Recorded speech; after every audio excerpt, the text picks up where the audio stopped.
What's up guys, Chaos Shinobi here. This is What If Naruto is Hokage in Chunin exams. Summary: after Naruto defeats Shukaku, he is celebrated and praised by the village, becoming the Leaf's biggest hero and elected 5th Hokage. Chapter 1. A collection of Konoha's most wealthy and powerful individuals sat in a well-lit and opulent sitting area. The men and women present had gathered to discuss the coming political changes in the village hidden in the Leaves. Konoha had just weathered an invasion by both Tsunade and Orochimaru's Otogaku. The invasion had been repulsed, and both Tsunade and Otogaku had been nearly crippled. Konoha had not emerged unscathed, however, and one of their losses eclipsed all others. Sarutobi Hiruzen was dead. The Hokage's hat did not rest upon a shinobi's brow. Oshiro Osamu stood from the head of the table.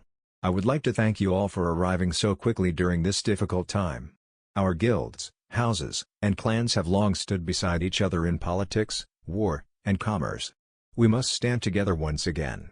It is time to elect the Daimyo Hokage. There are several candidates, and we must select one to support. Konoha cannot function without us, and the next Hokage must know this. Shimura Danzo-sama, the floor is yours. Thank you, Oshiro. As you are no doubt aware, 6 individuals have been nominated for the position of Daimyo Hokage.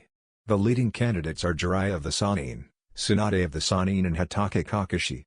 The remaining candidates are myself, Sarutobi Asuma, and Uzumaki Naruto. The representative of the Creditors Guild, often accused of being usurers, or ones who charged an unfairly high interest rate, raised her hand to speak. Oshiro looked to Danzo, who nodded, before Isamu acknowledged the creditor. Madam Yukino, you are recognized. Thank you, Isamu-sama. Danzo-sama, how should we act to increase your standing in the elections? Supporting me would be folly, Danzo said sharply. Hiruzen spent a great deal of political capital in his final years discrediting my philosophies. The martyrdom of the 3rd Hokage has made his belief in the Wall of Fire almost religious dogma in Konoha. If we are to implement reforms to secure the long-term stability of Konoha, we must not invoke the wrath of the majority who currently support all that Hiruzen stood for. Oshiro sighed. All of the candidates are strongly influenced by Sarutobi-sama's teachings. 3 of the candidates were his students, and 1 is his own child. How can we possibly influence the direction of Konoha under such circumstances? The Uzumaki child will be our instrument, Danzo announced. Danzo-sama, he was extremely close to the previous Hokage and, as you said, is merely a child, Inoue Tsubasa interjected. Tsubasa was the head of a prominent civilian family that controlled many of the granaries in the village. Those very facts are how we will endear ourselves to the Uzumaki child. He is devastated by the loss of Hiruzen and is still very much a child. We will give him emotional, educational, and political support. More importantly, we will give him his dream on a silver platter. He will cling to us, and in time, we will shape Naruto into a true Hokage who has truly embraced our philosophy of strength and duty. Oshiro licked his lips. Danzo-sama, are you sure it can be done? The leader of Root genuinely smiled. As the boy proved when he defeated Tsunade's Jinchuriki, anything is possible. Naruto stared in complete shock at his bowl of ramen. See, could you repeat that, Uro-sennin? The legendary Sannin laughed uproariously at his usually unflappable apprentice's current mood. Brat, someone hit the booze hard and actually nominated you for Hokage. Uzumaki Naruto ran a hand through his blonde hair and sat quietly for nearly 3 minutes, which, by his standards was an eternity, before he spoke. I can't believe it. That means people are taking my dream seriously. You earned it, kid, Jiraiya said sternly. Now I hate to rain on your parade, but it would take a miracle for you to actually become Hokage. You're still fairly green, but the good news is that you're definitely getting a promotion. Naruto breathed heavily. Still, someone out there thinks I'd make a good Hokage. That's awesome. It is, Jiraiya agreed, trying to see if his hyperactive student would catch on to the set in stone good news. Wait, you said I'm definitely getting a promotion. Does that mean even if I don't achieve my dream a few years ahead of schedule that I'm making Chunin? The Toad Sage smiled. Unless they skip that and go straight to Special Jonin. Hey, I wouldn't complain about that. Naruto thumped his chest and retrieved his ramen. So, any idea who nominated me? Afraid not, brat. Nominations are sealed until the voting starts, Jiraiya informed his apprentice. It wasn't me. I said it earlier, but you're still far too green to be Hokage. Naruto snorted. You were probably too busy scoping Kurenai-sensei, that one cat Anbu, or some of the other women at the meeting. Ha. So, you can notice the finer things in life after all. Jutsu and ramen aren't the only things that register in that empty pot you call a skull, Jiraiya shouted in triumph. There was hope for his apprentice yet. Shut up, Uro-sennin, Naruto stammered hotly. When is the vote going to be anyway? Jiraiya slowly finished off the last bit of broth in his ramen. 2 days. It'll give you plenty of time to find something formal to wear for the ceremonies. We can't have you showing up in that kami-forsaken jumpsuit after all. Oi, Naruto shouted in absolute annoyance. My jumpsuit is awesome. The Sannin snorted, much like his student did moments before. Listen here, brat. If you can find someone who likes your jumpsuit, I'll teach you how to make storage scrolls. Hell, if you can find a girl who doesn't hate that monstrosity you call an outfit, I'll teach you one of the Yodaime Hokage's signature jutsus. Naruto jumped on Ichiraku's counter and pointed a defiant finger at his master. You're on, Uro-sennin. You better be ready to teach me my new jutsu. Naruto-kun. A young woman preempted Jiraiya's response. The daughter of the stand's proprietor bopped Naruto on the head. How many times do I have to remind you? Stay off my counter. Sorry, Ayame Nijin. Nijin, you think my jumpsuit's awesome, right? Jiraiya watched the natural back and forth between Naruto and Ayame. Granted, the venerable shinobi mostly paid attention to the pretty little thing on the other side of the counter. He was pleased by Tuchi's care for Naruto.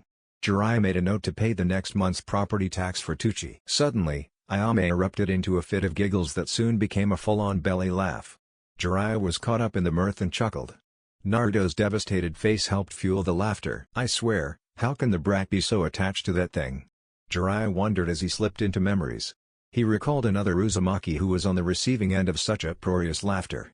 Kushina, Jiraiya recalled fondly. In fact, Kushina had been sitting in Naruto's exact seat when Minato had laughed for nearly 3 minutes at Kushina's attempt to defend those god-awful B movies she watched. Minato baka. I don't laugh at you getting all hyped up about those stupid sports. Who cares about some Tanzuka quarters side trading for a new striker? My movies are fun. It isn't my fault you're allergic to it. God, Jiraiya missed those too. Fine. Laugh at greatness, Naruto declared, and Jiraiya nearly fell out of the chair. Kushina had made that same declaration once Minato had finally stopped laughing. The Jinchuriki turned hotly towards his sensei and crossed his arms. When we meet for training in the morning, I'll have found a girl who likes my jumpsuit, believe it. Jiraiya patted Naruto on the head.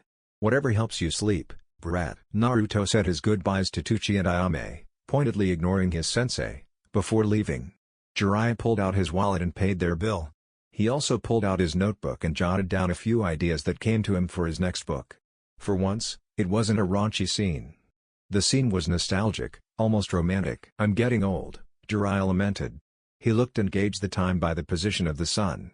The Sannin had a few meetings to get to before the end of the day. Maybe I'll call in a favor and get someone to vote for the brat. Make up for a few of the birthdays I've missed, Naruto grumbled as he wandered the streets of Konoha. He really wanted to learn that jutsu. Unfortunately, he was having a bit of a problem thinking of a girl that would help defend the honor of his jumpsuit. Sakura-chan was his first choice, naturally. She was his teammate and he still liked her, despite the undeniable truth that she was madly in love with Sasuke. Not like love. Legitimate with every fiber of her being love. Naruto shook his head to chase away that line of thought. Sakura had, in no uncertain terms, declared his jumpsuit the single greatest crime against fashion in the history of mankind. That was harsh. But she said that before meeting bushy brows and spandex sensei. Naruto chuckled to himself. He wondered if Jiraiya would accept awesome by comparison. I doubt it, Naruto admitted. So, Sakura was out. Ino and Sakura were more alike than Naruto would ever say out loud. That meant Ino was a no-go as well. I only really know 2 other girls. Busy Brow's teammate is pretty much a stranger, and she flirted with Neji. I'm not sure that makes her a good judge of character. So, that left only one girl. Hyuga Hinata was probably the best chance anyway. She was nice and Naruto had enjoyed talking to her during the Chunin exams. He had been meaning to find and talk to her anyways. First, he needed to thank her for the pep talk before the finals. Second, he wanted to make sure she was okay. Naruto hadn't seen her since the invasion. The last thing I want her to think is that I'm some jerk and just disappeared on her, Naruto thought to himself, triggering a few memories from his interactions with Hinata. I don't want you to disappear. Hinata's words in the first exam danced in the back of Naruto's mind. He recalled the softness in the words and the blush on her cheeks. Wait, Naruto murmured as something started to click. In the preliminaries, Hinata had offered her healing cream to Naruto before her own teammate. And I had kicked his butt. The fight between Hinata and Neji rushed to the forefront of his memories. Hinata's determination was something Naruto definitely admired. He also remembered how his words had helped Hinata keep fighting. The look of hope Hinata wore when Naruto held her after Neji had demolished her shook Naruto to his core. Then there was what happened at the training posts. She had declared how much she admired and respected Naruto. Hinata had been blushing the whole time. It was almost like Sakura-chan talking to Sasuke, minus all the shallow talk about how Sakura thought Sasuke was hot. Oh my god. Naruto's jaw fell open. Since when has Hinata liked me? Naruto quickly slapped his hands over his mouth as if he had blurted out one of the village's most guarded secrets. Today was really sending him for a loop. First, he had found out he had been nominated to become the next Hokage. Then, he realized a girl liked him. Did Naruto mention that fact someone wanted him to be Hokage? This is the best day of my life, Naruto shouted. There weren't many people who noticed, or acknowledged, his previous outburst, but his exclamation of absolute joy turned a few heads. Naruto was shocked and pleased to notice that when the villagers saw who shouted they weren't disgusted anymore. Most of the villagers looked amused and a few even gave Naruto a smile and a nod. Sheepishly, Naruto waved back. I really need to talk with Iruka-sensei. I don't know if I can talk about that, Naruto said to himself. He created a cage bunshine. The clone puffed into existence and grinned at its creator. Today is awesome. Today is awesome, Naruto agreed with his clone. I need you to find out where Uro-sennin is at. Ask him if we can talk about that. On it. I'll just follow the pissed-off women, the clone declared. Hey, try to fish for votes. Tell them you were trying to talk some sense into Uro-sennin and that if we're the next Hokage, we'll create a fine for peeping or something. Naruto told the clone. With ideas like that, the hat will be ours in no time. The clone and Naruto gave each other a high five before splitting up. This really was the best day of Naruto's life. Jiraiya pulled up a chair in Iviki's sparsely decorated office.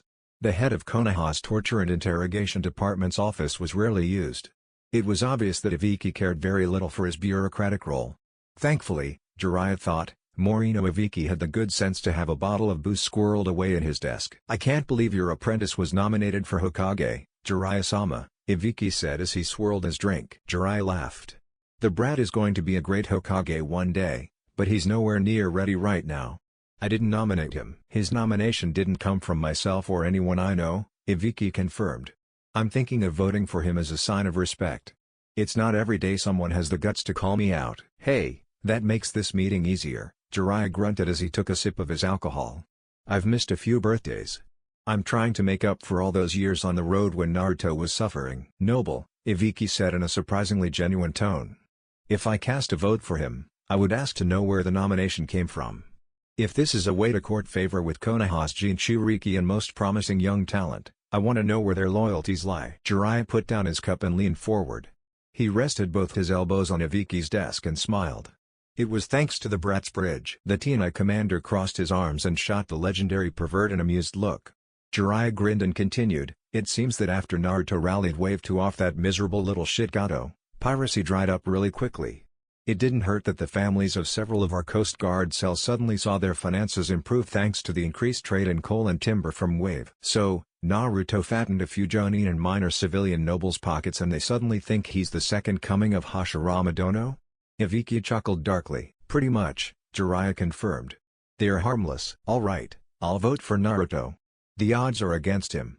I've heard rumblings that you and Kakashi are the front runners, Iviki pointed out. The Toad Sage snorted. Someone would have to be an idiot to vote for me. Excuse me, Iviki Tanko and Jiraiya-sama, a Chunin said from the doorway. A cage bunshine of Uzumaki Naruto is looking for Jiraiya-sama. He sent a clone?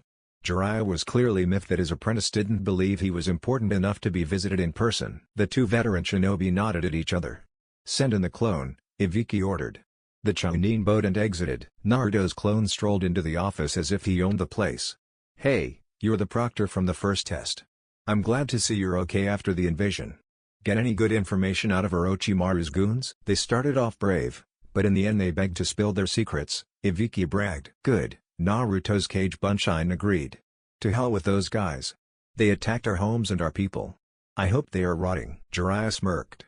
Your loyalty's touching, brat. Why are you here? The clone rubbed the back of his head nervously.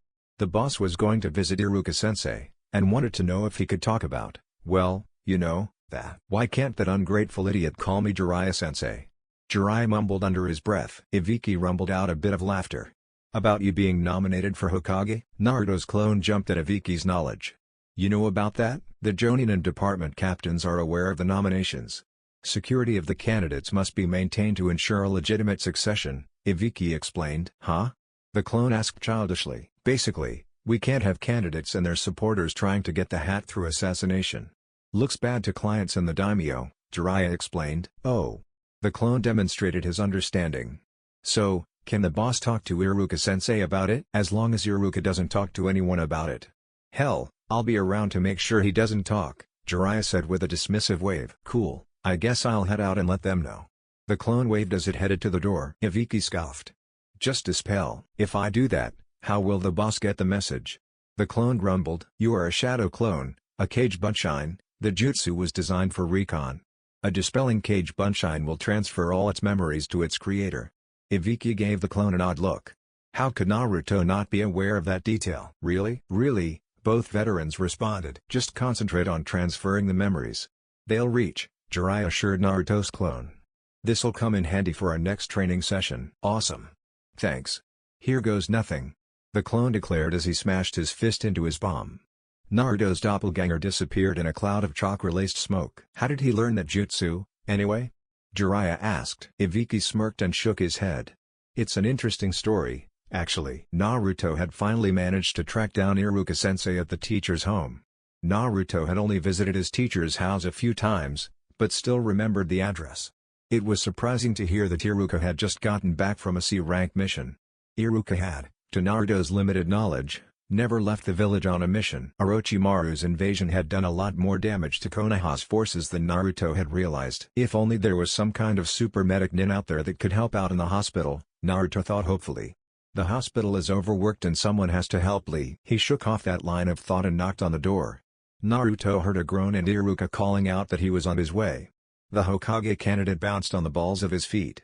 He was really looking forward to talking with Iruka-sensei. The door opened and Iruka looked down and saw a smiling Naruto. Hello, Naruto. What brings you here? I know you're probably tired after your mission, but I really need your advice on a few things, Naruto revealed. Once again, he indulged in his nervous habit of rubbing the back of his head. Come on in, Iruka said. Need anything to eat? Nah, I'm good, Iruka-sensei. Uro-sennin got me ramen earlier, Naruto told his favorite sensei. A sudden tickling at the back of his brain caused Naruto to switch several times between amazed, confused, and happy. And he just taught me something cool. I didn't know my shadow clones transmitted memories. I'm glad Jiraiya-sama is helping you grow as a shinobi, Iruka told Naruto as he motioned for a seat. For a super pervert, the guy is a really good teacher, Naruto admitted.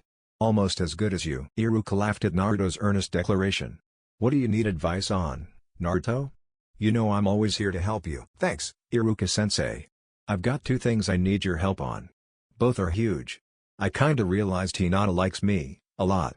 Naruto missed Iruka's amused snort and continued. I think I'm starting to like her too. She was amazing against Neji, and she really lifted my spirits before my match. So, I want to ask her out, but I know she's the heiress of her clan. How do I ask out someone that amazing? Well, you would have to approach Hiashi-sama for permission to even ask Hinata. Naruto, you'll have to be on your best behavior. Courting a clan heiress is a big deal. There are probably nobles from all over the world who would like to date Hinata. Naruto scoffed. They're scrubs who don't even know Hinata. I mean, would they know that she's trying her best to become more confident? Heck no. Good answer, that shows you respect her. Iruka smiled at Naruto's declaration. Of course I respect Hinata. You'd have to be a complete tool not to. Naruto almost growled. Iruka held up his hands. I wasn't aware you cared about her this much. Naruto blushed at Iruka's apology. I guess I do.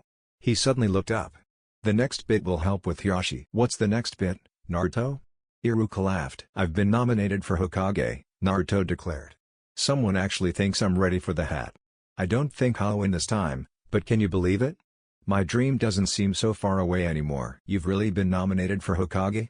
Iruka asked and got a few dozen nods of confirmation from Naruto. I'm very proud of you, but a bit surprised that you have acknowledged it as a long shot. Naruto smiled softly and shrugged his shoulders. I'm 13. I'm not even officially a Chunin yet. They'll probably choose someone who's a veteran. But it's not a long shot. I'm closer than I've ever been. I will be Hokage one day. This election will teach me what I need to do not only to become Hokage, but to fulfill my promise to surpass all the previous Hokage. Naruto, You can certainly give a nice speech. I'm not a Jonin, so I don't have a vote, but I would vote for you this election. I have faith in you. Konoha has faith in you now. Thank you, Iruka-sensei. Naruto could tell that his teacher was completely stunned, but incredibly happy for his student. The conversation turned to Iruka's C rank. Naruto was excited to hear that Iruka had completed a solo mission. The client had been very complimentary too. Naruto was grateful for the quiet moment. He stretched out on Iruka's couch and the two traded stories about their favorite moments as shinobi. Eventually, Naruto realized Iruka was about to keel over and fall asleep on him. I'll let you get back to sleep. Thanks for everything, Iruka-sensei, Naruto said sincerely. Uro-sennin might stop by later to talk about that. I'll be honored to receive Jiraiya-sama, Iruka replied a bit nervously. You'll be fine. Uro-sennin isn't that bad. Well, I'm off to go meet with Hiashi. Wish me luck. Iruka shook his head and laughed. Naruto, you'll be fine, but you may want to refer to Hiashi as Hiashi-sama. Remember, you're asking his eldest daughter out. Do you really want to make him angry by disrespecting him? Hey, good point, Iruka-sensei. Naruto rubbed the back of his head. Should I have a cage bunshine on standby with flowers for Hinata? That's a very nice gesture. I'd do it. Iruka nodded in approval. Sweet, I'm off. Bye, Iruka-sensei, Naruto shouted as he bolted through the door. Iruka took a deep breath as he watched the young man leave. It was hard to believe that Naruto was advancing so quickly. Iruka had realized the night they had battled Mizuki that Naruto had unlimited potential. The realization that Naruto was coming into that potential was amazing to behold. You will be a great Hokage, Naruto. I'll be there to support you every step of the way, Iruka promised. Naruto rolled his neck as he prepared for the next step in his ultimate plan. If everything went smoothly, Naruto would get permission to ask Hinata out, and in the best-case scenario, get Hiashi to not hate the idea of Naruto as the goddamn Hokage. The young Chunin honestly didn't even entertain thoughts of failure. His string of good luck had been way too good. A cage bunshine rushed up carrying a bouquet of flowers, ran up to his creator with a big smile on its face. I got them, boss. Like we talked about, I got something unique. I think Hinata will like these. What are they? Naruto himself asked the clone. The clone shrugged. Dunno. Camellias or something. They're pretty. Alright, go wait in the spot and watch for the secret signal. Naruto's clone saluted and rushed to take position. The original Naruto took a deep breath and prepared himself. He had nothing to worry about. Naruto had beaten Neji and Gaara in battle. He had run in with Orochimaru. Naruto had liberated an entire country. Most importantly, he had just been nominated to be the goddamn Hokage of Konoha. There was nothing to be afraid of. I've got this. When I'm Hokage, I'll have to deal with Hiashi anyway. Naruto reminded himself and strode confidently into the Hyuga compound. A Hyuga Chunin quickly approached Naruto and activated his Byakugan. Naruto knew it was a cheap intimidation tactic, so it lost all punch. And this guy isn't as intimidating as Neji. Naruto thought. What is your purpose with the Hyuga clan? The guard asked sternly. Naruto straightened his back and looked the Hyuga directly in the eyes. My name is Uzumaki Naruto and I need to speak with Hiashi-sama urgently. Hiashi-sama is a very busy man. Whatever you have to speak with our clan head about is inconsequential. Naruto's look became a hard glare. This guy is a total dick. You are mistaken, Toshiro-san. Uzumaki-san has every right to meet with me, Hiashi announced from the doorway of the mansion. Naruto saw Toshiro tense and instinctively Naruto knew the guard was scared of the caged bird seal. Follow me, Uzumaki-san. Sure thing, Hiashi-sama, Naruto agreed. The Hyuga head led Naruto through the halls and into an office. The Hyuga took his seat first and motioned at a seat on the other side of the desk. Naruto quickly gathered that he had just gotten permission to sit. He thanked the clan head and waited for Hinata's dad to speak. It was wise of you to seek out my clan, Hiashi began. We are the mightiest clan in the Leaf. Our support will be required by the next Hokage. Naruto nodded. I understand, Hiashi-sama. Man, it feels weird talking to this guy. I have first-hand knowledge of the Hyuga and how powerful they are. I respect you guys a lot. Hiashi nodded. Naruto's speech patterns were very rough and showed his youth and inexperience. He was adapting well, which impressed Hiashi. I am surprised by your potential and adaptability. Thank you, Naruto said simply. He wasn't sure what Hiashi was getting at, but Naruto was still hoping to ask his daughter out. Naruto was also trying his best not to piss off the head of Konoha's most powerful clan. That would really screw over his chances of becoming Hokage. I wish to ask you 3 questions, Uzumaki-san. You have been nominated for the highest honor our village can bestow. Hiashi created a steeple with his fingers. He wanted to see if Naruto would squirm. So far the boy did not do anything out of the ordinary for a young teen. Anything you want to ask, I'll answer. I never back down or go back on my word. That's my Nindo Tibio, Naruto declared with passion and conviction. The Hokage must see to all aspects of our village's power. Economics are a vital part of Konoha's strength. What are your plans for the economy of Konoha? Naruto sat quietly and fought off a flurry. He had no clue what economics were. He kinda knew it dealt with money. Well, you want to make more money than you spend. I want Konoha to be successful in every area. I don't know the most about dealing with that much money, but I'm willing to learn. There are a lot of really smart people in Konoha that I can get to help me and teach me, Naruto admitted with a dry mouth. Hiashi nodded in approval. How will you respond to the aggression shown against Konoha by Suna, Oda Gakure, and Kumo? Naruto got very angry for a moment. The actions of Orochimaru and Kumo were especially heinous. Orochimaru wanted to twist Sasuke and turn him into a traitor. Kumo was trying to take Hinata away and steal her eyes. We have to find a way to hit them back. Naruto paused. How much do you know about Sasuke's situation? Enough, Hiashi confirmed. Orochimaru is after Sasuke. We keep Sasuke in Konoha, we screw over everything Orochimaru is after.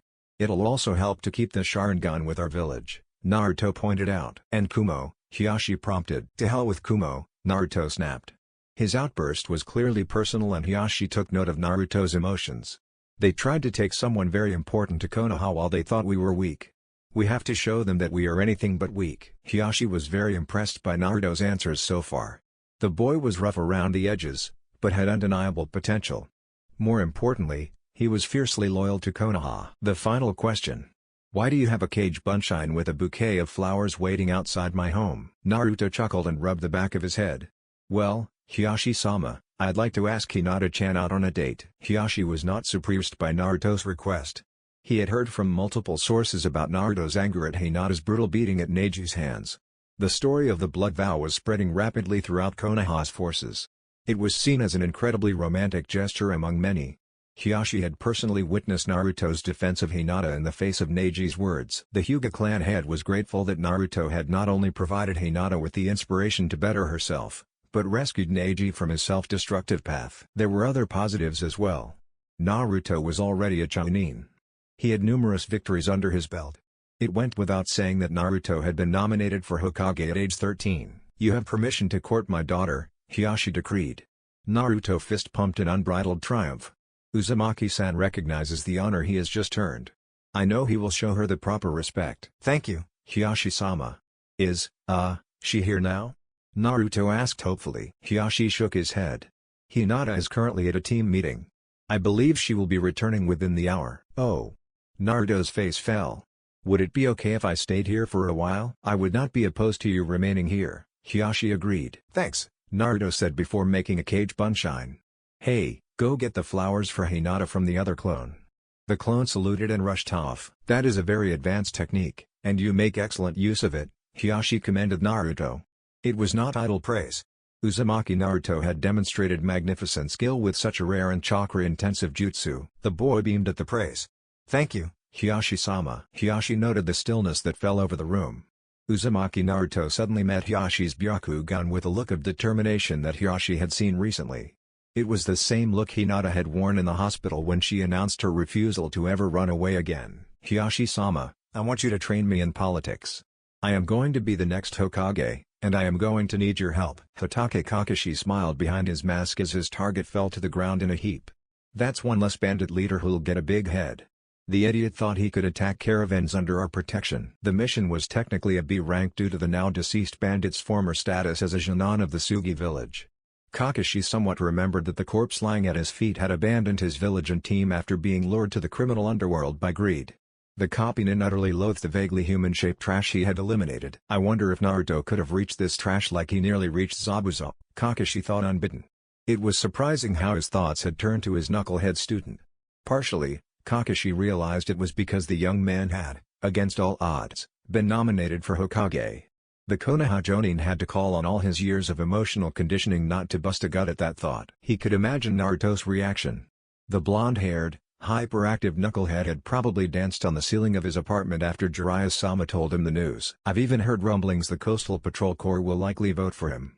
Who would have ever thought that C-rank to wave would change everything? Hokage Kakashi quickly cut a section of skin off his target. The distinctive tattoo on his right shoulder would be sufficient to confirm the target's elimination. The Sharingan wielder was eager to get home. He wanted to see how repairs on his beloved village were progressing. He wondered how Sakura and Sasuke were handling the after-effects of a war as well. Sasuke, due to his own personal tragedies, was probably coping as well as anyone his age could. Sakura was a question mark. Naruto, Kakashi admitted to himself, was likely doing fine. The son of Kakashi's mentor had a fantastic support system in place thanks to Iruka and Jiraiya-sama. The news about him being nominated for Hokage chased away any shadows. As Kakashi sealed away his macabre trophy, he silently exited the bandit encampment. It only took a moment for Kakashi to slip past the drunk and tired sentries and find a comfortable spot in a tree. Kakashi pulled out a simple seal array Jiraiya had created.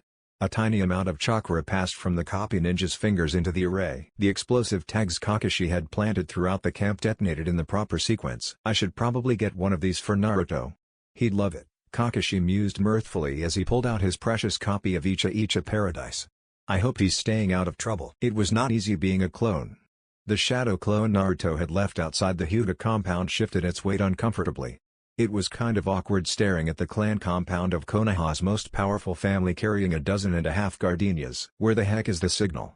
The clone complained. What signal? The origin of the question caused the clone to freeze in naked panic. It wasn't as though the clone was actively avoiding Haruno Sakura. The cage Bunshine was simply focused on safeguarding the flowers. The signal from the boss that I can go in the compound, the clone revealed as he slowly turned to face his teammate.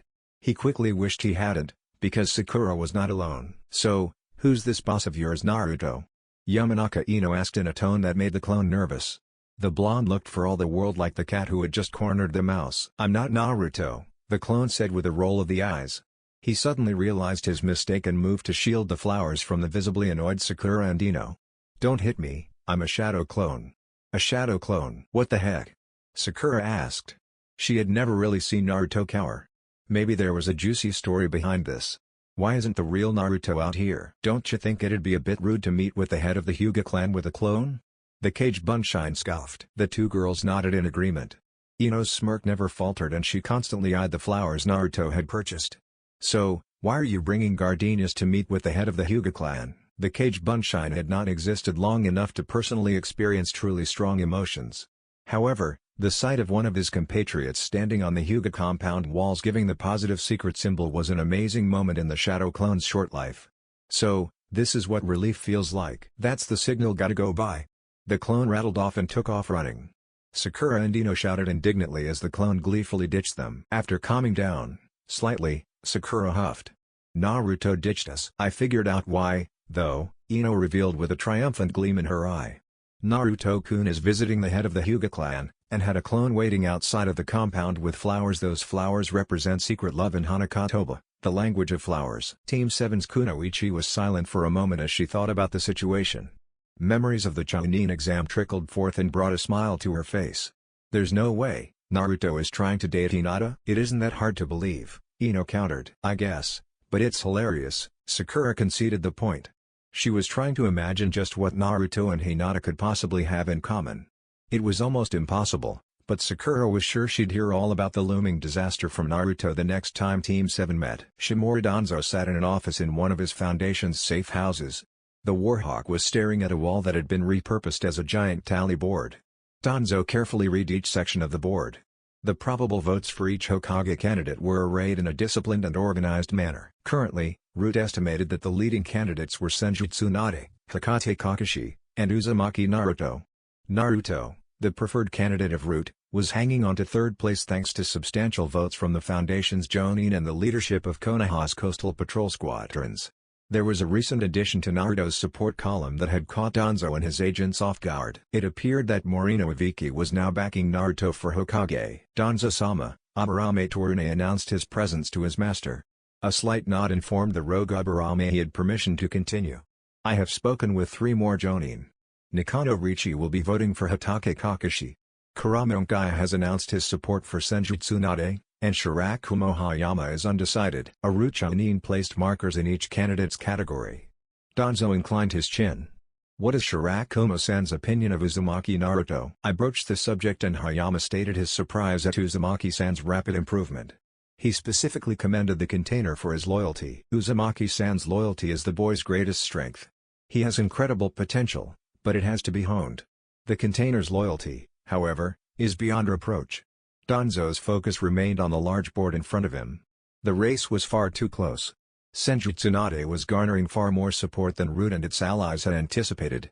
In truth, Tsunade was an incredibly viable candidate. Tsunade's issues were numerous, but Danzo was only concerned with one. She was a placeholder. No one could doubt her skills as a shinobi.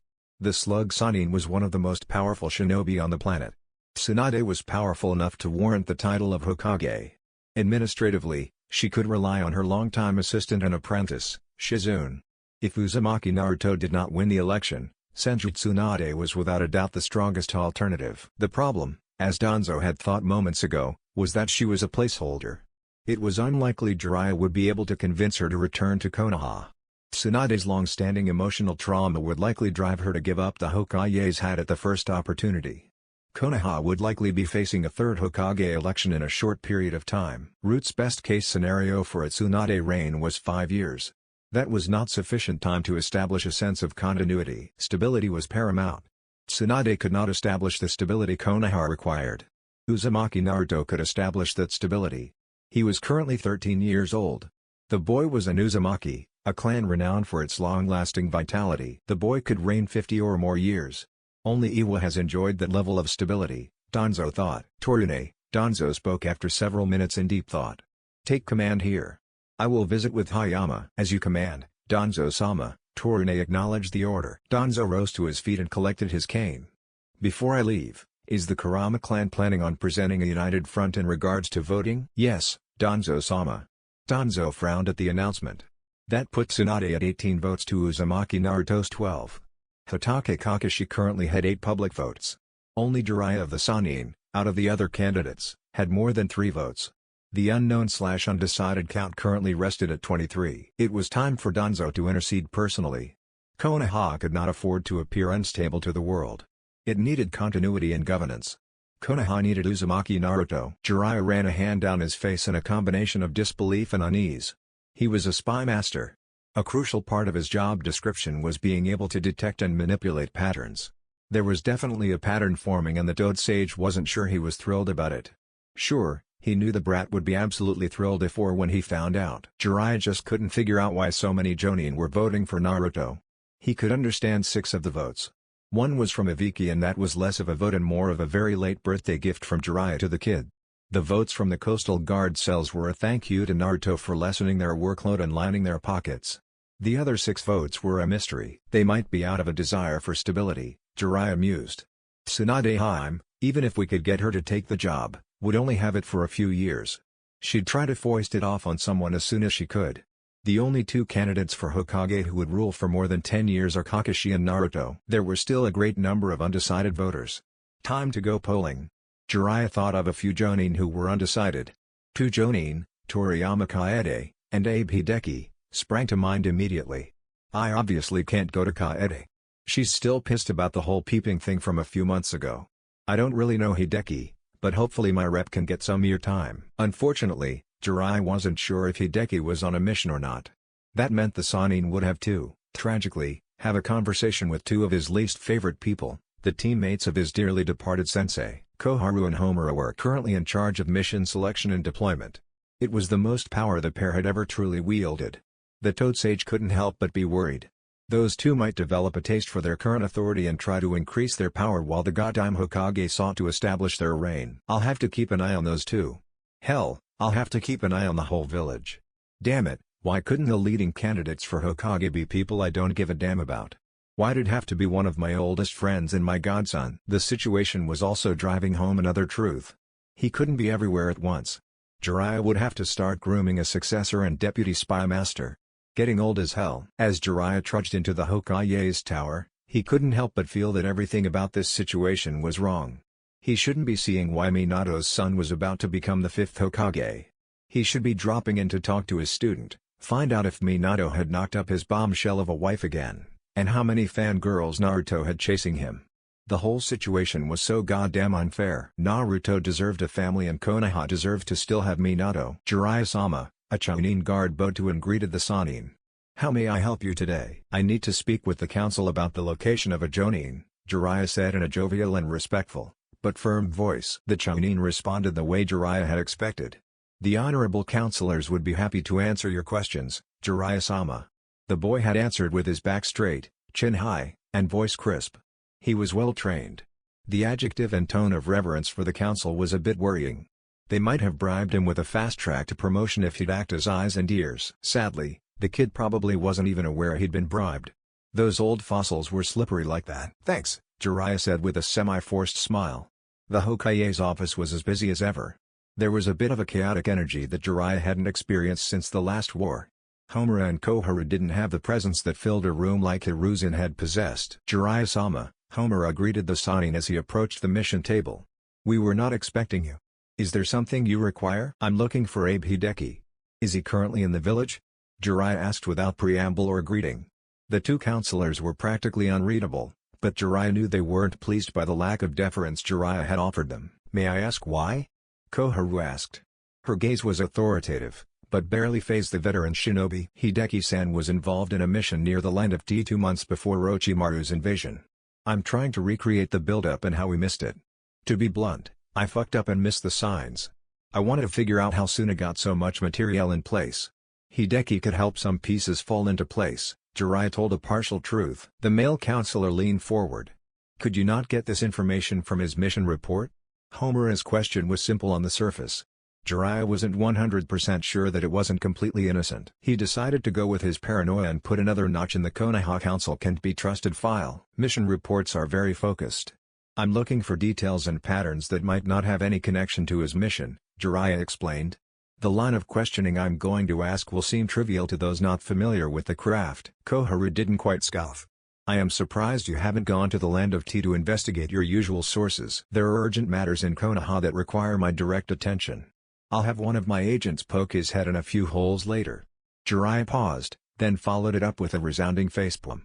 "Even I didn't mean it like that." Uzumaki Naruto Cage Bunshine number 7 huffed as he looked at the shopping list his creator had foisted on him. This was annoying. The boss was getting to learn all sorts of important Hokage stuff with Hinata's dad. No fair, he'll get to practice our new job and probably score a date. The Cage Bunshine pushed the cart down the cereal aisle and grabbed a box of corn flakes. He still needed milk, ramen, toilet paper, and bug spray. There should really be some kind of law against that. A woman growled. Number 7 tried to stealthily approach woman and hear what she was complaining about. Cage Bunshine had a short span of existence and were very curious. "Kaede, it's always been like that. Jiraiya-sama just peeps. Look at it this way, if he was looking at you, that means you're one of the more attractive women in the village," a second woman told Kaede. "It is still degrading. I can't believe someone like him is so respected." Kaede raged. Now, number 7 was torn. On the one hand, he really understood where Kaede was coming from. Uro-sennin's peeping was a terrible habit. On the other, Uro-sennin really cared about Naruto. It was hard to tell sometimes, but the care was just buried under bad habits, and pain. Excuse me. Number 7 decided to quasi-defend his sensei. The two women shot number 7 a curious look. Realization dawned on the two women. Kaede was still angry, but tried not to show it to the young Cage Bunshine. The other woman actually smiled. "So, you're the famous Uzumaki Naruto? I'm Tagawa Hatsue and this is Toriyama Kaede." Hatsue introduced herself. "Nice to meet you." Number 7 beamed. Kinda heard you ladies complaining about Uro-sennin's bad habits." "Uro-sennin?" Kaede asked. She started chewing her lip. Then she started laughing. Her laughter was contagious and number 7 and Hatsue joined in very quickly. I needed that. "So, you're the kid that's been nominated for Hokage." Naruto was suddenly struck by why Uro-sennin had been peeping on Kaede. She was very pretty. Her shoulder-length brown hair was almost flawless and her figure was almost statuesque. "I am. Hey, I bet that I'm the youngest Hokage candidate in history." "That you are," Hatsue said. "Naruto-san, being nominated for Hokage at your age is an honor. I hope you get at least one vote. Anyone who defeats a fully realized Bijou in single combat deserves consideration." I just feel that you are too young for the position of Hokage. I may be young. Number 7 called upon his nature as Naruto. I may not have much to hang my hat on yet as a shinobi, but is there another candidate whose every breath is protecting Konoha? The two women flinched at the mention of the QB sealed within Naruto. They couldn't deny his point. I'm impressed with how seriously you are taking your nomination, Kaede praised the young Jinan. I think you were trying to defend your sensei, Uro-sennin earlier. To be honest, not really, Naruto answered to the shock of the two women. Uro-sennin has some bad habits, but he's not all bad. He taught me a ton in the month before the finals. Uro-sennin has believed in me more than almost everyone. Then why speak up? Kaede asked, genuinely curious. If number 7 was honest with himself, he had no idea why he was doing this. The Cage Bunshine guessed he was getting a full suite of his creator's emotions in a short period of time. I guess I wanted you to know that I don't agree with Uro-sennin peeping or being a pervert, but he isn't all bad. I do think there should be a fine for peeping. I mean, how is it different than spying on you at your own house? Naruto-san, you are handling this in a far more mature manner than I thought you would, Kaede praised Naruto/number 7. The Cage Bunshine let loose a smile that would do his creator proud. When you become Hokage one day, I'll hold you to that fine. Hey, thanks, Kaede-san. Number 7 said graciously. He wasn't sure if Kaede was going to vote for him this time, but it was nice to be winning people over. The two Jonin and the Hokage aspirant separated and number 7 continued on his shopping trip. The Cage Bunshine was proud of what he had accomplished in his short existence. It felt good. He wondered if this was what the boss felt like when he found out he had been nominated. Number 7 finished his shopping trip. He reached the apartment without incident and started putting away the groceries. The Cage Bunshine put the last item away and decided to stick around for a bit longer. After all, what's the worst that could happen? Uchiha Sasuke rubbed the spot where Orochimaru had marked him. There was an ever-present itch at that spot. The last Uchiha wasn't sure if it was a side effect of the multiple seals or just a figment of Sasuke's imagination. He had recently had a great deal of time to think and have his imagination play games with his head. Kakashi was out of the village on A-rank missions designed to present an image of strength. Sasuke had been trying to train on his own, but he had no benchmark to train against. In a word, he missed training with Naruto. The blonde-haired boy may have been a complete moron, but he was talented. He had grown in skill to the point where Sasuke couldn't deny his growth. It was a bit disheartening that he, the Uchiha prodigy, was in danger of being eclipsed. Still, the Dobi has pushed me further towards catching Itachi than anyone. Sasuke looked around him, as if his teammate would appear like a summoned creature. He honestly didn't expect Naruto to show up. Naruto had disappeared shortly after the third Hokage's funeral. Guess I'll have to find him, Sasuke grumbled to himself. If Sasuke's memory was correct, Naruto lived in an apartment complex about 5 blocks away from his own.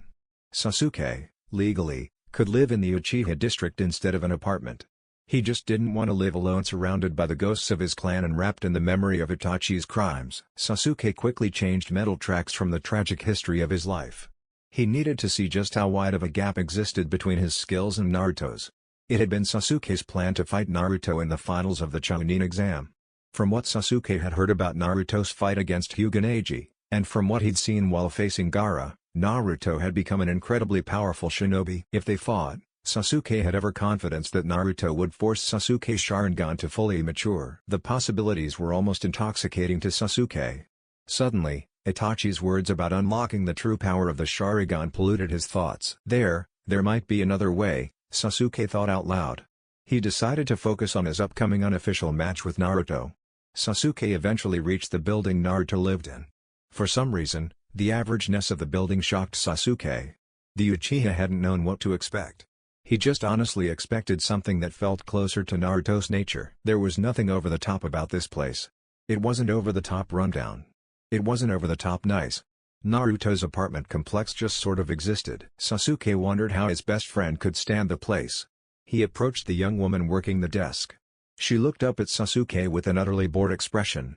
Sasuke wanted to breathe a sigh of relief that a girl wasn't fawning over him. "May I help you?" "Which apartment does Uzumaki Naruto live in?" The woman brushed a strand of hair behind her left ear. 418. Sasuke nodded and practically stormed up the stairway to Naruto's room. The Uchiha knocked a few times on the door. "I'm coming," Naruto's voice answered. The door was thrown open by an ever-smiling Naruto. "Sasuke? What's up? I didn't know you knew where I lived." "Fight me." Sasuke crossed his arms. "We didn't get an opportunity in the finals. Team 7 doesn't have any missions." Fight me. I'd love to, but I'm just a cage bunshine, number 7 admitted. The boss is still at the Hyuga compound waiting for Hinata to get back from a team meeting. Sasuke gave Naruto a look that clearly stated he had no idea why his teammate would have any interest in the Hyuga girl. How long has Naruto been there? About 2 hours, I think, number 7 took a guess. Why do you want to fight the boss? I want to see what my limits are. I want to see what Naruto's limits are. Hyuga Hinata passed through the gates of her clan's compound with a twisting feeling in her gut. Toshiro-san appeared very nervous. The other guards, however, were in a very light mood. One even had the audacity to wink jokingly at the young woman. It was unusual, to say the least. One-sama. A familiar voice greeted Hinata. The tone was one Hinata had not heard from her sister in years. Hanabi-chan hasn't used that tone in a very long time. I think we're too old for those games, Hinata thought with a smile where melancholy and happiness waged a fierce war. She settled for happiness. The nostalgic memories of coloring books and paper shuriken won out over her grandfather's fatalistic philosophies. How was your day?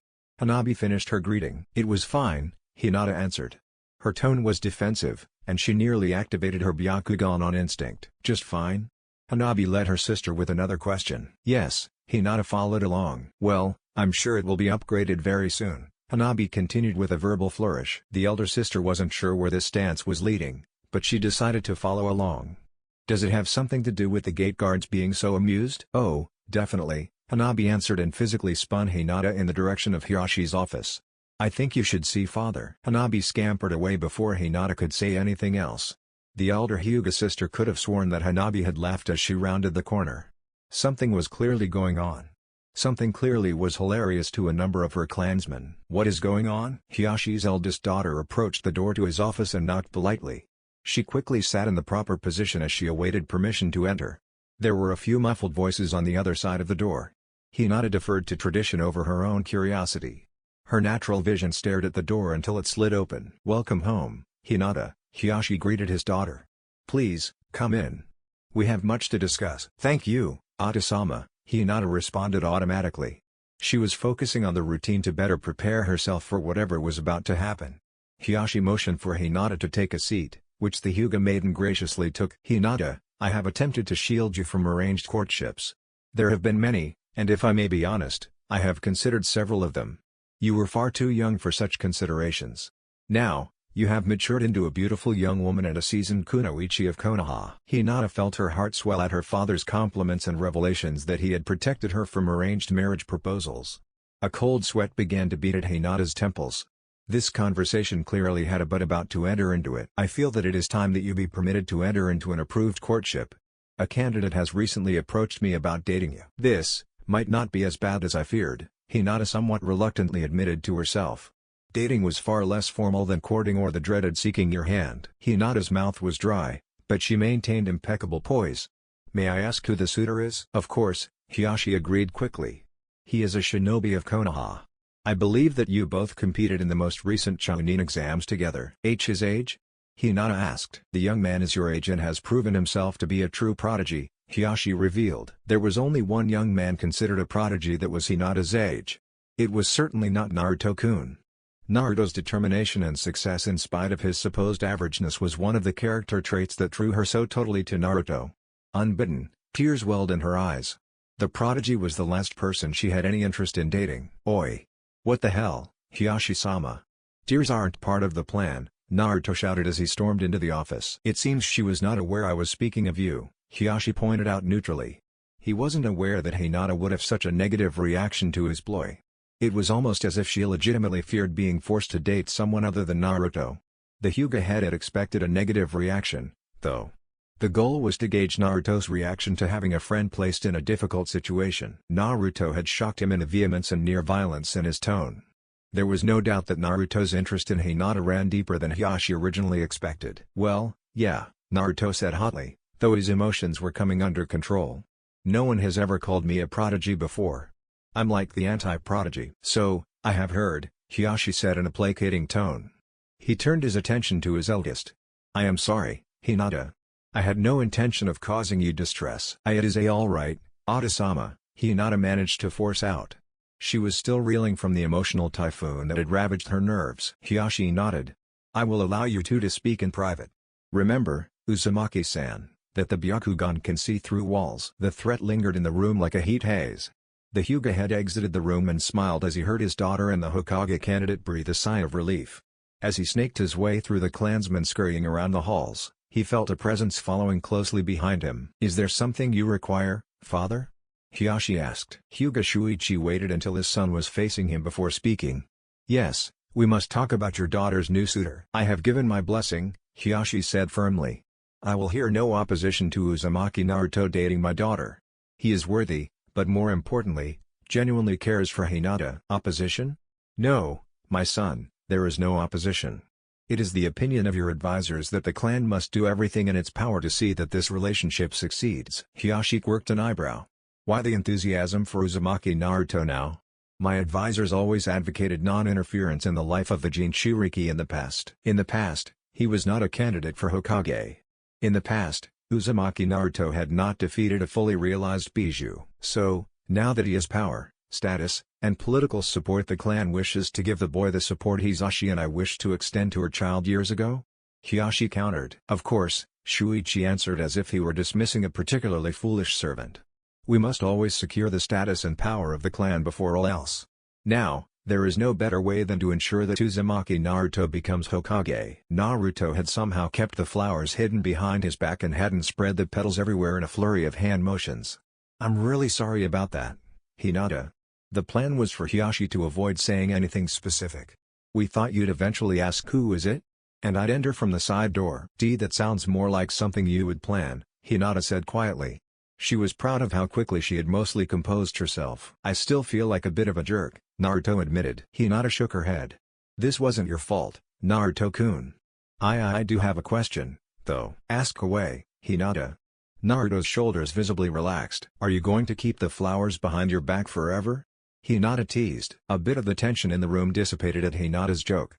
Naruto was worried that Hiashi's really poor attempt at a joke had killed the mood. The flowers shook as they materialized in front of Naruto, not from nervousness, but from mirth. He was seeing a new side of Hinata. Now that they weren't in a life-or-death situation, they could let their guards down a little bit. The two shinobi shared a laugh born of relief, amusement, and possibility. Hinata graciously accepted the gardenias. The flowers held the meaning of secret love, but Hinata doubted Naruto knew anything about the language of flowers. As the former, maybe still current, Hyuga heiress, she had been drilled in all manner of diplomatic nuances. "Father has recently been very vague about who his heir is.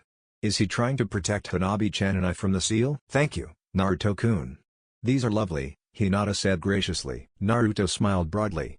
He hadn't screwed this up too badly after all. "I'm glad you like them." He paused for a moment. "Hinata, I'm not sure when we can go on a date. There are a few things that are still up in the air right now. They probably won't be back to normal enough until after the next Hokage is elected." "Hopefully, that'll be me," Naruto thought. He was a bit bummed that Hinata looked disappointed. So, he decided to cover his bases quickly. "What are you doing for the rest of the day?" "The rest of the day?" Hinata repeated the question. "I do not have any clan training today. Ota-sama granted me permission to have the rest of the day to myself." "Awesome." Naruto was relieved. "So, let's go." "Jigo?" Hinata asked. The young Hokage candidate's enthusiasm radiated off him like firelight. "Yeah. Remember those things I said were still up in the air?" The Hyuga maiden nodded and Naruto continued. "I'm going to need some formal clothes. I could really use your help. After that, we can do whatever. I mean, we could just hang out and really get to know each other." "For the entire day?" "Longer if you want," Naruto shouted without thinking. Hinata went bright red at Naruto's unintentional insinuation. "Why the heck is there a law on that?" A second Naruto's voice cried out from a nearby room. The unusual outburst helped prevent Hinata from entering an overloaded state. Naruto face-bombed. "What have they done now?" "They? What's going on, Naruto-kun?" Hinata asked. "Your dad is letting a few of my Kage Bunshin study Konoha's laws and stuff." Oh. Hinata wasn't sure why Naruto was being tutored in Konoha's legal system by her father, but decided to trust the two most important men in her life. "Before we leave, I actually need to inform Ota-sama of our plans." "That's cool. I need to thank him for his help anyway," Naruto agreed. He rose to his feet first. With a smile so broad, it caused him to squint, he offered his hand to Hinata. She happily accepted. Hinata had finally received acknowledgement from the person she admired. Now, that admiration had become affection. Hinata had somehow received affection in return. She couldn't look back. Shirakumo Hayama lingered in his own doorway as he considered the current situation. His current house guest was not someone you crossed, but at the same time was not someone you welcomed with open arms. Shimura Danzo clearly wanted something. Hayama was worried what the cost would be. "Thank you for seeing me on such short notice. I know you are about to depart for a C-rank mission," Danzo said conversationally. Hayama nodded neutrally. "It is a simple mission that shouldn't take more than a few days." The Jonin motioned for his guest to have a seat. "Is there something you wish to discuss, Danzo-sama?" "The election." There was no preamble. Danzo had no need or desire for trivialities or wasted time. The C rank was a simple delivery mission, but the artwork Shirakumo was protecting had rich cultural value to the major trade hub of Wano. Danzo was well aware that a successful, and speedy, delivery would raise Konoha's stature and draw in more missions. More importantly, it would shift missions away from Tanigakure. "I will be back in time to cast my vote for our god-I'm Hokage," Hayama assured the village elder. There will be no doubt that every Jonin capable of voting had their voices heard. The leader of Root nodded. "There must be legitimacy and solidarity. We cannot let our enemies think us divided. Konoha will brook no controversy." The implicit threat hung in the air like a foul odor. The reference to controversy was a carefully chosen barb. Shirakumo collapsed into the closest chair. "What do you want?" Danzo smiled. It was the single most unnerving thing that Jonin had ever seen. "I merely wish for you to consider voting for Uzumaki Naruto." "I have considered voting for the boy. But that's the problem, he's just a boy. He'll be Hokage one day. It's just that he's not ready yet." "Your concerns are not ill-founded. However, Uzumaki-san's youth is his greatest asset. He is malleable. The boy can become whatever the village needs. Uzumaki-san responds well to teachers who are fair and patient. Konoha should expect similar actions when he selects advisors." "I hope he chooses wisely." Then, Shirakumo let his own threat hang in the air. It was likely stupid, but the tone the Jonin used also demonstrated his relenting to Danzo's position. "Uzumaki Naruto will do what he feels is best for Konoha. He is a remarkable young man. Have you heard that the Kazekage's son, Gaara, considers him a friend? It seems Uzumaki-san can reach out easily to other villages after demonstrating his strength. Perhaps he can open certain closed doors?" Once again, Shirakumo noted how carefully Danzo had chosen his words. The village's darkness departed without a single word. Shirakumo was grateful for the upcoming mission. It would keep him from thinking of Kyo-chan and how he was lost to her young memories. There were few things Sasuke enjoyed. Training was first and foremost amongst his few hobbies. A lesser-known joy for the Uchiha was taking walks. Walks allowed Sasuke to clear his head, while still giving him a measure of physical activity. In many ways, Sasuke was like a coiled spring. There was always tension surrounding him. He was almost always ready to explode, into action, into whatever task was set before him, at someone or something. Recently, the spring had been coiled even tighter. Orochimaru's seal was definitely having an effect on his mindset. He could feel the power within the seal and a very strong part of his being wanted to unleash the power. "If I can beat Naruto without the seal, then I know I am on the right path here in Konoha." The Uchiha felt a wave of relief wash over him as he continued with that line of thought. "Yes," Sasuke continued, "Naruto is my measuring bar. As long as I'm on his level, I am advancing. No one weak could have defeated Gaara. I won't let Naruto surpass me, and I know he'll keep pushing me." Now, if he could only find Naruto. Sasuke wasn't sure his teammate would still be at the Hyuga compound, but that was his only lead. The fastest route from Naruto's apartment complex to the Hyuga compound passed through a commercial district. Sasuke actually kind of liked this area of Konoha. It was clean, and if one avoided it on the weekend, fairly quiet. During the week, a person could walk in near solitude with only a few others around. Most, Sasuke had discovered, had a similar idea. They wanted to walk in peace and quiet in a pleasant environment. Suddenly, a one-man weekend appeared. It was crazy. Gama Oyabun was hopping around and I'm screaming, in a completely manly manner, as he's trying to shake me off. Naruto was loudly retelling a story likely involving a summon of some kind. Sasuke could easily pick Naruto out of the small crowd milling around the street. He was, after all, wearing that eye-searing jumpsuit. The Uchiha picked up his pace in anticipation of issuing his challenge. The Rookie of the Year felt his blood quicken. His eyes were itching in anticipation of activating his Sharingan. There was a definite rush in facing a worthy opponent. It sounds like you had an eventful month training under Jiraiya-sama," a feminine voice Sasuke had no recognition of said between giggles. Naruto's clone wasn't kidding, Sasuke thought in disbelief. Naruto appeared as if he didn't have a care in the world. The Uzumaki loudmouth was walking close to a girl wearing a baggy beige jacket and standard shinobi pants. Occasionally, Naruto would playfully emphasize a point by grabbing the girl by the shoulder and pulling her close. "Hey, Hinata, do you want to grab a bye?" Naruto started to ask a question, but it died as he saw Sasuke approach. "Yo! Sasuke." "Naruto." Sasuke responded to the greeting. Naruto's smile continued to dominate his features. "What's up? One of my Kage Bunshine dispelled and sent me memories about you wanting a match." Sasuke actually flinched. "How is that possible?" "Turns out," Naruto began his answer. The aura around the little gathering suddenly felt brighter. The Jinchuriki and Hokage candidate was excited for the opportunity to hopefully impress two of his favorite people. "Kage Bunshine transfer all their memories back to me when they go poof." "All of them?" Sasuke was shocked. The possibilities of that revelation were insane. He had seen Naruto produce dozens of Kage Bunshine. "All of them?" Naruto's face was almost smug. "I can't fight you right now, I'm kinda on a date." Sasuke was about to express his doubt, but he turned his attention to the Hyuga girl at Naruto's side. She was smiling shyly and there was definitely a blush dusting her cheeks. "The Yujiro Tonkachi actually got a date. How does that even happen?" Sasuke thought. "I'm not leaving until you agree to fight me," Sasuke stated definitively. Naruto chuckled. "Heck yeah, I want to fight you. There's just a lot going on right now though. I can't talk about it all, not to anyone who isn't a Jonin. I'd love to, but it's pretty top secret." Sasuke could tell Naruto was telling the truth. For one, Naruto was too dumb at times to tell an effective lie. 2. Sasuke's best friend held nothing back from those Naruto considered to be precious. 3rd, Naruto had a fire in his eyes. "How long will it be?" Sasuke asked. "Soon," Naruto promised. "I really want to fight you." "But not today," Sasuke pointed out hotly. "But not today," Naruto confirmed. His smile said "I'm sorry" with more veracity than any amount of words could. Sasuke clenched his fists. "Come find me after your date. And don't send a Kage Bunshine, either." "All right," Naruto agreed. Sasuke grunted in acknowledgement and walked off.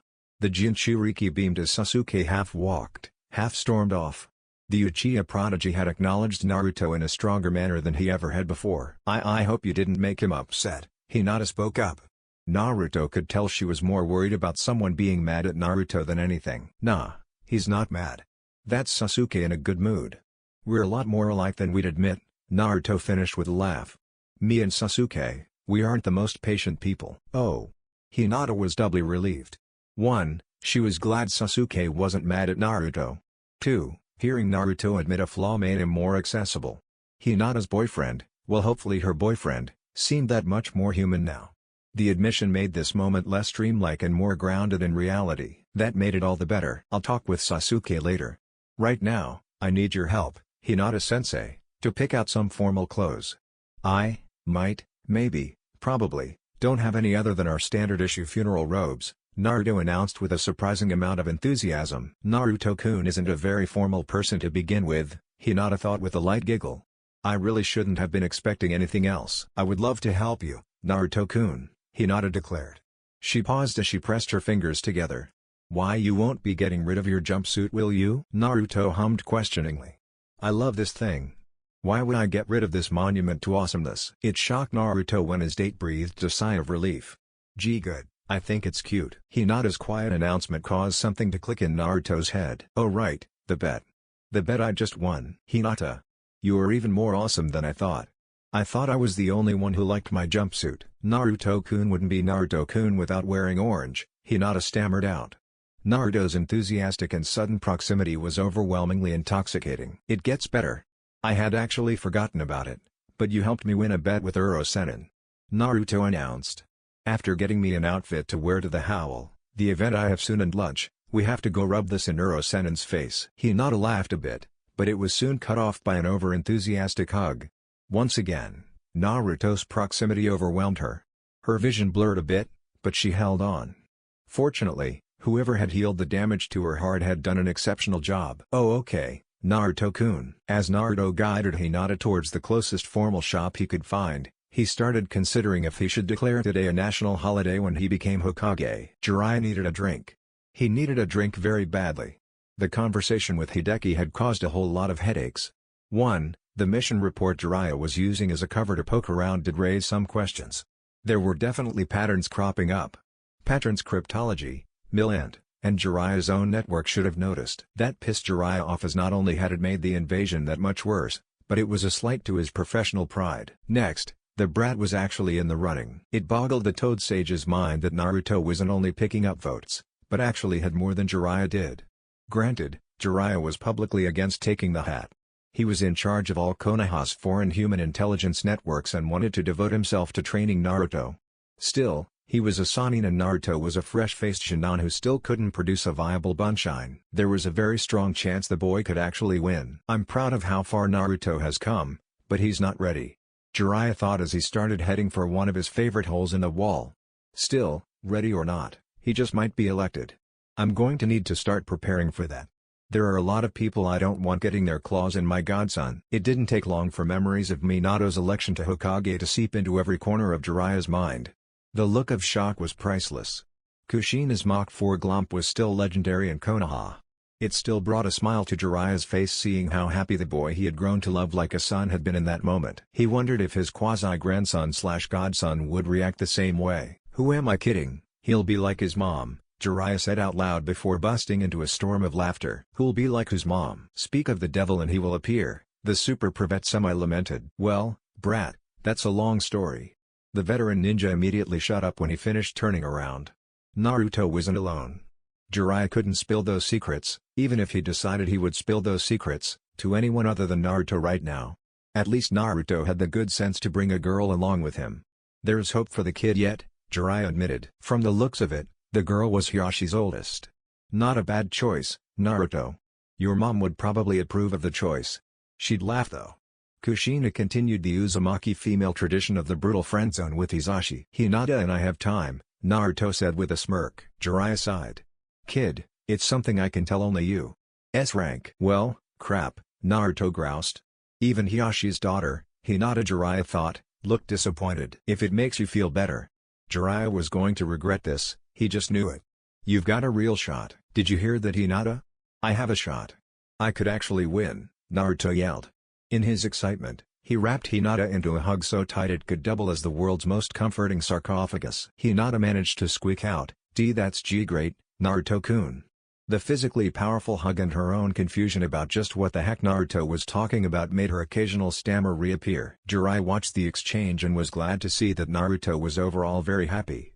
He didn't know this girl, but he did know Naruto had made a vow on her blood.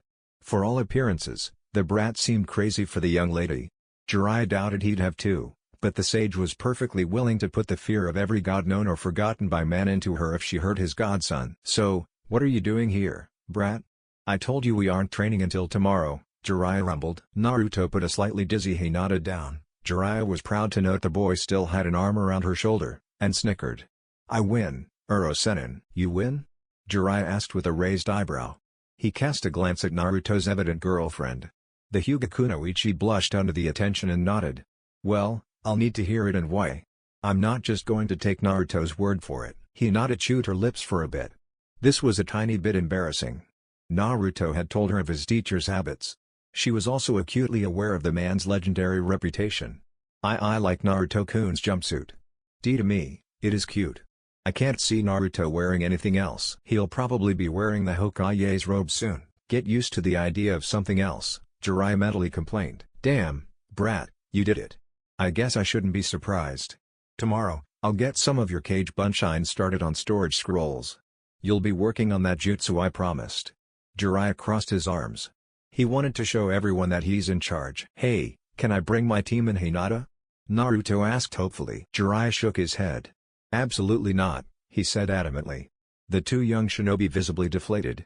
There's something the two of us need to talk about, privately. It's not something to be shared with anyone else. Master and apprentice stuff. Okay, Naruto relented. Jiraiya's tone was stony. The young man really didn't want to get a Sannin mad at him. Orochimaru had already tried to kill him. There was no way Naruto wanted another super powerful ninja gunning for him. Don't feel bad. Tomorrow will change your life, Jiraiya declared. Uzumaki Naruto couldn't sleep. It was bad enough that tomorrow was the day. Tomorrow, the Hokage candidates would be officially announced and the debates would begin. Jiraiya had informed Naruto, after Hinata left, as she wasn't allowed to know who was nominated yet, that the process for selecting a Hokage was usually far more streamlined. This election was different for a few reasons. 1. The daimyo believed that a bloodless, thorough selection of a Hokage would demonstrate Konoha's unity to the rest of the world. If they could make everyone believe for a few months that Konoha was unconcerned by the aftermath of the invasion and confident enough to stare down the other nations, that a full-scale war could be avoided. 2. The election of the Hokage could lead to full-scale war. The daimyo wasn't sure how the candidates, particularly Naruto and Asuma, would translate their grief over the third Hokage's death into policy. The civilian government had to be prepared for all possibilities. The election process would allow the daimyo and his court time to view and influence any possible drive towards conflict. Finally, the daimyo wanted to show the world he still had influence in shinobi matters. Jiraiya promised Naruto that the Land of Fire's daimyo wasn't as stupid as the Land of Wind's daimyo. "Don't worry, our daimyo wants to feel and look important. He's not dumb enough to try to be the sole power in the country. We're too popular with the mob," Jiraiya had assured Naruto. The fact that Naruto was about to meet the daimyo and be officially nominated for Hokage was enough to keep him far too wired for sleep. Then there had been the rest Naruto's day. Needless to say, Jiraiya had been horribly, almost assholishly, underselling how huge the day would turn out. The morning had started early.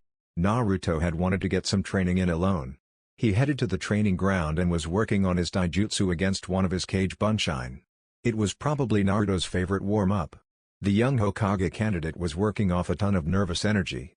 Uro-sennin had sent him reeling. After Hinata had left, Jiraiya had told Naruto what they would be working on later. First, Jiraiya revealed that he was going to uphold his end of the bet. Naruto was going to learn one of the fourth Hokage's signature jutsu, the Rasengan. Uro-sennin was even going to throw in the storage scrolls. The Rasengan alone would earn Naruto a great amount of respect. Storage scrolls were just plain useful. It was also important for Naruto to expand his arsenal. He hated to admit it, but he was the least versatile Hokage candidate in the history of Konoha. That had gotten Naruto thinking as he had walked towards Training Ground 3. He needed to figure out a few more jutsu. Naruto's taijutsu was decent, not great, but decent. He only knew 5 jutsu, and he still couldn't quite produce a single Bunshin. Uzumaki Naruto was nothing if not determined or stubborn and had continued to practice the Bunshin no Jutsu. The still technically again and had finally mastered the basic jutsu about a week after returning from Wave. Maybe the Toads know something they could teach me? Naruto made an inference. He was actually proud of how he had connected one piece of knowledge to another. Then there was the big one, the thought that had led Naruto to connect the Toads to his limited jutsu arsenal. Uro-sennin was going to take Naruto to Mount Myaboko to tell him something Naruto probably wants as much as the hat. Naruto wasn't the most book-smart person in the village. He was, however, far more perceptive than almost everyone gave him credit for. The news had hit Naruto hard. He had collapsed in a heap as he realized what Jiraiya was planning to reveal. The boy had asked, begged really, for the Sannin to just tell Naruto then and there. Jiraiya had refused, saying that he needed time to prepare himself as well. There had clearly been pain behind the Toad Sage's eyes. Naruto immediately knew that Jiraiya had a personal connection to the story. Jiraiya knew who Naruto's parents were and clearly missed them. Uro-sennin will tell me later, Naruto reminded himself to calm his nerves and push back the void in his heart demanding to be filled. He had been expecting his clone to try another attack, but the Kage Bunshin had stopped. What the heck? Naruto snapped at his clone. The whole point of this is training. If I zone out, kick my ass to punish me for being a dumbass. Sasuke's coming, the Kage Bunshin pointed out before dispelling. Naruto grinned. Sasuke was actually about 10 minutes early. Naruto had expected his friend to arrive early. Sasuke was probably caught off guard by being beaten to the training ground by Naruto. "Morning, Sasuke," Naruto said enthusiastically. He was really excited to have this match against Sasuke. Naruto wasn't lying about wanting to fight Sasuke. If Sasuke hadn't caught Naruto in the middle of his informal date with Hinata, Naruto would have probably asked if they could have started the fight then and there. Hinata's presence stopped Naruto from the fight. For one, he was actually enjoying his time with the shy Hyuga girl. 2, he really needed to get those clothes. Finally, busting up the shopping district wouldn't exactly help his chances to become Hokage. That being said, Naruto had quickly found Sasuke at the Uchiha's apartment that evening. They had quickly set up a very early spar. Naruto's challenge even got a smile out of his usually taciturn friend. "You're here early." Sasuke gave Naruto a questioning look. "Couldn't sleep. Today's going to be huge. Starting right now," Naruto announced. Sasuke nodded at Naruto's explanation. A rare smirk flashed on his face as he acknowledged Naruto's eagerness. "Is this going to be no holds barred?" "Not today," Naruto reluctantly confessed. "The next few days are pretty big for me. I can't talk about them." "Don't ask, I'd rather not go to jail. I say, Taijutsu, no shuriken or kunai, cage bunshin, and your fireball jutsu only?" The last Uchiha closed his eyes without a word. Words weren't necessary as his active Tutomoe Sharingan spoke louder than any word in any language spoken by man. Naruto's bravery spoke very loudly as well.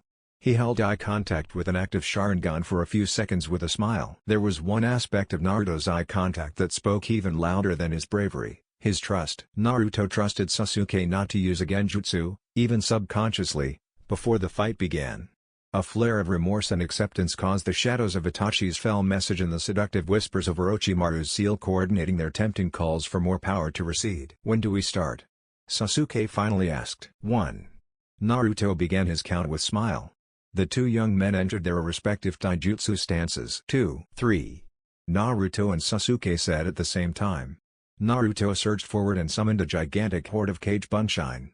The shadow clones released a great war cry which caused every bird roosting nearby to take wing.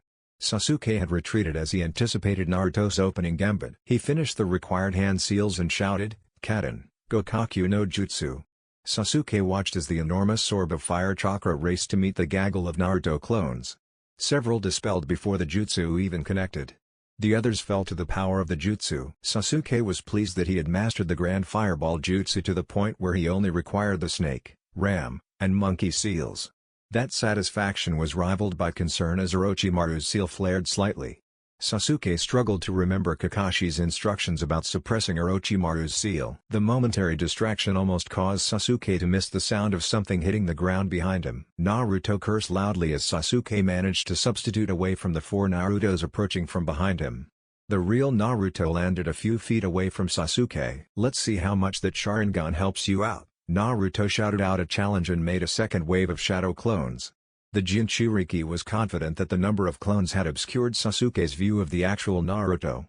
He quickly made the ram, snake, and tiger seals. 24 standard bunshin joined the charge.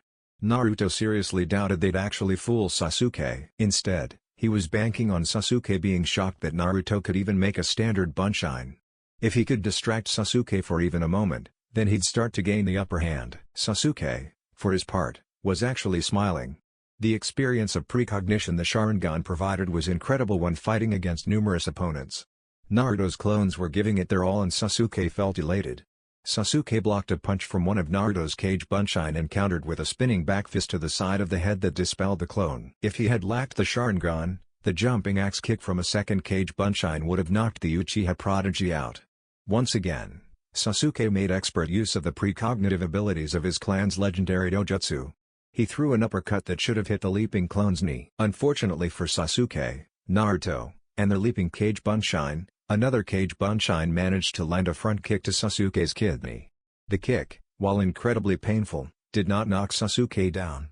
It pushed him forward and allowed the hit to strike a very sensitive area that instantly dispelled the clone. "Oi!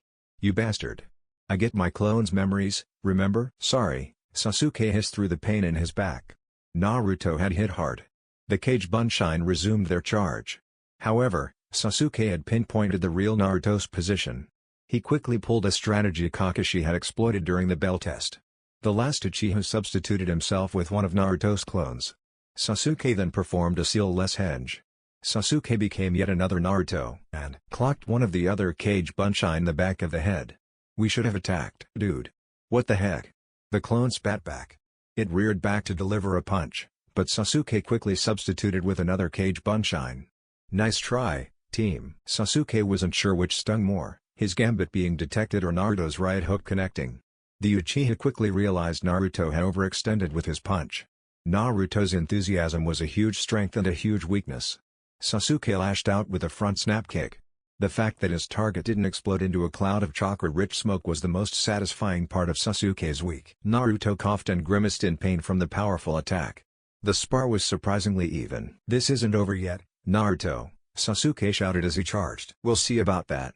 Naruto countered. The Uchiha smirked as he realized he had the advantage. His Sharingan eyes allowed him to anticipate Naruto's moves. An almost instinctive plan was forming in Sasuke's head. He would dodge slightly to the left. His punch would hit home with little interference. Alas, Sasuke had become over-reliant on his dojutsu. The last thing the prodigy expected was for a pair of Naruto's clones to throw themselves in Sasuke's path and willingly dispel. "Shit," Sasuke shouted as the chakra smoke disguised Naruto's approach. "I have to commit." Sasuke, Naruto. The first thing each boy registered was their respective opponent's fist emerging from the chakra smoke. Dodging was an impossibility, even Sasuke with his Sharingan couldn't react in time. The punches hit home and launched both shinobi. Naruto and Sasuke fell to the ground with an audible crunch. The spar was over. Abe Hideki was walking alongside his cousin Abe Takumi's Genin team. Hideki had agreed to help with Team Takumi while his cousin recovered from wounds received during the invasion. The Jonin sighed as he nursed a limp. The limp was from a minor wound sustained in his recent C rank.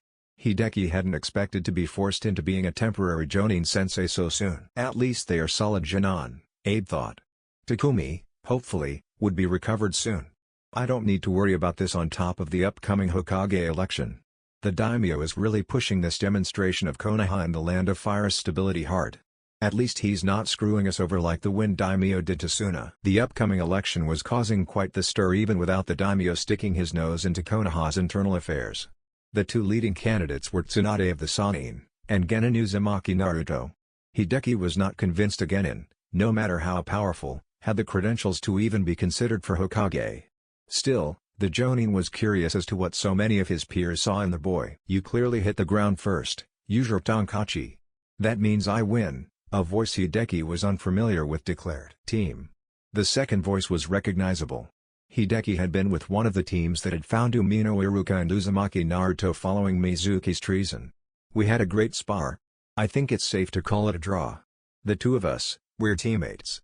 Friends even." Still, one of us had to win.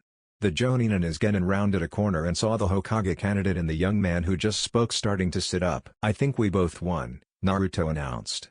"You pulled some nice moves in the fight, Sasuke."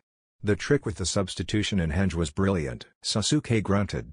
"If it was so brilliant, how'd you see through it?" "Simple, the cage bunshine dispelled the second it realized what you had done. If it had held on for a few more seconds, you would have managed to clock me." "I'm not progressing fast enough," the Uchiha admitted in a rare moment of vulnerability. Naruto's chuckle earned the blonde-headed boy a harsh glare from his friend. "Sasuke, if we got to our goals as fast as we wanted, would it be worth it? I mean, I've wanted to be Hokage since I could say the word. Would that have been a good thing for Konoha if I got the hat when I was 5? "No, because there's no way I'd accept ramen being the only legal food," Sasuke said in complete seriousness. "See? And would I have been prepared for the invasion? The answer, obviously, is hell no," Naruto admitted. "We've got to earn everything. I know you, Sasuke, there's no way you'd simply accept something as a gift. The two of us, we've got to earn it." The Uchiha was silent. He didn't want to concede the point, but didn't want to say that Naruto was wrong either. Instead, he settled for an observation. "A team is here to use the ground." "Morning," Naruto announced proudly after a quick stretch. "We didn't destroy anything, so you're good to go." "Appreciated," Akane, one of Takumi's Genin, said flatly. "Don't mention it." Naruto deflected the sarcasm. "I'm Uzumaki Naruto, by the way. This entirely too serious dude is Uchiha Sasuke." Sasuke, forced into an introduction, simply nodded politely. "Team Abe, Kiki, the oldest member of the cell," said in return. Naruto flashed a thumbs up. "Nice to meet you all. Have fun training. Sasuke and I'll clear out for you." As Hideki watched Naruto and Sasuke depart, he readily admitted that the boy's potential was obvious. No one could doubt his power. The defeat of Tsuna's Bijou put that concern to rest. The portion of the conversation Hideki overheard had allayed some fears. Naruto had critiqued Sasuke's failed gambit quickly, professionally, and still maintained a friendly air. It was a good start. The Jonin was still going to vote for Tsunade of the Sannin, but he was damn sure going to advocate that Uzumaki Naruto be promoted to Chunin. In a few years, the Uzumaki boy would become a Jonin. After Naruto guided again in Team War 2, Tsunade would likely be in a position to retire. Then Naruto would be ready to become Hokage. Even in the off chance he wins, at least it won't be the apocalyptic mistake I had originally feared. Naruto was not privy to Abe Hideki's private thoughts, but he had observed how the Jonin had been impressed by both Genin. The spar with Sasuke had made the day a big deal. Naruto had expected that to be the highlight of his day until Jiraiya dragged him off for training. Of course, the hits kept coming. Sasuke and Naruto had just decided on where to eat after a rather heated rock-paper-scissors match. Tragically for Naruto, he had failed to secure a meal at Ichiraku. Instead, they were eating at a basic cafe Naruto had never heard of. Sasuke was a private person and selected a booth in the back. "There's something I want to ask you, Naruto." The Uzumaki finishing chugging his glass of ice water. "Sup, Sasuke? How much has Jiraiya taught you?" "Not much," Naruto admitted truthfully. He wasn't prepared to reveal the Kyuubi to Sasuke yet. He was close, but not quite ready. The Hokage election was stressful enough. "I'll tell him after the elections. He's mostly focused on chakra control." It was completely true. Jiraiya had worked on Naruto controlling his own chakra, and the demon foxes. "I also signed the toad summoning contract." "Other than the toads?" Sasuke probed. "Nothing," Naruto groused. "I had to have Hinata's help in winning a bet to learn anything else." "What will he be teaching you?" Sasuke asked after taking a bite of his meal. "Storage scrolls in one of the fourth Hokage's jutsu. I'm really excited about this one. It'll be able to compete with the Chidori." "If Jiraiya-sama is teaching you, what I think he's teaching you." Kakashi had somehow slipped into the booth with his two students. Their reaction pleased Kakashi greatly. Sasuke had activated his Sharingan and grabbed a kunai from his pouch in a single fluid motion. Naruto had created two Kage Bunshin immediately next to Kakashi. They both had kunai aimed at his throat. The copy nin noticed three more shadow clones holding the snake hand seal in preparation to execute the Kawarimi no Jutsu. "Good work you two. Caught off guard and you still managed to throw together a nice little escape plan." "How long have you been here, Kakashi-sensei?" Naruto asked hotly. "Don't worry, I haven't intruded too much on your little bromance," Kakashi joked. The two young men actually leaked a bit of killing intent at the joke. "I just wanted to let you know that I'm back in the village. I'm going to try to get Team 7 together as soon as possible." "And?" Sasuke ground out. There was clearly more to the infamous Jonin's tale. "It'll be after the daimyo's horse and pony show of an election," Kakashi admitted as he leaned back in the booth. "Speaking of which, I've put in good words for both of you. At the ceremony all the Jonin are required to attend. I'll mention this little encounter." The two shinobi relaxed. Sasuke deactivated his Sharingan while Naruto dispelled his Kage Bunshin. Naruto nearly blurted out a question. "Are you saying what I think you're saying?" Strangely, Kakashi read Naruto perfectly. To answer that question, Naruto, "A little bit, yes. Well, I'll let you finish your lunch. Ta-ta." Kakashi is going to put in a good word for me at the elections. I know Kakashi-sensei will say I'm not ready, but still. It might accidentally swing a few votes. If I can get a few more, I really might win. Naruto looked down to hide his triumphant grin, and noticed that his sensei had taken his last-rate tempura. Sasuke noticed Naruto's dark look and flicked his gaze to his own food. Kakashi had stolen his last tomato and okako musubi. "Kakashi." Both students looked up and noticed that their teacher had disappeared with a shunshine. "I kinda hate him sometimes," Naruto lamented. Sasuke nodded in agreement. "Still, it's nice to know Kakashi-sensei is supporting us. I'm still going to put him on a week of D ranks for stealing my tempura." Lunch had actually ended on a high note. Naruto had pretty much convinced Sasuke to join him in a vengeance prank to punish Kakashi for stealing their food. Naruto wasn't sure how he was going to pull off a prank on a world-renowned Jonin like Kakashi. Still, it would be fun, and hopefully Naruto would get to abuse a bit of his future political power. I might even cackle. As Naruto exited his apartment post-gathering some training supplies, he wondered exactly how Rasengan would teach him the Rasengan. Naruto was hoping that he'd be able to master the Jutsu quickly. That way the Hokage candidate could move on to the fourth other signature jutsu. It would be so cool to learn the Flying Thunder God. Sadly, that required crazy chakra control. Naruto knew one of his areas to work on was his chakra control. "I guess it'll be a while before I learn that jutsu," Naruto lamented, but took comfort in the fact that he would eventually learn that unstoppable jutsu. "Hey, Naruto." Naruto recognized Kiba's voice, especially since Akamaru barked to emphasize the point. The possible Godime Hokage turned on the balls of his feet and grinned. He actually kinda liked Team 8 as a whole. Hinata, as Naruto had said at Training Ground 3 before his match with Neji, was the kind of person Naruto liked. Shino struck him as dependable, and Kiba was sometimes cool. "What's up?" Naruto asked. He immediately brightened as he focused on the girl he had a semi-date with yesterday. "Hey, Hinata. I hope you had fun yesterday." I had a lovely time," Hinata answered. She was blushing furiously as being put on the spot was something that made her uncomfortable. Kiba and Shino looked back and forth between the shinobi present. Their gaze eventually settled on their teammate. "And Naruto-kun and I had an unplanned date." "Truly?" Shino asked protectively. Naruto nodded.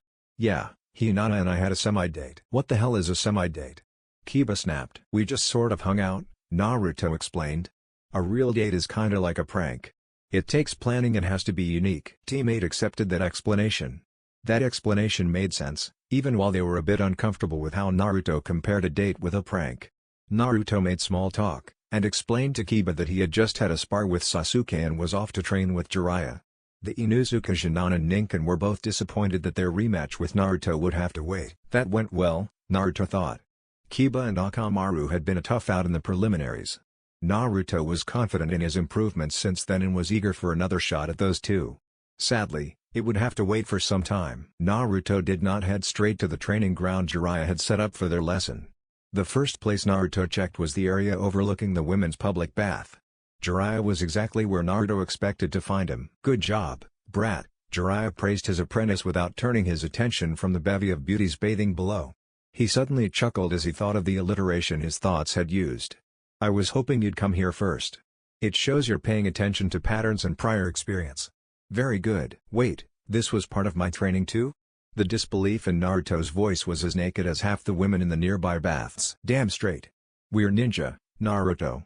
That means we aren't just soldiers. Shinobi are assassins, spies, and saboteurs, too. Know what all of those have in common? They all require you to know details about your objective. That's why I'm proud of you for showing up here first. Naruto was not only mollified by his teacher's explanation, he was ecstatic. He hadn't expected to learn something so quickly. It's like that saying in the tower. You've got to have brains as well as power. Off to a great start today. Jiraiya finally turned around. We're actually going to work here for a bit. Take your shoes off. We're going to do some extreme water walking. Huh? Naruto struggled with his jacket. He was still sore from sparring Sasuke. Kage Bunshin no Jutsu. Jiraiya announced a bit too excitedly. A second Uro-Sennin appeared in a puff of smoke. You are going to spar with my shadow clone while keeping afloat. Are you crazy? I've barely managed to stay afloat on my own. Plus, I've already sparred with Sasuke today. I'm still sore. Tough shit, Jiraiya's clone declared without a trace of sympathy. Do you think I got a break from fighting in the Second Shinobi World War? Be thankful that you're finding and surpassing your limits in training rather than crashing into them on the battlefield. Naruto gulped as he walked out on the water. His control was shot because Uro-Sennin's words had really hit home. He was going to be Hokage one day, hopefully very soon, and he could not afford limits. Naruto would have to be strong to protect everything he held dear. That single sentence from Uro-Sennin had done more to make Naruto understand the position of Hokage than any of the lectures from the academy. His resolve found its steel. That's it. That is exactly what I want to see. Jiraiya praised his student. Shinobi are those who endure. To endure, you need guts. Naruto brightened at the continued praise, and was punished for it. The Toad Sage's Kage Bunshin landed on the water in a crouch. Jiraiya's doppelganger executed a quick hook kick that forced Naruto underwater. The young man exploded from the hot spring cursing Jiraiya's underhanded tactics and how freaking hot the water was. Part of your training, kid. Jiraiya's voice was completely void of sympathy. He was very proud that Naruto didn't sulk, but immediately went on the offensive. Occasionally, the boy would curse as his feet slipped into the near boiling water. Still, he's making incredible progress. He stayed on Bunda's head for an entire day. I think he'll have this down by the time we finish. The two gutsy shinobi were both very pleased when the original Uro-Sennin called for a halt to the sparring. Naruto grimaced as Jiraiya quizzed him on what he picked up in regards to Jiraiya's fighting style. The relentless questions continued as the master and apprentice reached their training ground. Jiraiya produced a few storage scrolls and spread them around a small part of training ground 17. Create a dozen clones.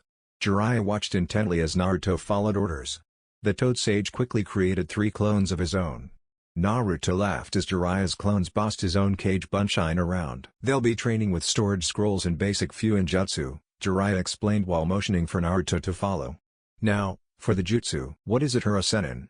I know it'll be awesome since it was Namikaze Minato's, but how does the Rasengan compare to the Hiraishin? What rank is it? How does it work? Naruto rattled off question after question. The Rasengan is a completely different jutsu than the Hiraishin. The Rasengan is the most advanced form of shape transformation in the world. Most importantly, it doesn't require hand seals. As for the rank, it's an A-rank technique. Don't worry about the Hiraishin yet anyway. That isn't your legacy like the Rasengan. Senju Tobirama invented the Hiraishin. Even if Minato perfected it, Minato would have wanted you to learn the Rasengan first anyway. Jiraiya's voice actually hitched. He missed Minato even after all these years. That annoying, somewhat uptight, prodigy was damn near Jiraiya's son. Naruto fell silent as he took in his teacher's emotions. Eventually, he whispered a simple, "I'm sorry." "For what? Living?" Jiraiya thundered. "Don't you dare apologize for living, brat. Since Minato isn't around to get angry at you for that, I will, even if he'd probably find it impossible to get mad at you." Kushina on the other hand. I don't understand, Jiraiya-sensei." Naruto stumbled over the words. For once, the Jinchuriki didn't call his teacher Urosenin. After that outburst, Urosenin would be a really bad choice of words. "You will soon enough," Jiraiya said cryptically before summoning a toad. "Tell Ma and Pa it's time." The toad nodded and disappeared.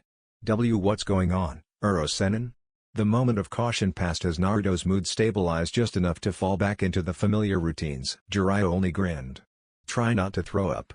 Reverse summoning is a bitch." Naruto realized just how much Jiraiya enjoyed trolling people with horrible, nigh unforgivable, understatements. The younger man's mind and body weren't prepared for the reverse summoning. Naruto's stomach churned. "Thank goodness I've already used up most of my lunch," Naruto thought woozily. For once, Naruto was grateful for the presence of the Kyuubi no Kitsune. The nausea quickly passed and Naruto was able to get a look at his surroundings. It was a paradise. The sun warmed the tropical environment to the perfect temperature. Plant life and dozens of toads created a bright, colorful palette that had no equal anywhere in the world. Jiraiya graciously allowed the young man his moment of awe. He remembered his first trip to Mount Myoboku. Naruto laughed as he dashed off to explore and introduce himself to the various toads in the immediate area. This place is incredible, Urosenin. Am I really going to learn the fourth jutsu here?" "No," Jiraiya said gently as soon as the awestruck and excited teen skidded to a halt. The veteran shinobi placed a hand on Naruto's shoulder. "This is where you'll learn your father's jutsu." The world suddenly stopped. Naruto's young mind failed to comprehend the beautiful surroundings that had enraptured him. The sounds of the jungles and the conversations of toads felt muted and ever more distant. If Naruto could have seen the insides of his throat, he readily believed it would have resembled the parched, rough material that Gar was encased in following his transformation. This was just all too much. His mind, his heart, his very soul could barely take this revelation. Naruto was finding it hard enough to keep it together following his nomination. The emotional shock was part of the reason he had asked out Hinata. That was part of Naruto's original plan. After the Chunin exams, Naruto had expected to be promoted to Chunin. After rubbing his promotion in Sasuke's face for a bit, he would have asked out Hinata and started going on, hopefully, a few dates. He'd take some kick-ass missions and make Jonin on his 16th birthday. 2 years of A&S rank missions would lead into his own Genin team. Then, after his students made Chunin before Sasuke's students, he'd be ready for the Hokage's hat then. I never thought I'd say this, but I will be a bit disappointed making Hokage so soon. I was really looking forward to having a Genin team. That return of coherent thought gave Naruto just enough of a mental spark to erupt. "You asshole. You asshole. I know you said today would change my life, but not this much. Why tell me now? How do you even know?" "I know because I'm your godfather. I may be the shittiest godfather in human history, but I'm still your godfather. Your parents, Namikaze Minato and Uzumaki Kushina, chose your name from the hero of my first novel. Which wasn't a porno, by the way." Naruto desperately used his forearms to wipe away his tears. "It's bad enough that he sealed a fox in me. It would have been so much worse if I had gotten my name out of smut." "Kushina, your mom, hated my Icha Icha series. I think she threatened to beat me with a frying pan once a month for not writing more books like The Tale of the Gutsy Shinobi." "Why did they have to die? Why seal that fox in me?" Naruto asked in a very small voice. "What I'm about to tell you is a state secret. You can't tell anyone right now. When you become Hokage, you'll be limited to your advisors and certain Jonin." Naruto nodded at Jiraiya's words. The Kyuubi wasn't just a rampaging act of nature. It was an act of war. "Naruto, this will be the first of many difficult words, but you aren't the first Jinchuriki of the Kyuubi. In a way, you are carrying on an Uzumaki family tradition that began with Uzumaki Mito, the wife of the first Hokage. The second Jinchuriki was Uzumaki Kushina." "Emma?" Naruto's whisper was so at odds from the rambunctious pain in the ass Jiraiya had grown fond of. "Your mom." "Hey, I'm sure I'll get this question," Jiraiya laughed as he opened a storage scroll. He produced a few balloons. "I'm going to share the story of how Minato and Kushina got together. While I tell the story, I want you to work on this jutsu. Feel free to make a bunch of shadow clones. Oh okay, Naruto agreed as he followed Jiraiya to a nearby stream. So, how did they meet? Jiraiya smiled as his gambit seemed to be paying off. There was no way Naruto would accept any bullets about Minato couldn't ask any other parent to do what he wouldn't do himself. That would result in one thing, Naruto hating his parents. Jiraiya would sooner dedicate himself to celibacy and cut his own balls off before letting that happen. Those two would have made damn fine parents. Instead, Jiraiya was going to introduce Naruto to his parents. The jutsu I'm going to teach you was your dad's, obviously. It's called the Rasengan and it's based off something that furball in your gut can do. Jiraiya began to explain the jutsu. The first stage of learning the Rasengan is to spin your chakra. If you do it right, you'll pop the balloon. Naruto accepted the first balloon and gave it a whirl. He was determined to master the jutsu fast. Sennin, how long did it take Pa to master this jutsu? Years, Jiraiya admitted. He saw what Naruto was planning. Kid, if you can pop the balloon by the time I finish your parents' love story, I'll teach you something your mom taught me. Naruto's eyes lit up and he summoned the largest horde of cage bunshine Jiraiya had ever seen. Half of you, grab a balloon and get started. The other half, pay attention. Jiraiya had always enjoyed having a captive audience. There was something about close to 150 smiling Narutos standing, sitting, or in a few cases, hanging upside down from tree branches. He reminds me so damn much of Kushina. I can see Minato giving Hiashi a workout rescuing his knuckle-headed wife and son from treehouse construction mishaps. The Toad Sage began his story on Kushina's first day at the academy. He explained, from memory with almost no embellishment, about how both Minato and Kushina announced that their dreams were to become Hokage. The second Naruto and his horde heard his parents' reason for becoming Hokage. There wasn't a single dry eye amongst the crowd. Normally, Jiraiya would have started to brag about his gifted storytelling abilities. This wasn't the time. A few of Naruto's bunshine proudly conversed about how cool, and a bit scary, their mom was after Jiraiya revealed that Kushina didn't take crap from anyone. It simultaneously warmed and pained Jiraiya's heart that Naruto was so excited to learn about his parents. I shouldn't have to be telling stories. He should already know most of this from Kushina. The Toad Sage's lament was broken up by several exclamations punctuated by "Dadabayo." Jiraiya exploded into laughter, which became a raging inferno of comedic exuberance. What's so funny, Sennin? The original Naruto snapped out a question. Jiraiya wiped a tear from his eye. Your mother was terrified you'd pick up a verbal tick like her Bane. I'm just thinking about much of a mama's boy you would have been. Most young men would have been offended at being declared a mama's boy. However, Naruto was desperate to any connection to his parents. He let it slide, because Jiraiya continuing his story was more important. The Hokage candidate felt a prickle of memory as one of his few ninjutsu training clones dispelled. He grinned and looked down at the balloon he was half-heartedly working with. His attention was 90% on Sennin's lessons about his parents. Naruto watched as the balloon almost popped. What am I doing wrong? Brat, you're doing really good actually. I've seen some of the progress you and your horde are making. It took me a week to figure it out. And before you ask, no, I won't give you a hint. Jerk, a Naruto clone grumbled. I should smash your notebook with a club. Or cut it up with a kunai, another cage bunshine threatened. Which one of those cuts again? The Toad Sage prompted. Think about thickness. Naruto stared at the training aid for a second. I thought you said you weren't going to give hints. I'm a ninja and a spy. Lying is a valuable career skill, Jiraiya casually confessed. Naruto mumbled a few curses that ended with an emphatic T-bio. He concentrated his chakra into a thin blade rather than a thick blob. Almost got it, Naruto shouted excitedly. Guys. Think then. Like the ice we were always on with Iruka-sensei at the academy?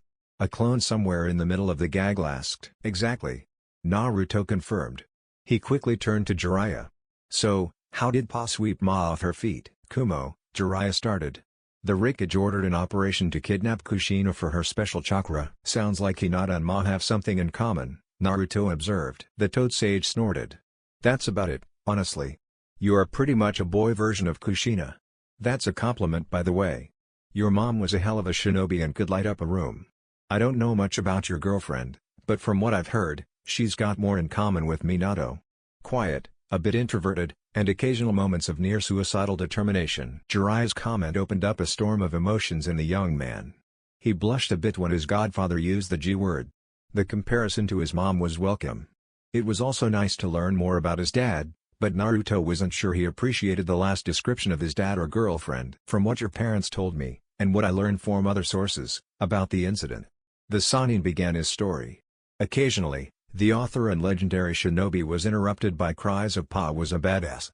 There had been only a few interruptions as welcome. The next interruption was just as welcome. The original Naruto grabbed a balloon from a frustrated Kage Bunshin and strode purposefully to his teacher. He held out the balloon and soaked Jiraiya when it exploded. "So, what's Ma's technique?" Naruto was alone in his apartment. Rasengan's revelations had been one of the greatest and most heart-wrenching of the young man's life.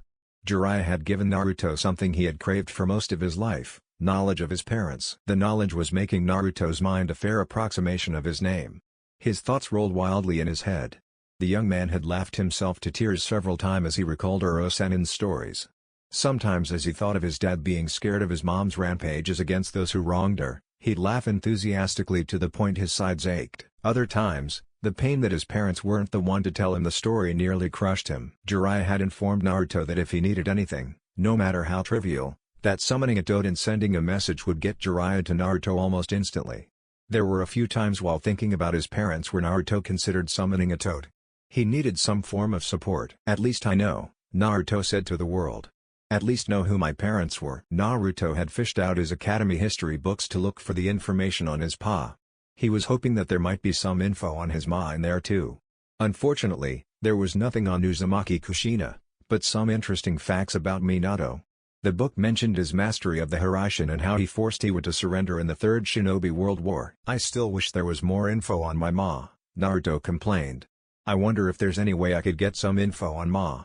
Maybe there are records on Chunin team assignments at the academy." Further ruminations on the subject were cut off quickly. Naruto nearly jumped through his apartment's ceiling when he heard the knock at his door. 3 Kage Bunshin appeared at various points in the apartment. Naruto noticed that one of the clones was focusing his chakra into the buzzsaw form from stage 1 of the Rasengan training. "Who is it?" Naruto called out. "Good evening, Uzumaki-san. My name is Shimura Danzo, a jonin of Konoha and one of the elders of the village." The voice traveled well and Naruto heard it clearly. One of the clones shot Naruto a disbelieving look. Naruto nodded. "Why are you here so late?" "You have been training with your master, Jiraiya of the Sannin." "It was not my place to interfere," Danzo said succinctly. Naruto could tell that Danzo's story was fishy, but it was probably at least part of the truth. "I am here to talk to you about the Hokage election and your nomination." Naruto sighed. If Naruto wanted to win the hat, he couldn't piss off one of the elders of the village. He had the Kage Bunshin closest to the door let Danzo in. Welcome to my house." Naruto tried to be polite. The elder took a look around the small apartment. He noticed the defensive formation Naruto's Kage Bunshin were in. The quick thinking and instinctive tactical sense greatly pleased the leader of the defunct Root organization. There were 3 other details that stood out to Danzo. First, there was a small room in the rear of the apartment that was designed to be a second bedroom. Naruto had converted it to a training room. The darkness of Shinobi could see a few scrolls, a human-shaped star target with vital points crudely and somewhat accurately marked, and a pull-up bar. "Good, Uzumaki-san, good," Danzo thought. The second detail was Naruto's window. The locks were clearly used and there was evidence that Naruto routinely put traps up at night. Finally, Naruto's apartment was what one would expect from a teenage boy. This was a very good sign for Naruto's chances to be elected for the position of Hokage. It showed that the social isolation and near-institutionalized bigotry from the majority of civilians and even some ninja had not destroyed Naruto's spirit. "I doubt that is even possible," Danzo thought. Everyone had heard of Naruto's declaration in the test of Ikki proctored. Where others had panicked and given in, Uzumaki Naruto had a completely different reaction. He had been offended by Iki's mind games. It showed strength. Strength to rally people. Strength to stare threats in the face without blinking. That was what Konoha needed. "Thank you for letting me in," Danzo said politely. "If you don't mind, I would like to discuss the election." Oh? Naruto asked. "Feel free to take a seat on the couch, it's the only really comfortable seat I've got." "Thank you," the elder said as he shuffled to the couch. Naruto felt there was something a bit off about Danzo, but didn't want to say anything. The old guy was an elder of the village after all. Naruto pissing the guy off would really hurt his chances. "I would like to congratulate you, Uzumaki-san." Even Hiruzen was not nominated at such a young age. Though, his nomination and ascension were simultaneous and rather more urgent. "I heard it was at the very start of the Second Shinobi World War." Naruto recalled some of the information from his time at the academy. His tone was reverent. The third Hokage had been an enormous influence on the young man's life. Danzo suddenly had a faraway look. A few months in. We were surrounded. Why you were there? Naruto asked. Danzo nodded, but inwardly two mental processes were competing for his focus. The first was the memories of the fear, the desperation, and all the emotions of war. The second was his current plots. Years of determined and relentless self-indoctrination succeeded. Danzo began weaving his tale. The greatest weapon Danzo had in this moment was the absolute truth. The leader of Root did carefully select his words to give the impression that his friendship with Hiruzen hadn't died that day. Naruto would occasionally, politely, interrupt to ask questions about Tobirama-sensei or the situation. Danzo paused in his story. It was time to drop the first breadcrumb. This would be the start of Naruto's test. What would you have done in that situation? Am I Naruto or Tobirama? Naruto asked. Danzo was pleased by the question. It was refreshingly intelligent. Naruto was demonstrating that he had ideas on multiple levels. The academy had truly failed Naruto. If it hadn't been for Umino-sensei, even with his tragic adherence to the will of fire, Uzumaki-san would not be on the path to Hokage. Naruto would have been on the path to becoming the self-fulfilling prophecy Konoha feared. Be yourself, Danzo encouraged. His command wasn't encouraging excessive individualism. Naruto, like Danzo, was a shinobi. They were simply parts in the greater machinery of Konoha. It would take longer to replace the parts Uzumaki, Naruto and Danzo played for the glory of the village, but they could be replaced eventually. I'd stay back. I wouldn't give anyone else the chance to volunteer. Naruto's voice hitched as emotions danced beneath the surface of his words. My skill with Kage Bunshin and Naruto paused. If this man was a village elder and a friend of old man Hokage, then he probably knew. Relief and worry warred in Naruto's eyes as Danzo nodded in confirmation. There was no judgment or shock in the very old man's features. All Naruto saw was the acceptance of a basic fact. The Kyuubi give me the best chance to cover the escape. I'd create as many Kage Bunshin as I could. A good number would hedge into my friends. They'd scatter in random directions to force the enemy to choose which group to chase. What if the enemy had a sensor nin? Danzo asked. He was getting curious about Naruto's planning abilities. This was an incredible opportunity to gauge Naruto's tactical skill. Danzo would need a baseline to work from as he molded Naruto into the greatest Kage in the history of the shinobi world. Neji's Byakugan couldn't tell the difference between me and my Kage Bunshin. Unless they have a technique better than the Byakugan, which I call bullshit on, they won't be able to tell. The answer was a very good one in Danzo's opinion. It showed that Naruto had picked up valuable information from a single battle. With the proper tutors and motivation, Uzumaki-san can progress quickly. Combine that with the memory transfer aspect of the Kage Bunshin, yes, he will reach true Kage status far faster than anticipated. More importantly, the young man's answer showed strong nationalism. Danzo nodded. He did not smile, but Naruto could tell that the kind of creepy old guy was pleased with his answer. Naruto was going to play along, though. This guy was an elder. He could definitely swing a few votes that might push Naruto over the top. You mentioned using the Kyuubi's chakra, Danzo continued. Did you know that most of Konoha's older shinobi forces were aware you wielded it during the match against Hyuga Neji? Naruto blanched for a moment. I figured some people recognized it. Uzumaki-san, there is no need for fear. The display of power ended some of the fear surrounding you and the Kyuubi. The Root leader watched as Naruto appeared to be liberated. Danzo quickly continued. He could not believe his luck. This was an opening that had to be thoroughly and ruthlessly exploited. You were in complete control of the Kyuubi's chakra. It was a spectacular appearing display, but only lasted as long as you commanded it to last. How did you control such power? What state of mind were you in? Naruto was quiet as he thought back to the match. I told the stupid fox to lend me its power. I guess I pushed my emotions to the corner for a second. The fox's chakra is really angry. I couldn't let it control me tbo. That statement was more than the village elder and rival of the third Hokage could have ever hoped for. Not only was Naruto's statement the perfect opening, the very wording aligned with Danzo's philosophy. Control of one's emotions is a crucial skill for all shinobi, especially the Hokage. A shinobi must be in complete control of their surroundings, whether they are on a mission, in the village, or in any other situation. A Hokage must be prepared to make decisions that impact and ultimately benefit the village as a whole. In order to make the wisest decision, you can't be angry. I have trained many Anbu, Jonin, and other powerful agents of Konoha throughout my service to our village. I wish to extend this training to you as well, Uzumaki-san. Thanks, Naruto said excitedly. New training was always cool. I'll just have to check in with Uro-sennin. He's teaching me my favorite Hokage's original jutsu and another jutsu. The training is pretty intense and I don't know how I'll fit that in the schedule. I mean, it'd look bad if I showed up to meet the daimyo exhausted, sweaty, and dirty tbo. He'd probably get annoyed that I couldn't keep track of time better and definitely be mad if he thought that I thought he wasn't even worth a shower. His answer was childish, but entirely accurate. Our daimyo is a rather foppish, vain, and punctuality-obsessed civilian. Danzo continued to observe Naruto. The boy was very rough around the edges, but if he had more dedicated teachers in the past, he would have likely already be a Chunin. Tragically, this denial of Naruto's true potential and skill served Konoha's and Danzo's interest far better than Naruto being a Chunin. Konoha needed Naruto in the recent Chunin exams. If he had not been there, Shukaku's rampage would have done incalculable damage.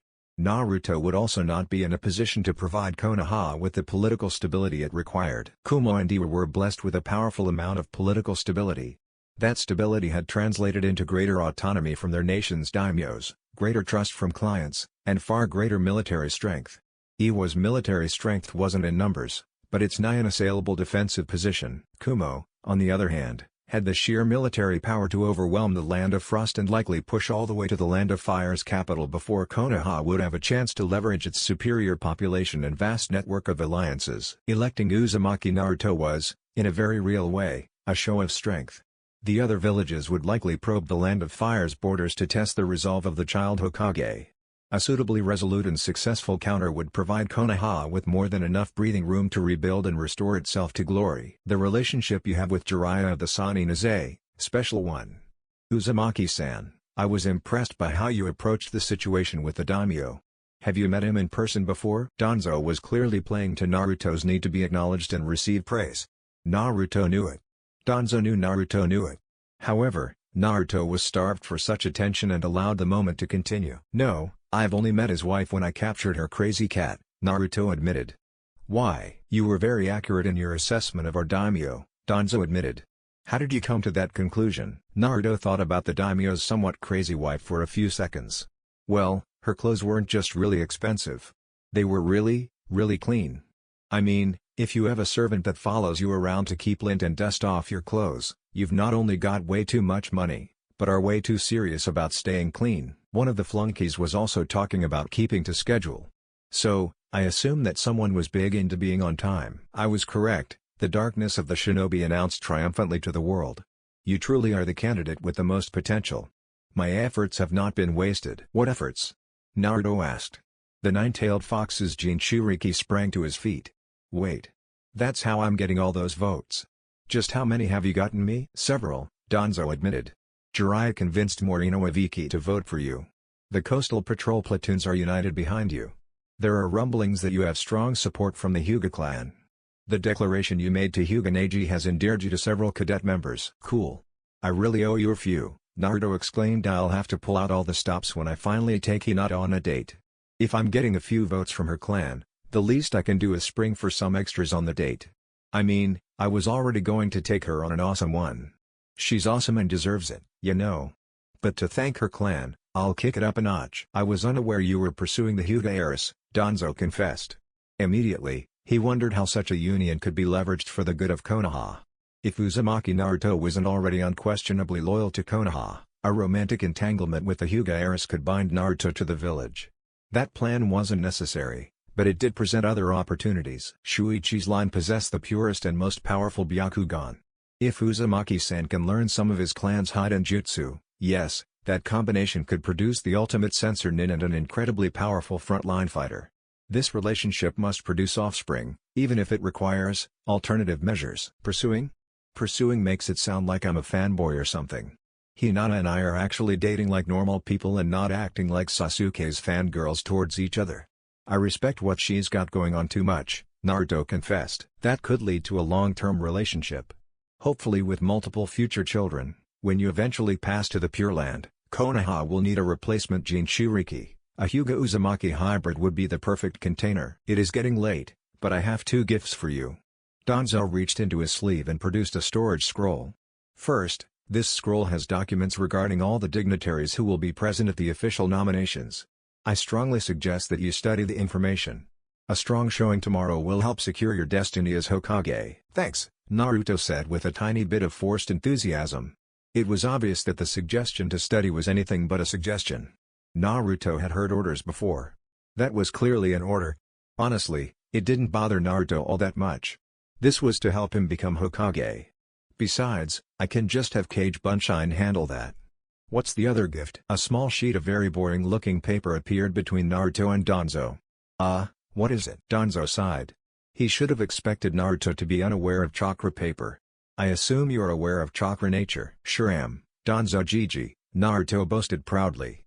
His enthusiastic reply forced him to miss the annoyed look on the village elder's face. Kakashi-sensei's Chidori is lightning release. Sasuke's got some fire release techniques. On the mission to Wave, Team 7 fought some water release users. Danzo reapplied his mask of emotional control. Good, very few Chunin have encountered such variety. Almost all shinobi have a elemental affinity. The paper in front of you is chakra paper. It is made from trees that grow in areas rich in chakra. When you channel your chakra into the paper, it will react in very specific ways. Can I go ahead? Naruto asked eagerly. Danzo acquiesced. The young man eagerly funneled his chakra into the paper. Naruto's chakra paper split instantly in half, but also parted with far more force than expected. Did you channel any of the fox's chakra? Danzo asked curiously. That level of power shouldn't be possible for a Chunin. Nope. Naruto boasted. That was all me. Such powerful chakra. A shame I couldn't secure him years ago. Properly guided, Naruto would have already been on the level of Uchiha Itachi, Hatake Kakashi, or Kaino. Danzo couldn't believe the potential of the boy. There was no doubt that even if Uzumaki Naruto wasn't the container of the greatest of the Bijou, that he would have been an exceptional shinobi. Impressive, Uzumaki-san. The paper split in two and was pushed apart. Wind is your chakra affinity, and it is very powerful. Naruto beamed at Danzo. That's awesome. It is also, the elder chose his next word carefully. His every action so far was geared to endearing himself to Naruto. Danzo wanted Naruto to view him as a mentor. Root was hoping to increase their influence over the next Hokage. Exceptional. Wind release is incredibly unique in Konoha. Uzumaki-san, with your work ethic and dedication, I believe you will be the greatest wind release user in Konoha's history. Naruto's head was swimming. He had never gotten this much praise from an old guy, not even from the third. Is there anyone who can help me with wind release? There are a few, Danzo revealed. Talk with your sensei tomorrow. After the election, we will need to establish a proper schedule, Hokage-sama. If Naruto's head had been swimming before, the end of Danzo's sentence was the equivalent of Kakashi hitting Naruto with a water release, water dragon bullet. Alright. The young man had just been acknowledged as Hokage, and it wasn't in jest or an attempt to mock Naruto. Someone, who had actually been actively fighting for Naruto to become Hokage, had just shown faith that Naruto was going to be Hokage. I bid you good night, Uzumaki-sama. Tomorrow, you will make history and leave another unforgettable mark on the world. Good night, Naruto said in a daze. One of Naruto's Kage Bunshin, which had never dispelled, opened the door for the elder. After the elder left, the buzzsaw pseudo Rasengan clone walked up to the original Naruto. Do you want us to study that scroll? Why yeah, I'm going to grab some sleep, Naruto agreed. He headed off to bed. The Hokage candidate managed to catch a few hours of sleep. Today's weight pulled him down from the realms of dreams. Naruto couldn't remember most of the dreams. There were flashes he recalled, mostly conversations with his ma and pa about jutsu, his rivalry with Sasuke, or dating. Uzumaki Naruto couldn't sleep. It really was bad enough that tomorrow was the day. There was so much writing on his meetings. He had to be ready to grab his dreams with both hands. If he couldn't sleep, he'd be productive. Naruto marched into his sitting room and informed the Kage Bunshin they could dispel. He had work to do. It was time to hone his weapons. It was time to show the world that Uzumaki Naruto was going to be the goddamn Hokage. This was not how Naruto wanted to start his day. As he stared at his adversary, he knew in his heart of hearts that he had failed. He had tried numerous strategies, gambits, and sheer desperate pleading. There would be no respite. It was official. Uzumaki Naruto had not the faintest clue how to make decent tea. I need to stop throwing Kage Bunshin at every problem, Naruto grumbled. The young man turned towards his clock. Bleary-eyed, Naruto read the time through yawns and mental fatigue. Numbers were replaced by pretty much pointless trivia about Imaya Yumu, the young Han of the lands surrounding Konoha. Imai-sama has been Han for 6 months. She admires shinobi and was actually a Chunin for 3 years before her father died. Imai-sama completed 16 D ranks and 3 C ranks. The information on the young noblewoman faded away to reveal the number 7. Once again, Naruto found his mind focused on facts related to the noble whose lands provided Konoha with almost all of its food. Ayumu had a great deal of respect for the third Hokage. Naruto shared that respect. It was an angle he knew he could work. Tsunade still had a lot of momentum to be elected. Naruto was gaining, however. No matter who wins, we're going to need to keep Imai-sama on Konoha's good side. If Imai-sama gets pissed, she can make food really expensive for us. Naruto thought. He idly wondered if there was a way to set up small farms inside Konoha without angering the local nobles, as the number 15 registered in Naruto's mind. That idea was dangerous, however. It could be seen as Konoha not trusting the land of fire or a personal insult against the nobility. Politics are hard, Naruto groaned. There were a few times where he regretted his attempts at studying with Hiashi. Yes, Naruto had learned months' worth of information on politics and government in a few days. It was still a challenge to keep the crazy amount of details, quirks of nobles, and rules for being super polite straight. The possible Godime Hokage decided he needed fresh surroundings to keep his sanity. Haruno Sakura sighed as she stared at her wall. The Chunin exams had been a true wake-up call. Sakura had every intention of living up to her oath that it was time for Sasuke and Naruto to look at her back. The Kunoichi had no intention of being left any further behind. Her simple exercises weren't going to allow her to catch up to her two prodigious teammates. No amount of sit-ups would compete with Sasuke-kun's Sharingan or Naruto's oceanic chakra pool. I need to focus on my own strengths, the pinkhead acknowledged as she hugged her knees. I have really good chakra control and I am academically gifted. That means genjutsu and medical jutsu. Team 7's Kunoichi rose to her feet. Unfortunately, she had no idea where to really start looking for tutors. Teammate Sensei, Yuhi Kurenai, was renowned for her skills with genjutsu. The problem was that most jonin were out of the village either doing high-ranking missions or hunting down Otogakura stragglers. Sakura wanted to punch something. She was truly embracing the shinobi arts for herself and no one else, and politics and a shadow war had to derail her plans. Wait, I want to punch something. Well, it's a start, Sakura thought. If she was going to improve, she had to be willing to embrace any source of training. Hinata was completing the required rituals for a traditional Juken Spar. Her sister, as usual, was perfect in form. Hanabi, Hinata's supremely talented younger sister, even held the bow at the perfect angle for the exact time required.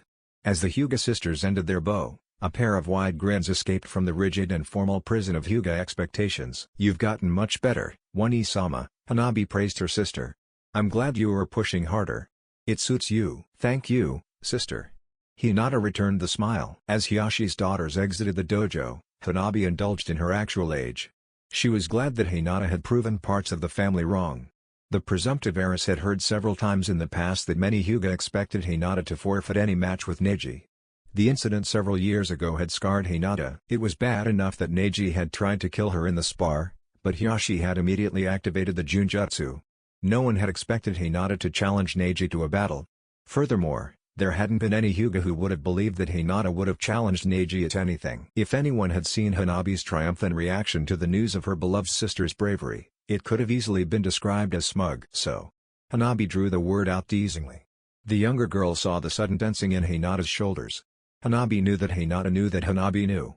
Shishi Yui has given a boy permission to, you know. Why yes, Hinata admitted. Naruto-kun and I will be dating soon. We haven't had an official date yet. There is something important politically going on. I believe that he is waiting for the results of the upcoming Hokage election. Why is that? Naruto-kun is the apprentice of Jiraiya-sama. It would not surprise me if Jiraiya-sama has been nominated for Hokage. Naruto-kun, as Jiraiya-sama's apprentice, possibly has duties for the election. Hanabi hummed as she considered her sister's words. That stinks. I can't believe your first date is being held up because Uzumaki-san has to announce his master's arrival at the elections and just stand there while old people debate. I am disappointed too, but Naruto-kun is in an honorable position, Hinata cautiously agreed. Adherence to tradition was a cardinal virtue of the Hyuga. It was undeniable bad form to push aside tradition for something as petty and personal as a first date. The Hokage election was for the greater glory of Konoha. The Hyuga had numerous jonin and the candidates would have to win the support of the Hyuga in order to secure the highest honor in the village. I am willing to be patient. The election starts today. Our date will happen soon enough. There's that at least, Hanabi sighed. I just bought a spy camera and I wanted to use it. Hinata's eyes went wide. Hanabi-chan. You wouldn't spy on my date, would you? No. It's not like that. Spy photography cameras are just small enough to carry around and I want to have a way to keep memories forever. We only have a few pictures of Okaya-san." The elder sister wrapped her younger sister in a hug. There were so many emotions and statements that needed no words in the simple gesture. As with all good things, it came to an end far too quickly. The door to their grandfather's private sitting room opened. Hyuga Shuichi's stern visage looked down at his granddaughters. "Hinata, if I may have a private word." "Of course, grandfather," Hinata replied with a bow. She quickly turned to Hanabi.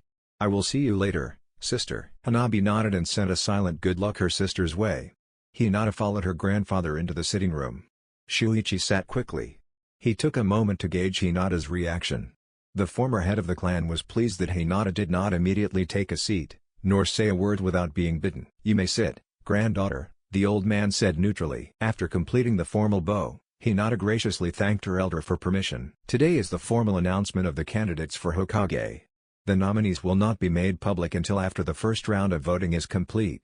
I wish you to know one thing, Hinata." Hinata was curious. Her grandfather had never confided anything in her before. It was clear that Shuichi was making some form of play. Politics were the lifeblood of the Hyuga and they ran thicker and hotter in the Kage elder than anyone alive. "What do you wish for me to know, grandfather?" "I promise that I will keep your confidence." Shuichi was pleased by the instantaneous formal response. The years of training hadn't been completely wasted on the girl after all. "Tomorrow, when you discover the nominees, know that the Hyuga presented a united front in voting for him, except for your father." "Him? Who are you speaking of, grandfather?" Hinata wanted to curse her inability to contain her curiosity.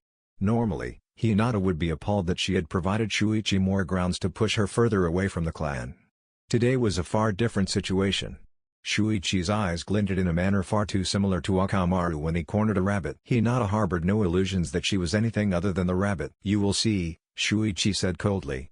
"You may take your leave, Hinata." The Hyuga heirs quickly left. Her grandfather's presence was borderline toxic in the best of situations. Now, it was as if his toxicity was a film of sweat on an intolerably humid day. The worst part was that Hinata could not detect any falsehoods from her grandfather. The man seemed to enjoy telling lies that he could deflect away from himself. Their previous conversation was almost earnest. She couldn't trust Shuichi, though. Could she? Naruto felt so much better when he was doing something. The studying was definitely a useful thing for his campaign to become Hokage. There was no way to say that it was anything but important. It just wasn't Naruto's way of doing things. The young man needed to be active. That admission sent a pang of worry through his brain and heart. How was he going to be able to handle sitting behind the desk all day? "Who am I kidding?" Naruto groused. He would sit behind the desk because it was the price that had to be paid for achieving his dream. Konoha would need someone to be in charge. Uzumaki Naruto would be that someone. He could always stay active with training and walking around the village like old man Hokage used to do. Recalling both the fond memories of the third Hokage and Hiashi's lessons, Naruto decided to head towards the markets.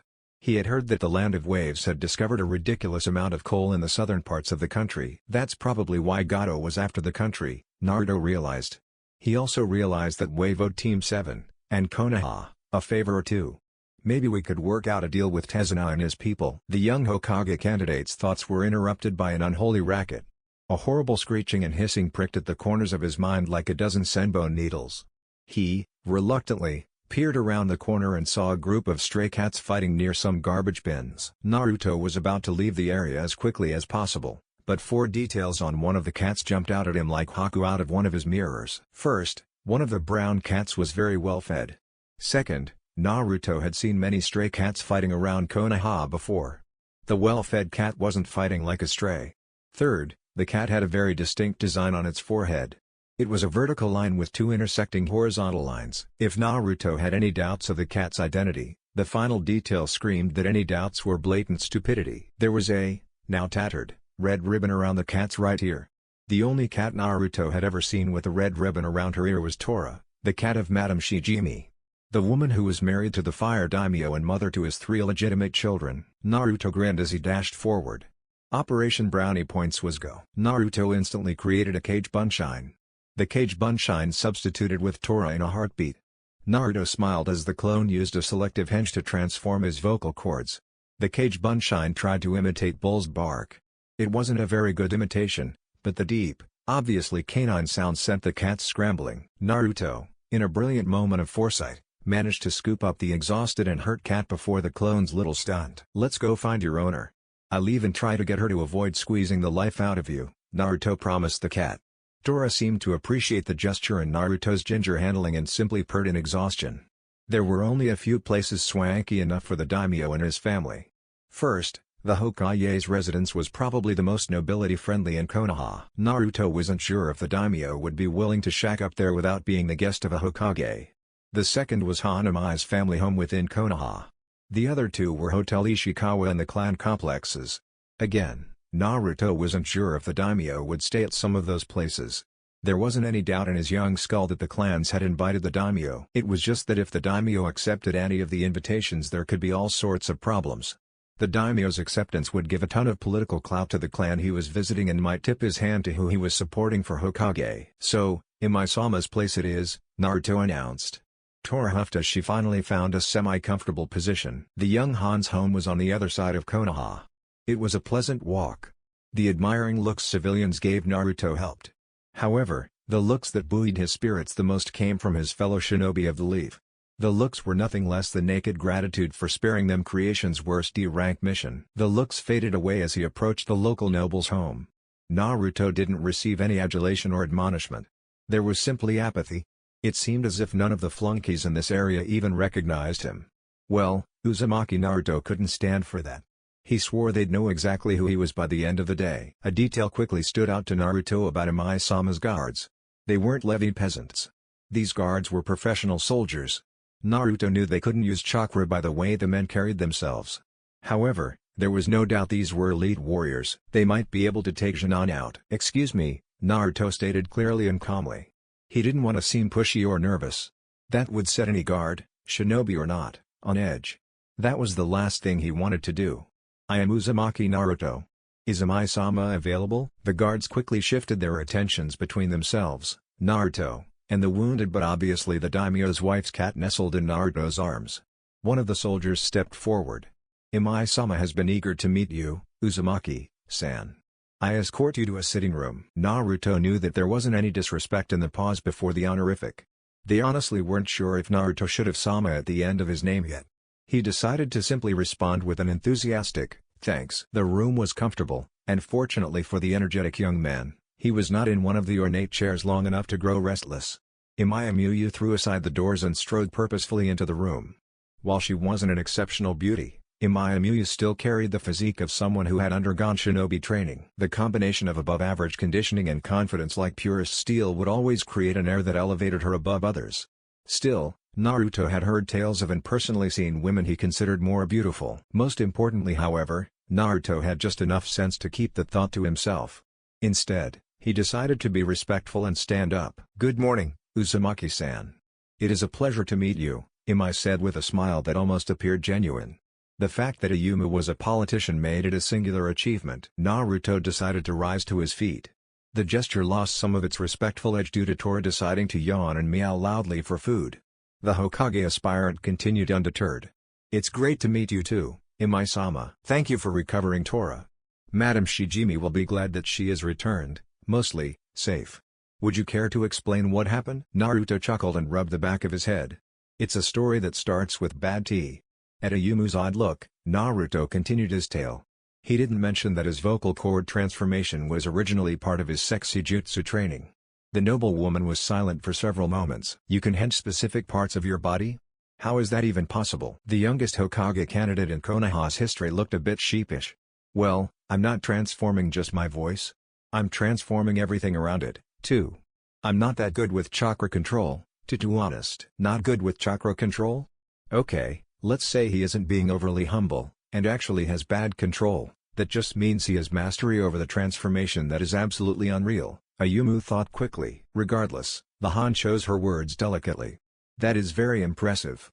Almost as impressive as having Torah appear to like you." "Hey, thanks," Naruto replied with equal mirth. "Where is Shijimi-sama? I'm sure she'd like her cat back." "If you would accompany me," Imai answered. "So, Uzumaki-san, your team actually passed Hatake Kakashi's test." Naruto could tell this story a million times. He started the story, but struggled to contain his usual wild gestures. Torah's presence served as a restraining device. Ayumu seemed to enjoy the story. She had informed Naruto of her own Chunin test when they arrived at an ornate door. The young man didn't have much experience with the upper crust of society, but he knew exactly whose room this was. "Madam Shijimi, it is Ayumu. I am with Uzumaki, Naruto, and Torah." The rest of Ayumu's announcement was cut off by a shrill cry of "My baby!" and the doors nearly being torn off their hinges by a largely excited noblewoman. "My baby!" Madam Shijimi repeated. "What happened?" Naruto gently handed Torah back to her owner. To the young man's shock, Madam Shijimi didn't press the injured cat like a grape. She ran into some strays. "I got there in time to scare the others off." Torah was fighting pretty well, but there were a few too many of the strays. "I can't thank you enough. This is the second time you've brought my precious Torah back to me," Madam Shijimi responded. "My husband and I have heard so much about you and your team." "I'm just a shinobi of Konoha, Shijimi Dono." Naruto decided that playing the humble card was probably the best bet here. He didn't like holding off on bragging about himself, but sometimes it was the best policy. "One who is making such a splendid name for yourself," the portly noble praised. "Word of your liberation of those poor souls in Wave reached the capital." Naruto rubbed the back of his head. "Well, it wasn't just me. Wave's people helped. My team helped. We worked together T-by-O." Ayumu nearly face-faulted. There was only one person who had a verbal tick like that. The Han quickly made some inane small talk. Partially, it was a test to see how Naruto handled the situation. It was also an attempt to see just how close a family connection Naruto had to her. As the talk died down and Naruto made an impressively polite exit, Ayumu was convinced. There was a connection to her. "What a sweet young man, Shijimi Kud. That Naruto certainly is the most agreeable choice for Hokage that I have met so far." Ayumu nodded. He would make a fine successor to the Yondaime if he was more experienced. "Ayumu-chan, that was a very specific word," Shijimi said coolly. "We would have known if there was a successor, ma'am. With all respect, would we have?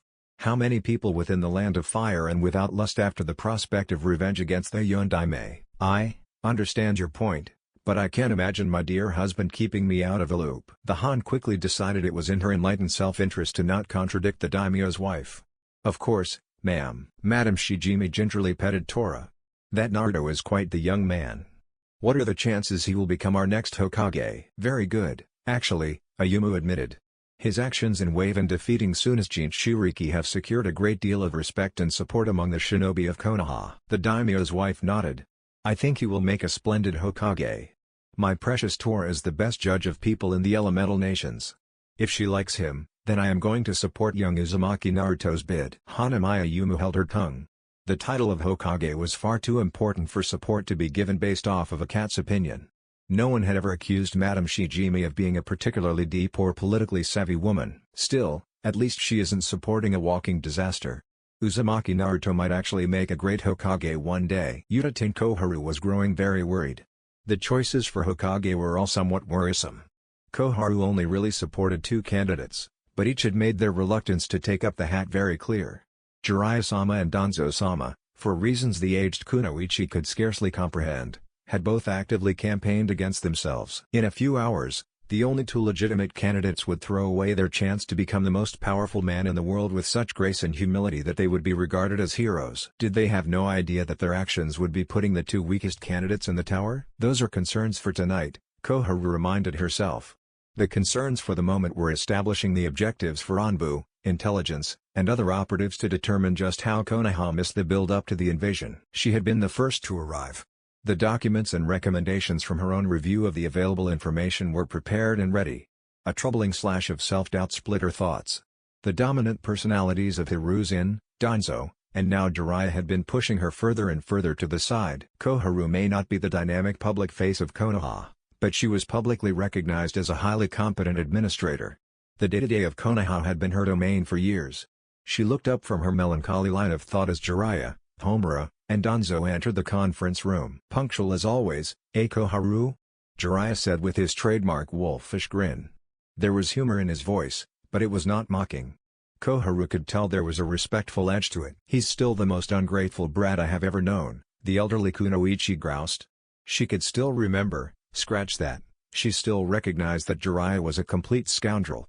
Despite her misgivings about his personal habits, Koharu truly believed he was an excellent candidate for Hokage. Mechanically, Koharu participated in the meeting. The matriarch of the Udatain clan could not shake the feeling Konoha was about to commit a grave error. Tonight, I must convince the Jonin to support Danzo-sama or Jiraiya-sama. I cannot allow the disaster of Tsunade or the Uzumaki boy becoming Hokage to happen. There were many things Haruno Sakura had learned during her short shinobi career. She had learned how to mold her chakra for a substitution without hand seals. She had found 6 very efficient places to stab a man with a kunai in order to kill him quickly. Also, she had learned to expect the unexpected. It was all part of the job. Dealing with the unbearably awkward was still new. Hello Sasuke-kun, Sakura greeted her teammate and crush. Her voice was a jumbled mess of affection, adoration, confusion, and embarrassment. Sakura, Sasuke returned the greeting in his usual nonchalant monotone. In this moment, Sakura had discovered a rather sizable downside to Sasuke's cool and mysterious personality. It was very hard to get a read on his emotions sometimes. This was especially true when her teammate and object of her affections had several emotions playing against each other. The problem Sakura had with Sasuke's cool and mysterious demeanor was that he could easily hide which of his emotions were dominant at any moment. At the moment, Sakura was almost certain that surprise was the dominating emotion. Honestly, it shouldn't have been that much of a surprise on her part to see Sasuke surprised. Wow, Sakura thought. I am all over the place right now. The 2 members of Team 7 weren't really sure how to address Sakura holding several bright green get-well-soon balloons in one hand and a take-out order of spicy curry in the other. There was only one person Sakura would likely be going to visit. Sasuke was very aware that he shouldn't feel much of anything about Sakura's personal friendships. It was her life and personal business. That didn't mean that he wasn't feeling anything. Sasuke was trying to keep his annoyance and jealousy? Why was he feeling jealous about Sakura visiting him? Who'll you be visiting in the hospital? Sasuke asked as casually as he could manage. Lee-kun, Sakura admitted with an equal amount of forced casualness. I am going to ask him for advice and training. The Forest of Death was a wake-up call for me. I swore that I was tired of looking at yours and Naruto's backs. You two are always so far ahead of me. I'm not letting that happen anymore. Today, I'm going to start surpassing you both, and you'll be trying to catch up to me. The steadily rising fire in Sakura's voice was the latest shock to Sasuke's perception in a rather unusual encounter. For one, he was actually very impressed by Sakura's newfound determination. It suited her. With help from Lee? The words cut through Sasuke's newfound impression. He, admirably, managed to keep his veneer of indifference. The kunoichi sighed. She had thought that Sasuke was about to drop his emotional walls for a moment. Still, it is progress. It's not just Lee helping me, I'm helping Lee. There's a good chance he'll never be a shinobi again. That statement gave Sasuke a moment of pause. He could understand the pride being a shinobi provided. It was a major facet of Sasuke's purpose. The thought of having such a fundamental part of his existence stolen was easily more terrifying than the actual injury would be. Sasuke did something he never dreamed of doing, he relented. The change in Sakura was a welcome change. It showed that she was beginning to accept the shinobi world. The change in Sakura was also a worrying change. Sasuke had grown comfortable. His time on Team 7 was the closest thing to stability Sasuke had experienced since that night. Sasuke was confused about the intensity and direction of his thoughts towards his annoying girl teammate. He needed to get his stability back. That meant a conversation and, hopefully, a spar with Naruto. The Uchiha grudgingly admitted, only to himself, that Naruto's words after their fight had impacted him in a huge way. I wonder what Naruto would say about this? Sasuke asked himself while hoping that Naruto wouldn't rag on him too much. If that happened, Sasuke might just punch his best friend. I should get going, Sakura said quietly.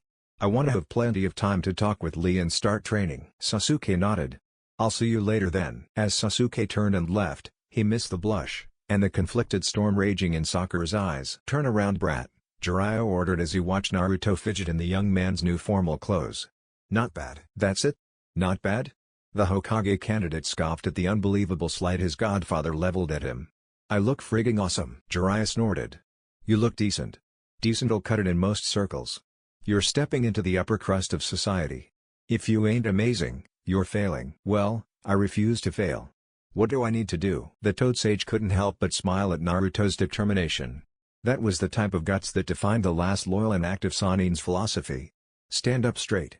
That slouch may say confidence, but it also says punk. If you were the daimyo, would you vote for a punk? Since I'm the only punk in this election, hell yes. Jiraiya rolled his eyes. Damn, you are raw. There's a lot you have to learn. Like Ma's technique? Naruto added hopefully. Like Ma's technique. Jiraiya wasn't looking forward to the reaction to his next statement.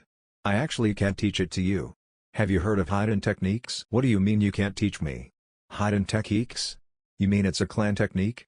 Naruto snapped out his questions. It would be sacrilege for me to study your clan's techniques. They are yours. I can show you where Kushina stored them. The heck is sacrilege? Jiraiya took a second to finish adjusting Naruto's outfit. He was being hard on the brat, but Naruto needed to truly understand the stakes. That being said, Jiraiya also needed to distract Naruto from overthinking things. Teaching was a valuable tool for misdirection. Damn kid is like a sponge. Sacrilege is a violation of all that is holy. There are some lines that aren't crossed.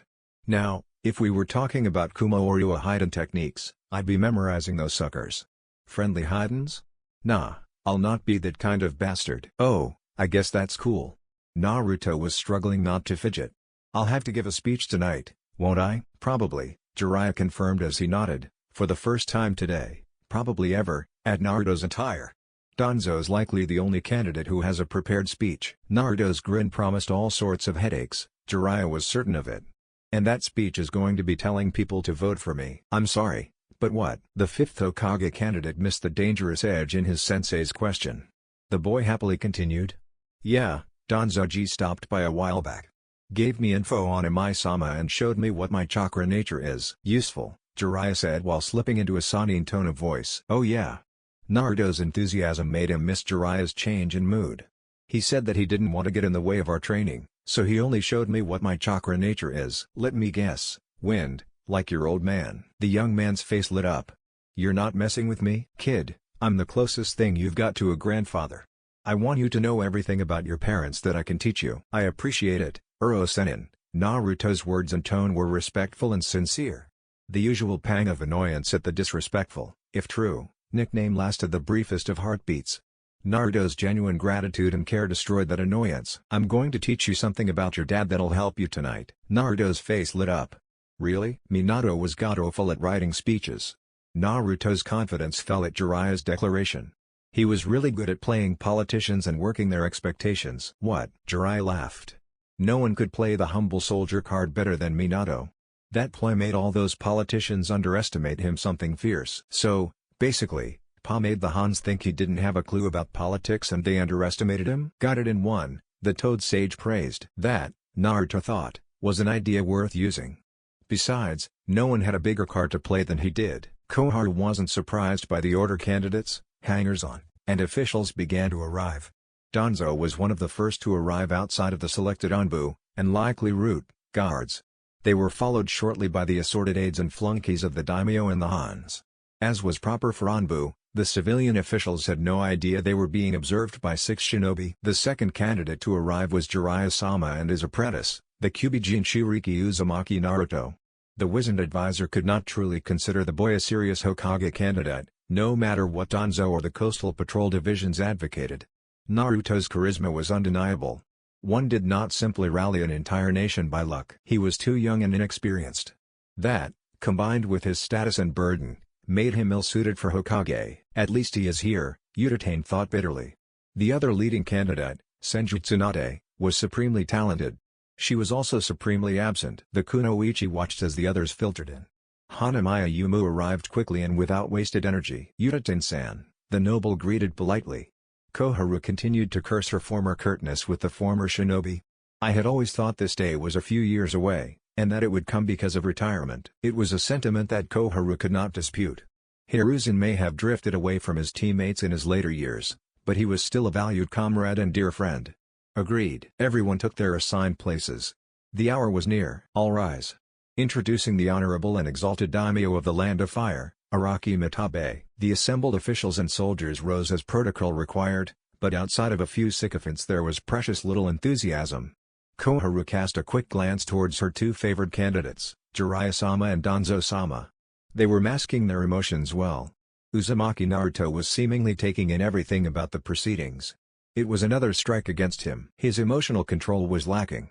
The potential was there, but it was not yet ready. Be seated. To the credit of all assembled, no one groaned at the daimyo's pronouncement. Koharu eagerly awaited her moment to move Konoha along a positive path. Uzumaki Naruto was simply enjoying the moment. He was being counted among the elite of Konoha's shinobi force. The young Jinchuriki just wished the daimyo would stop using I so much about the relationship he had with Konoha. I swear if he mentions that damn cat again. The youngest Hokage candidate had noticed the boredom in a lot of the other people. It reminded him of the academy when Mizuki had been teaching.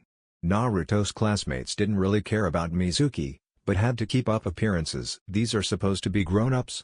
Naruto struggled to keep from groaning. Finally, the daimyo decided to stop talking about how Hiruzen shared his love of sardine fish balls, after requesting a decanter of some wine Naruto had trouble pronouncing. Now, would each of our candidates stand?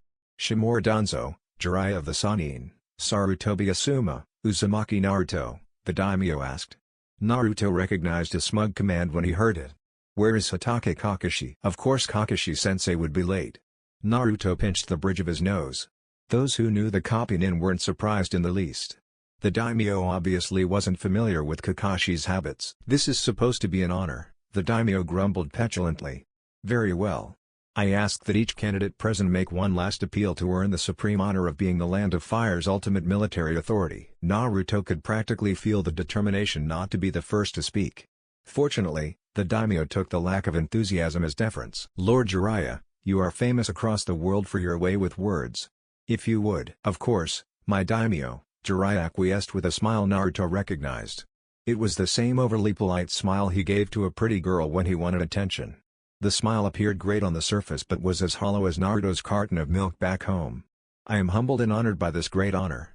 Though, I wish these proceedings were unnecessary. I held Sarutobi-sensei in the highest esteem. Naruto could tell that Uro-sennin was about to go full cheesy. The young man was doing his best not to fidget in boredom as he waited for his sensei to get to the point. This was almost as bad as the daimyo. I will serve Konoha in any capacity she requires of me. If the assembled shinobi feel that I am best served as leading Konoha rather than maintaining our military intelligence, then so be it. Thank you, Lord Jiraiya, the daimyo said drolly. He motioned for Jiraiya to take his seat. Now, Asuma, my friend, would you care to make your case? Naruto realized what the daimyo was doing. He did not get an official vote, but was trying to make his favored candidates obvious to everyone. Asuma's speech was simple and far shorter than Uro-sennin's fantastic tale. Team 10 Sensei spoke of how honored he was to be considered worthy of his father's legacy. Naruto could tell that Asuma-sensei wasn't really interested in the job. The youngest candidate was really curious as to why Asuma-sensei wouldn't want to follow in the third's footsteps. That's a question for later, Naruto thought. Naruto suddenly felt his gut tighten. He knew what was coming. Now, the daimyo said with a smile that was obviously meant to humor Naruto. The Land of Fire's political leader clearly wasn't taking Naruto's Hokage bid seriously. Uzumaki Naruto, the youngest candidate in Konoha's history, make your case. Well, Naruto was going to show the daimyo that it was a mistake not to take him seriously. Thank you, daimyo-sama. Oh god. I have no idea what I'm doing, Naruto realized as he moved forward so that everyone could see him. He didn't mind being in front of crowds. Hell, he loved it. The roar of the crowd after his fight with Neji had been one of the high water marks of his life. An idea formed and he looked to Uro-sennin for confirmation. The Toad Sage nodded gravely. Jiraiya's unspoken go for it kid was welcome. I know I didn't have as strong a connection to Hokage Gigi as Asuma-sensei, Jiraiya-sensei, and Danzo-sensei. The third wasn't my father, teacher, or teammate. I'd like to think he was a grandfather. He lived, and, he died, for Konoha. We can't forget that. Not a bad start, Naruto. The Jinchuriki took a moment to remember Hokage Gigi and prevent from freaking out. Everyone in this room knows that I have yelled, graffitied, and dreamed about becoming Hokage since I found out what the word meant. The invasion taught me a lot about what being Hokage actually means. It isn't just having the respect of the village and being in charge. If you're Hokage you have to deal with being scared out of your mind. For the shinobi you can't fight alongside, for the people hiding in the shelters, for everything you can't be there for. Orochimaru wanted to be Hokage just to be in charge. I'm not going to be Orochimaru. I'm going to keep protecting the village, like Hokage Gigi, and my father. If this wasn't kind of a battle to secure his dream, Naruto would have considered the stunned silence part of his greatest prank. Everyone was hanging onto the edge of their seats. Uro-sennin and Danzo Gigi looked pretty serious. Then again, Danzo Gigi is probably always serious. Namikaze Minato, the fourth Hokage. Naruto might as well have set off a dozen explosive tags because the room freaked the hell out. Araki-sama eventually quieted the room with a snap of his fan. Uzumaki Naruto is correct. His father was Namikaze Minato. Continue, Uzumaki-san. I have been protecting Konoha since I was born, you know. If I become Hokage, I'll just be adding a new and important way. I've also grown up, too. If you vote to make me Hokage, I'll have to give up on some plans and things I wanted for the future. If I'm Hokage, odds are that I'll never have a Junin team. I won't get to tell my Junin to be grateful I'm not annoyingly tardy like Kakashi-sensei. Naruto's last bit earned some chuckles. He almost felt bad throwing Kakashi-sensei under the bus to earn a few more votes. If Kakashi-sensei wanted to be Hokage, he shouldn't have been over 2 hours late. Thank you for making me the youngest Hokage candidate ever. I promise that when I become Hokage, tonight or 10 years from now, that I will be the greatest Hokage in history and I will make sure that Konoha and the Land of Fire remain the strongest of the great shinobi nations. Araki Matabe graciously allowed Naruto to return to his seat. Danzo and Jiraiya both gave, somewhat, approving nods at Naruto's speech. As Naruto sat down, he tried to take stock of the room.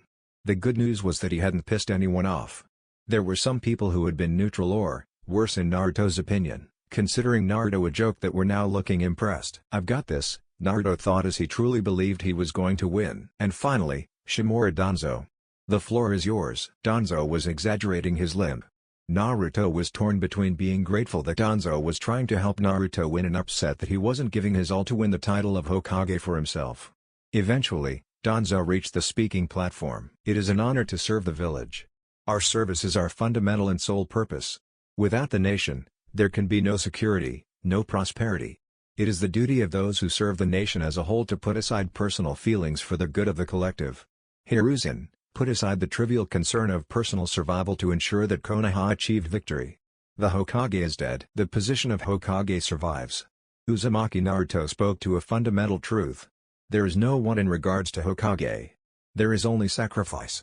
The foresight and understanding shown by one so young shows that we are marching towards a future where Konoha and the Land of Fire's power, prosperity and dominance are assured. Our nation can become unassailable. It requires a powerful Hokage, one who can counter any threat and rally the people to complete obedience. I am not that Hokage. Uzumaki Naruto is that Hokage. To those who believed I could best serve Konoha as Hokage, I extend my gratitude. I cannot, in conscience, extend my hand to accept the title. I ask all who support my candidacy to support Uzumaki Naruto. There was a moment where Naruto thought Danzo would simply head back to his seat. The young Jinchuriki could tell that the village elder had absolutely no respect for the daimyo. That would make people think he was a total tool and ignore anything he said though, Naruto realized. After Danzo dutifully returned to his seat, the daimyo began another speech. Uzumaki Naruto was now completely convinced the man just loved to hear himself talk. By a minor miracle, probably caused by Ma's spirit whacking him upside the head, Naruto avoided laughing out loud as he imagined the daimyo as a peacock. Udatain Koharu, Matabe announced in a far too dramatic voice, has petitioned for the right to speak at this occasion. I have granted her this honor. As Udatain bowed, the daimyo cast a knowing glance at Naruto and Jiraiya. That didn't fill Naruto with confidence, to be completely honest. Thank you, daimyo-sama, Udatain began with a formal tone. Sarutobi Hiruzen was a great Hokage and his leadership led us through many wars in the past. The pause was carefully timed. His later philosophies have shaped this generation, and this new war. We cannot fool ourselves into ignoring that Hiruzen's softness towards Orochimaru allowed this current war to be born. Konoha must elect a Hokage with the resolve necessary to safeguard the Land of Fire and Konoha from all threats both foreign and domestic. I believe there are only two candidates who possess suitable resolve, Shimura Danzo and Jiraiya of the Sannin. Look at the alternatives. Sarutobi Asuma is an incredibly talented, loyal, and politically sound shinobi. But he is his father's son. There are two candidates who aren't even present. Tsunade of the Senju and Hatake Kakashi are two of the most powerful shinobi in the world. There can be, valuable assets to Konoha. But can we trust them to lead us when they do not even answer the call of our daimyo and our jonin? Finally, Uzumaki Naruto is a boy. I do not doubt his potential, but he has not even been promoted to Chunin yet. In fact, he is barely out of the academy. His actions have contributed to the immediate prosperity and security of our nation, but he has no political foundation to lead us. In light of this, I must urge you to vote for Danzo-sama or Jiraiya-sama, for a safe and secure society. Naruto hated that speech. It hadn't been a bad speech, but that was part of the problem. That Koharu lady had made a really good speech. It also was the last word anyone would get before the voting started.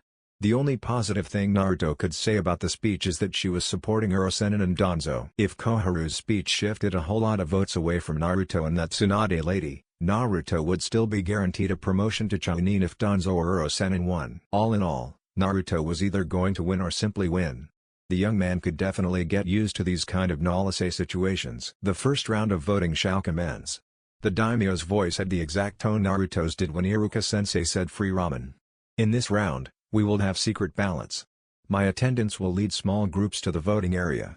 Once the votes are cast, we shall adjourn for a time so that the votes may be tallied. Naruto was in the first group to vote as the row he was in was seated as close to the daimyo as the room set up allowed.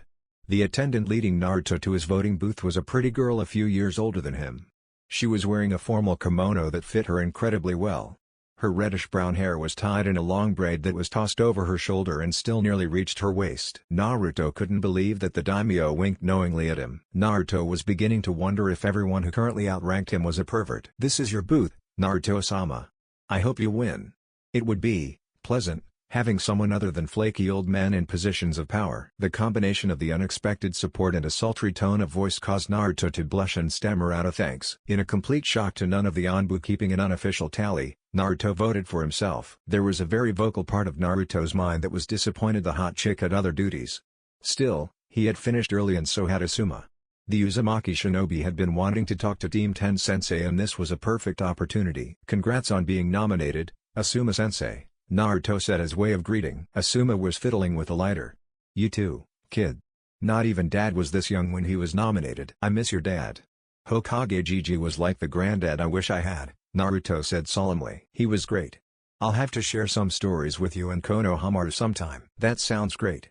"Nay, Asuma-sensei, you wouldn't happen to know anyone with a wind chakra nature would you?" The third Hokage's son grinned.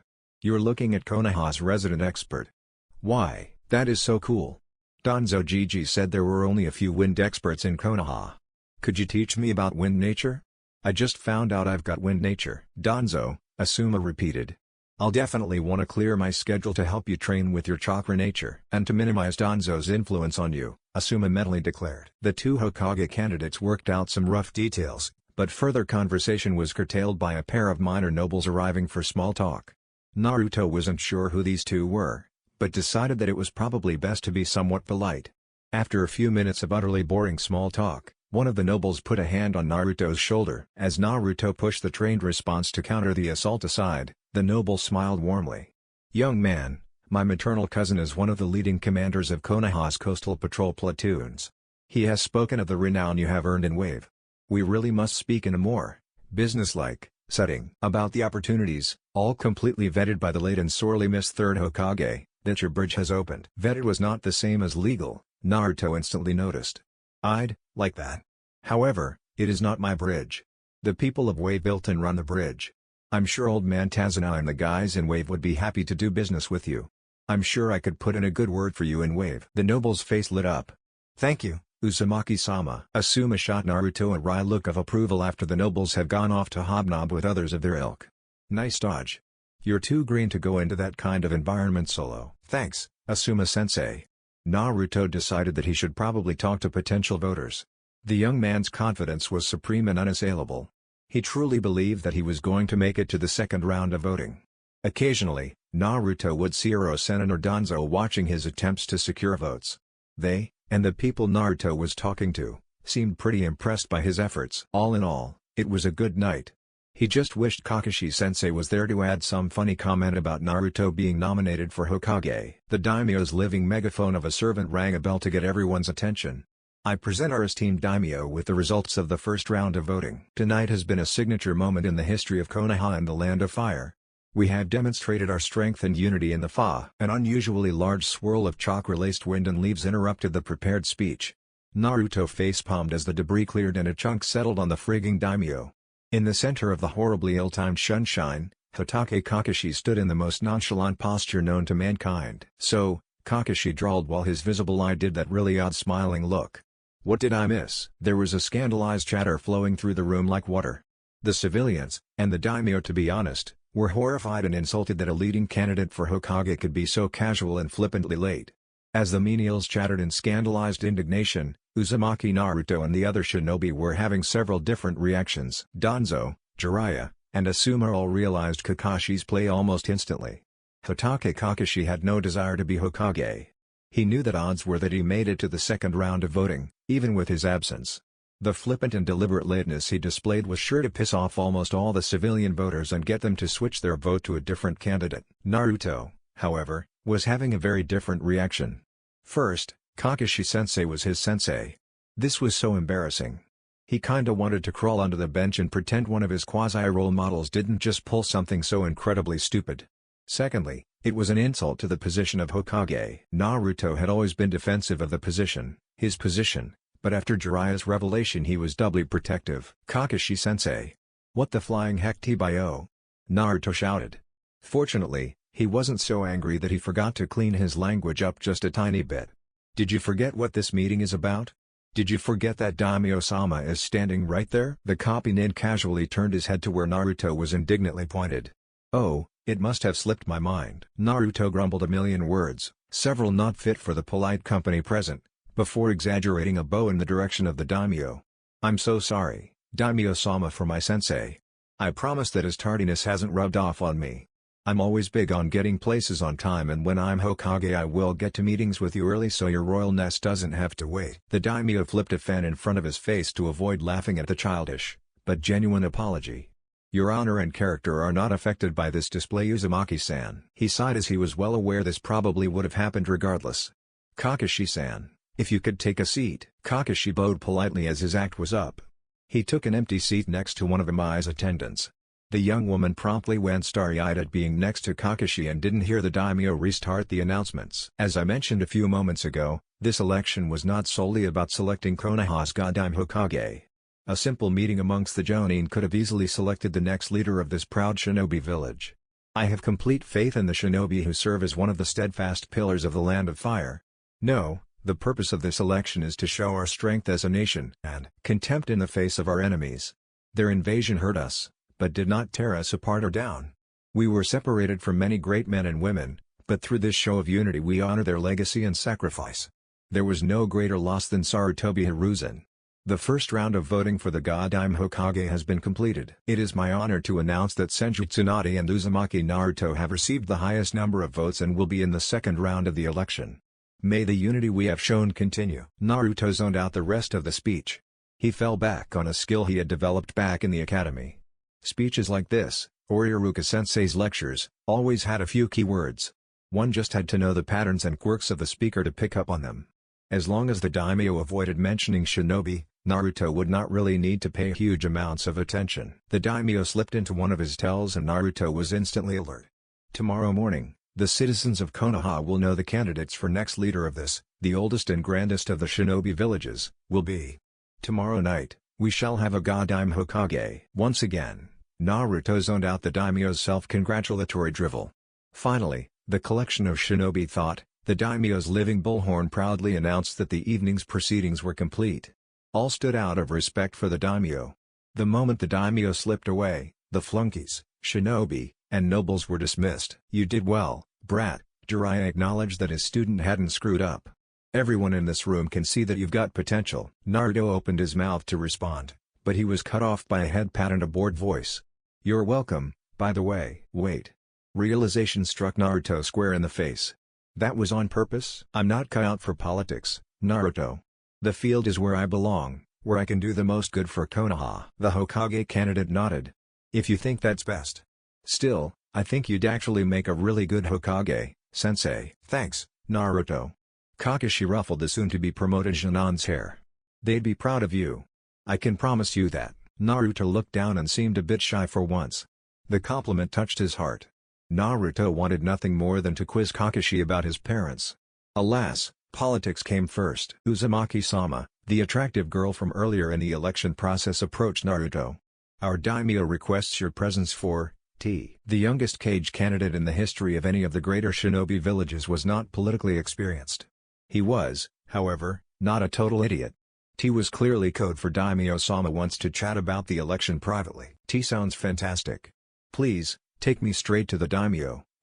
Miss. I'm sure he's excited for T, Naruto replied with perfectly feigned enthusiasm.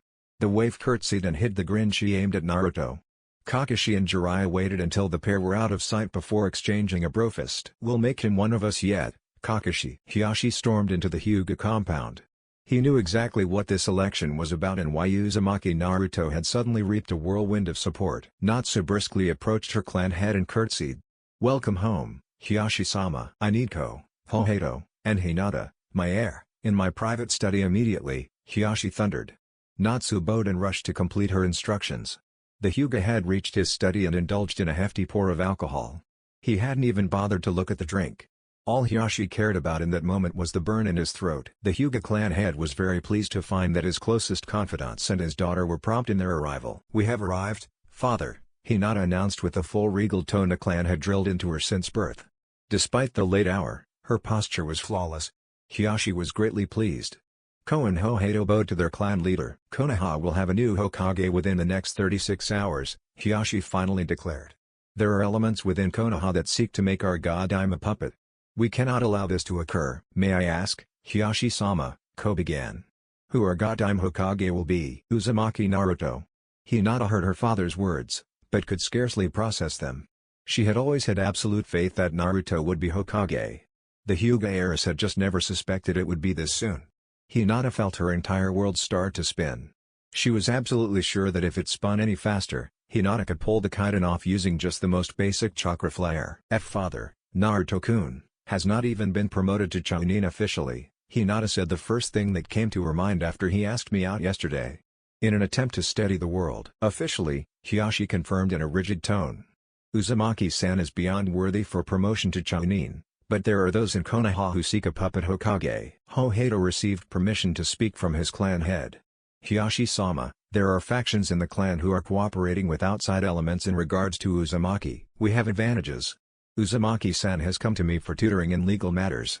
He is also fond of Hinata," Hiashi revealed with a gesture towards his daughter. "It is somewhat distasteful that we must also manipulate our next Hokage for a time, but would you have him guided or enslaved?" Hinata continued to remain silent, but was torn over the necessity to protect Naruto and be completely honest with her crush. "Guided, Hiashi-sama," Hokage confirmed. Everyone else, including Hinata, nodded in agreement. "He is so young." That is why our adversaries want to make Naruto-kun Hokage. He, Naruto-kun, has always wanted acknowledgement. If he is made Hokage, Naruto-kun will want to make those who elected him happy. But Hinata trailed off as the realization she was speaking out loud dawned on her. "But what, my daughter?"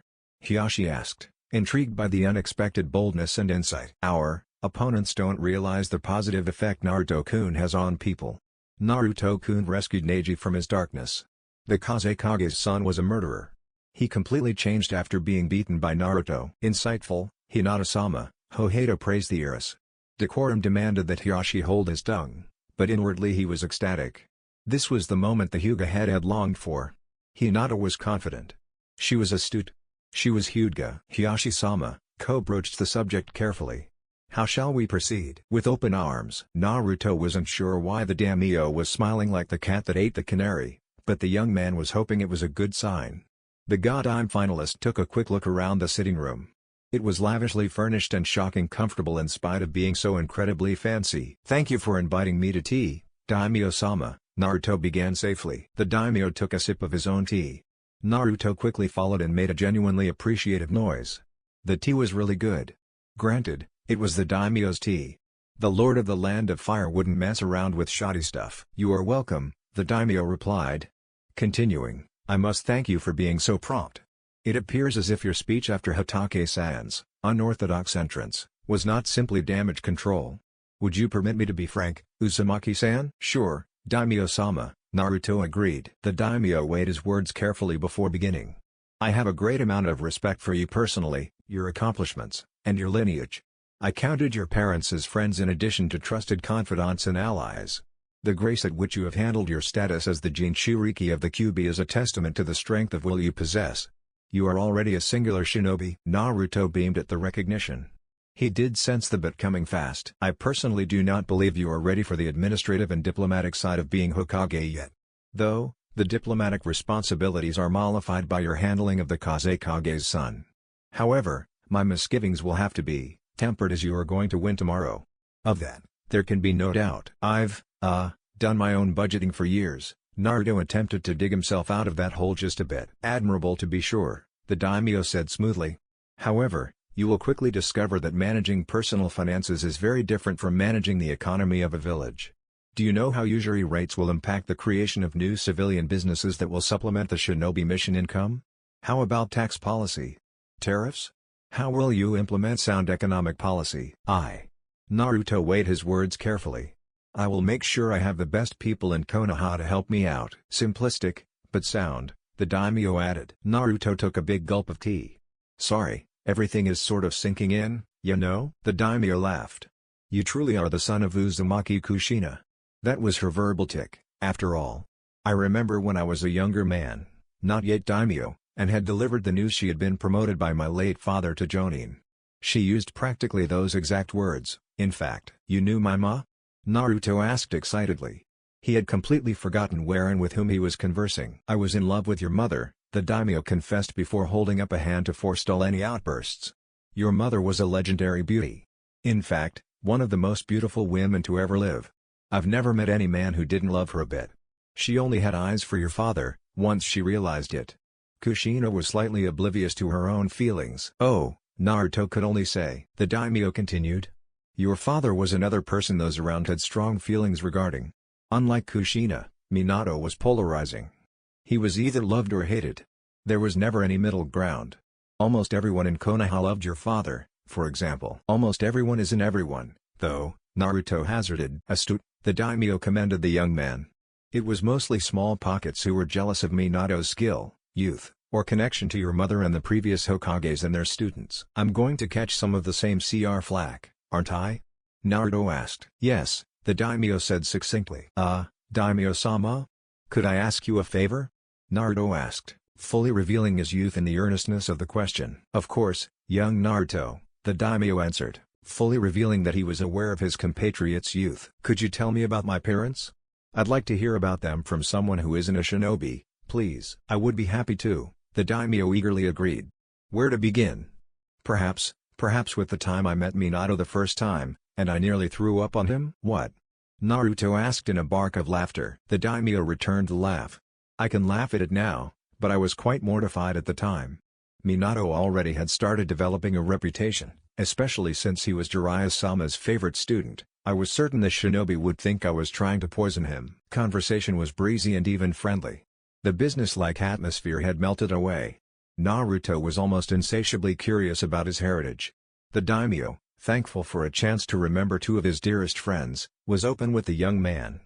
Naruto was not surprised in the least that his taste in ramen appeared to be genetic. He felt a knife of mourning that he would never get to share a bowl of his favorite food with his mother.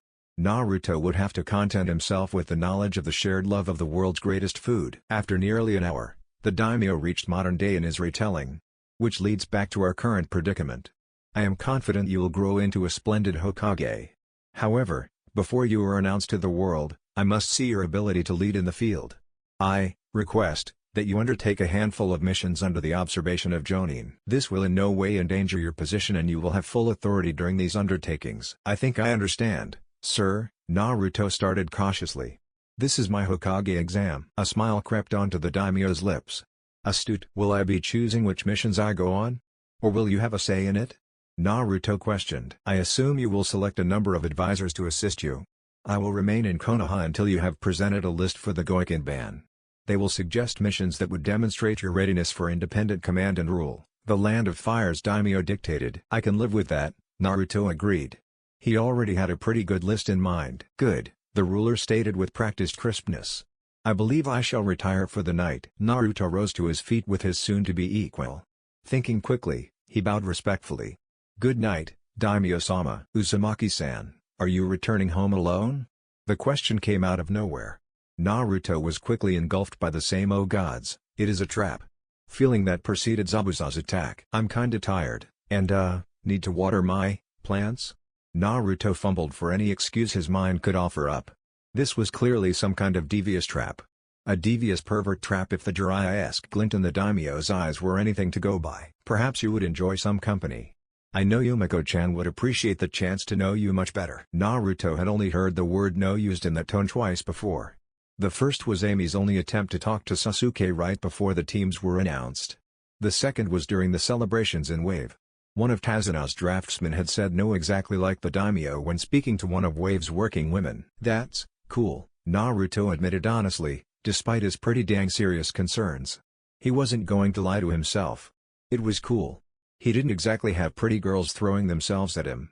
That being said, Naruto was kinda dating a pretty girl already, who happened to not only be really nice, but the heiress of Konoha's most important clan. Hinata's dad would probably also absolutely wreck Naruto's shit if the soon-to-be Hokage cheated on his princess. Hiashi wouldn't turn down a spot on Naruto's council, but he'd probably be a lot harder on Naruto. "I'm sure she will provide some quality companionship for you." Naruto held up a hand.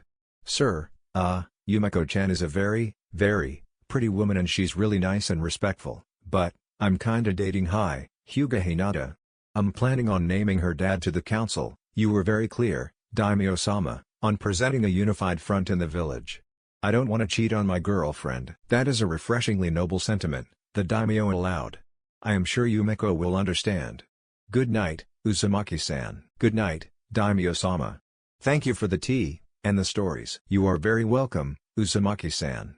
I look forward to our partnership in the coming days." Naruto bowed again and departed. Luckily for the next Hokage, Madame Shimiji was dealing with Yumeko. Another retainer led Naruto from the chamber.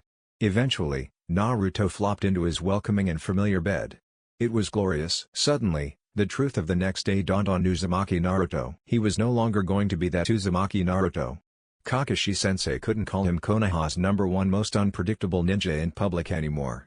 His teacher, Uro-sennin, wouldn't be his master in the traditional sense anymore. Uzumaki Naruto wouldn't be a Jonin. He would be Hokage. He would have achieved his dream. He would not sleep tonight.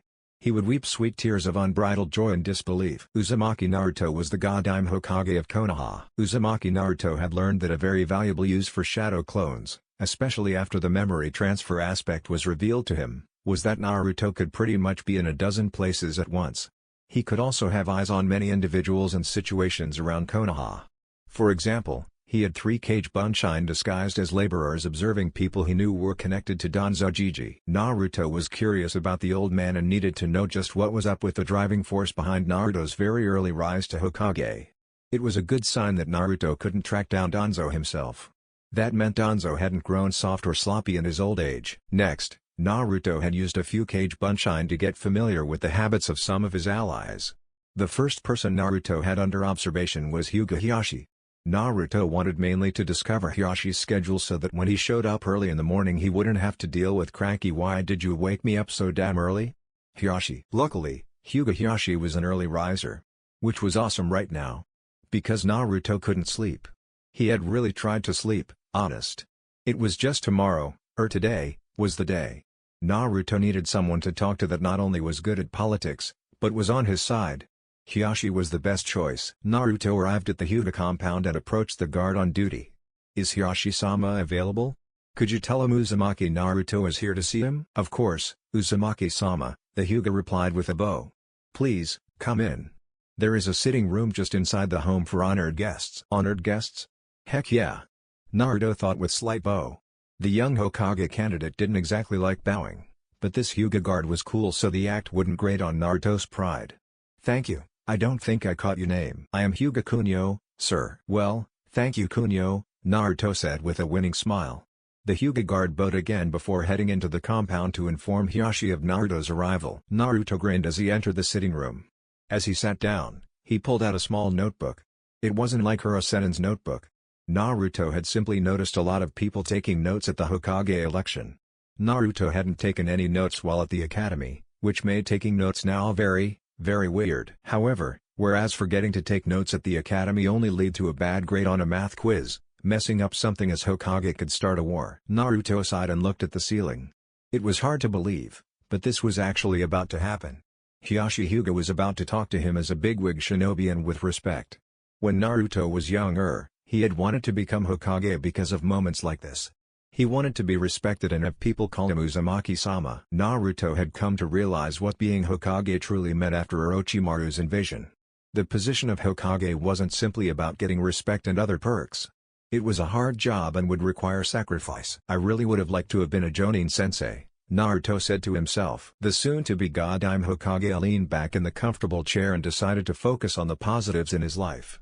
There were a lot of positives lately, ranging from becoming a shinobi, defeating a bijou, getting a girlfriend, having a freaking Sannin as a teacher, being nominated for Hokage, and finally overcoming the issues caused by the jackass sealed in his stomach. Uzumaki Naruto still had trouble believing half of what had happened to him, despite his acknowledged self-confidence. He wouldn't complain. Naruto was determined to give his all to everything he encountered in life. That went double for his dream of being Hokage. Naruto's preferred timeline may have been tossed out the window, but he was going to dedicate himself fully to the legacy of the Hokages and to Konoha. Naruto perked up when he heard footsteps approaching. They were measured and heavy by shinobi standards. That meant it had to be Hiashi. Naruto rose to his feet and donned a pleasant smile. "Naruto-san, good morning," Hiashi said with a slight bow. Naruto wasn't offended. He wasn't Hokage yet and Hiashi seemed to be big on maintaining the social ladder. "Good morning, Hiashi-sama." Naruto greeted. Hiashi appraised Naruto carefully, but did not acknowledge the reason or his findings.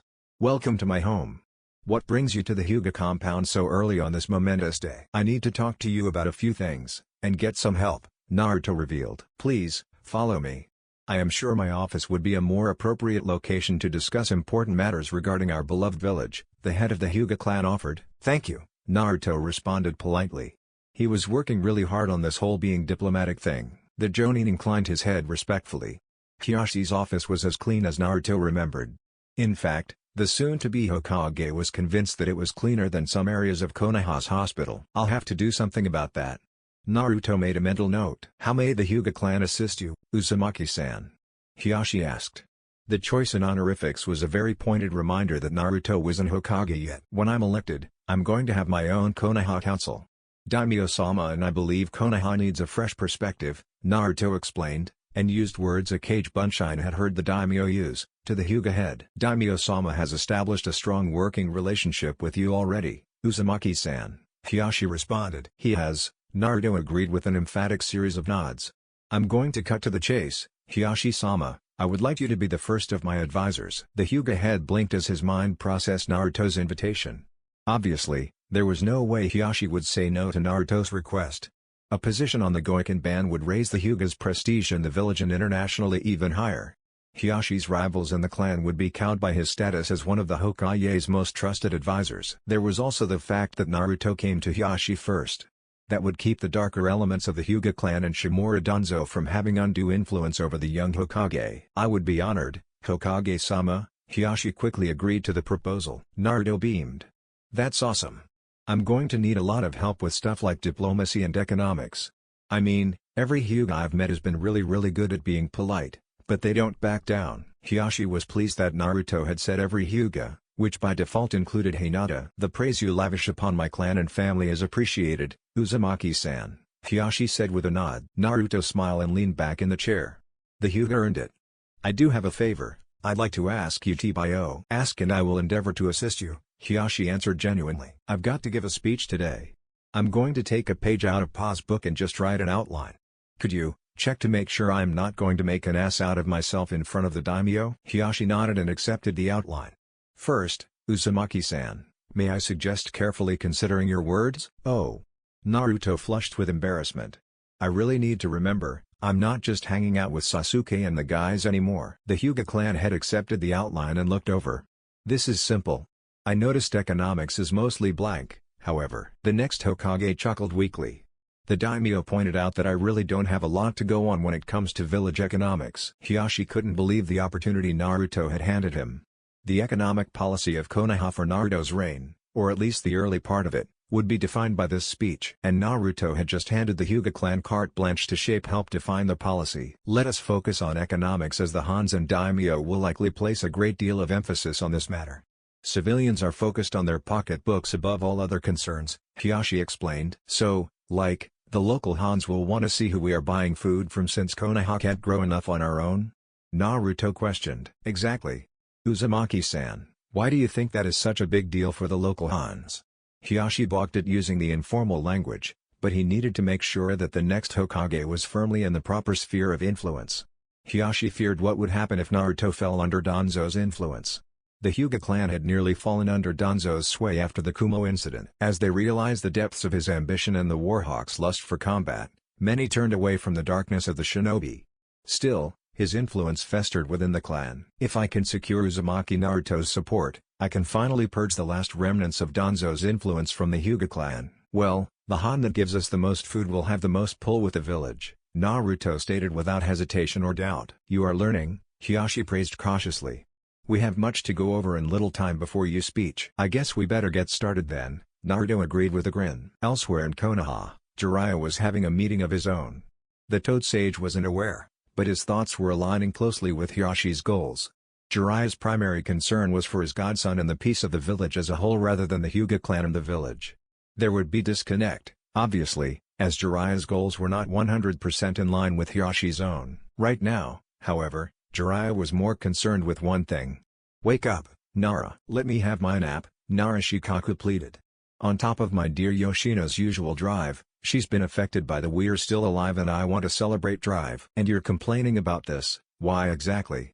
Jiraiya asked as he pulled up a chair in the Jonin commander's office/refuge. Who said anything about complaining? I just need a break, Shukaku chuckled. So, what brings you to my office this early in the day? Jiraiya leaned forward. I'm not sure how Naruto is going to set up his council when he becomes Hokage. I do know the brat well enough that major changes are going to happen. The current two fossils are getting retired, but unfortunately it won't be all good news. Naruto-sama, I'll never get used to that by the way, is loyal to a fault and will reward Danzo for marshalling the support that got him elected. You want to make sure there are enough counters to any influence Danzo may try to put on Naruto's reign. Shukaku read the situation instantly. Read me like a book, Jiraiya responded with a grin. Shukaku grunted. Only because you let me. What about the rumblings I've heard from Daimyo-sama's court? The rumblings are accurate. He's going to hold off on making things public until Naruto completes a few major missions. The brat will be legally Hokage, but the daimyo wants him on a short leash for a while. The Hans and Amayumu have vouched for Naruto since he passed the bell test, but that's obviously not enough for the other Hans who just want to see a high number of ANS-ranked missions on his ledger, Jiraiya rambled. Well, if anything, at least we'll be able to keep a close eye on Naruto and help protect him from Itachi's merry band, Shukaku added. That we will, the Toad Sage agreed. That we will. Naruto was feeling a lot better after his unplanned meeting with Hiashi. It bummed him out a bit that Hinata was off on a supply run with her team and Team 10, but the village needed more supplies to assist in the rebuilding. I'll have to look into that, Naruto thought as he produced a notebook and made a note. The soon-to-be Hokage hadn't taken many notes at the academy, but he didn't really see a point back then. This was a totally different situation. There were people who didn't have homes. It was going to be his responsibility to make sure that everyone had a roof over their head and missions to keep food on the table. It's nuts how many people are going to be counting on me soon, Naruto thought. It really was hard to believe at times. Still, this was his dream. He was going to give the position of Hokage his all. Anything less would be an insult to Naruto's pa and heroes. Naruto. The familiar voice of Haruno Sakura filled the air. Naruto turned to his teammate and one-time crush with a smile. I thought you had disappeared. You better not be a clone. Nope, it's the real me. How's it going, Sakura-chan? Sakura sighed. Pretty good. I've been looking for Ino to possibly do some training, but I can't find her. Sasuke-kun is holed up in his clan compound. He said something about meditation. With Kakashi-sensei on a high-ranking mission. I'm not sure it will be when Kakashi-sensei will be back, but it will be soon. Ino is on a mission with her team and Team 8, Naruto explained. Oh, that must be a bummer for you. I know you and Hinata are trying to start dating, Sakura tried to console her friend. Yeah, there's just a lot going on right now. I owe Hiashi-sama a lot for helping me out, Naruto accepted the gesture. Hey, Naruto. Sakura asked. I was going to visit Lee in the hospital. Wanna come along? Yeah, that'd be nice. Naruto wasn't going to the hospital to make the rounds. He wasn't going to be seen by his future subordinates. He was just a kid that wanted to see a hurt friend. Yuhiko and I had grown to care for her team a great deal. Kiba and Shino reminded her of the two civilian brothers who lived next door to her as a child. Kiba's exuberance played off of and was tempered by Shino's emotional control. At the back of her mind, Hayata launching some scheme to make money doing laundry or Hittite care for Shinobi while Yasu worked out actual details brushed up against her memories. Quickly focusing on Hinata before smoke and screams found their way into the forefront of her mind, Kurenai thought of progress. Hinata had improved by leaps and bounds. She had gone from a timid girl that could barely hold eye contact to a confident fighter who withstood a brutal psychological campaign from possibly the greatest gentle fist fighter Kurenai had seen in her lifetime. Kurenai had felt a fraction of Hinata's pain during that battle. She did not wish to think ill of the dead, but Hiruzen had been utterly wrong for not censuring Hyuga Neji after he tried to murder Hinata following the end of the match. Kurenai was still amazed at Hinata's grace and desire to heal the rifts between the various branch families and the main family of the Hyuga clan. There would have been no way Kurenai could be that gracious and magnanimous. She would absolutely be nursing a grudge. She was nursing a grudge. They're back. I told you they'd be back today. The next Hokage, which Kurenai still couldn't believe was happening to be honest, called out. Do I really have to go through with the bet? Sakura whined. Absolutely, Sakura-chan, Naruto teased, before his eyes widened and his grin was might guy grade too bright. Hinata. You're back. Kurenai smiled as she watched concern give way to shock and then to happiness in her pupil's face. She was concerned that Naruto was going to tackle Hinata in his exuberance. And if he did that, it would probably be bad form to scold the soon-to-be goddamn Hokage. Welcome back Hinata, Naruto shouted. His voice quickly dropped to normal volume. I'm glad you're still on active roster. The medical corps accompanied us on this mission. We were escorting medicinal herbs and building supplies from a nearby caravansary. I won't know if I'm back on active roster until the medical corps and our next Hokage both agree that I am fit for frontline duty. Oh okay, Naruto acknowledged Hinata's point. If the medics say she's ready, I'm signing the shit out of the reinstatement order. Have you been on any missions, Naruto-kun? Hinata asked. Kurenai, and Asuma who had worked his way over once Sakura had distracted Team 10, were both keen to see how Naruto would answer this question. Which brain would he be thinking with? No. Naruto deflated through a mix of acting and actual annoyance he hadn't been able to do any actual ninja stuff. Uro-sennin has been training me on a lot of really important stuff though. It isn't a total wash. I hope the training has been fruitful, Hinata said with clear deliberation on each word. Perhaps we could train together sometime? Oh yeah, absolutely. Naruto responded instantly. Say, what you got planned for next Thursday night? I do not have anything planned, Hinata gulped and turned a pretty shade of pink. That sounded like Naruto for how about a date? He leaned in conspiratorially. Keep it clear. There's a thing that night and I'd freaking love it if you went with me. That was definitely code for date. Of course, I would, overjoyed. She squeaked out. Hinata felt her head swimming and was brought back to reality and balance by Kurenai's hand on her shoulder. Kurenai shot Asuma a glance that could only be translated as Naruto knows what he is asking, right? Awesome. I'm so stoked. Naruto fist pumped. Uzumaki-san. A voice announced its presence and Asuma and Kurenai both tensed. It is good to see you. The rhythmic tapping of a cane in tune with measured, deep steps drew everyone's attention. Shimura Danzo was a master of subtlety, which meant that when he wanted to throw subtle to the four winds, he could be very effective at it. Danzo Gigi, how's it going? Naruto asked casually. Productively, Danzo stated. I have actually been sent here by Daimyo-sama to collect you. He wishes for T. Naruto discovered was the daimyo's code for Hokage stuff. Sure, I'd be honored to have tea with Daimyo-sama. Since when does Naruto get invited for tea with the daimyo? Kyuji asked his team. Since he punched an enemy Bijou in the face, Kiba answered. Inuzuka had enhanced hearing. It wasn't his fault that he overheard practically everything. That's a good point. Naruto did punch a demon in the face, Ino admitted. Naruto said his goodbyes and followed Danzo towards the daimyo's temporary accommodations. Madame Shijimi was actually the first to greet Naruto. Congratulations, young Naruto. Oh, I'm so happy that you are achieving your dream.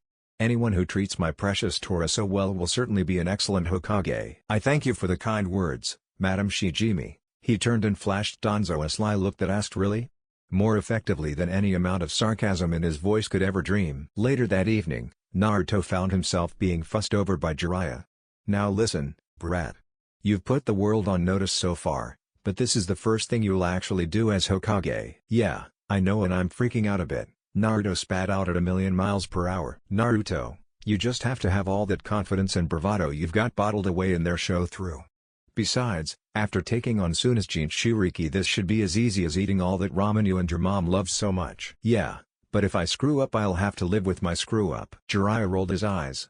Naruto, you have achieved so much in your life. This is just one more challenge to beat. No apprentice of mine, or kid of Minato's, is going to give up. Oh come on. Naruto threw up his arms. You're just exploiting that card now. No shit, kid. I'm a ninja. Jiraiya circled Naruto a few times. Alright, you aren't a complete embarrassment. Let's get going and try not to let Madame Shijimi smother you to death. Naruto gulped. Hopefully Torah will be there to take one for the team. As the tower came into view, Naruto was feeling the same sort of calm/terrified paradox that he experienced before a major battle. That's how I have to view this. This is a battle. I can't lose because if I lose, everyone will doubt my chances at being a good Hokage. I'll embarrass Konoha and will look weak. If we look weak, there'll be war. I can't screw this up. Naruto heard and registered everything that was being said as though it was through water. All these rituals for who sits where and next to who really didn't click. Naruto clutched tightly onto his anchor to reality and hoped he wasn't wrinkling the crap out of it. A few minutes of posturing by the daimyo's steward followed and Naruto found himself becoming restless. The steward finally ceased his self-important grandstanding, to turn the announcement of the Goddamn Hokage into more self-important grandstanding. It is my honor to announce the official results of the Hokage election. Our final two candidates were powerful candidates whom would have, and will, bring honor to Konoha. Senjutsu Onsama is not with us this evening, but her contributions to Konoha cannot be understated. Now, it is my distinct and singular honor to be the first to announce Konoha's Goddamn Hokage, Uzumaki Naruto-sama. Naruto felt the applause.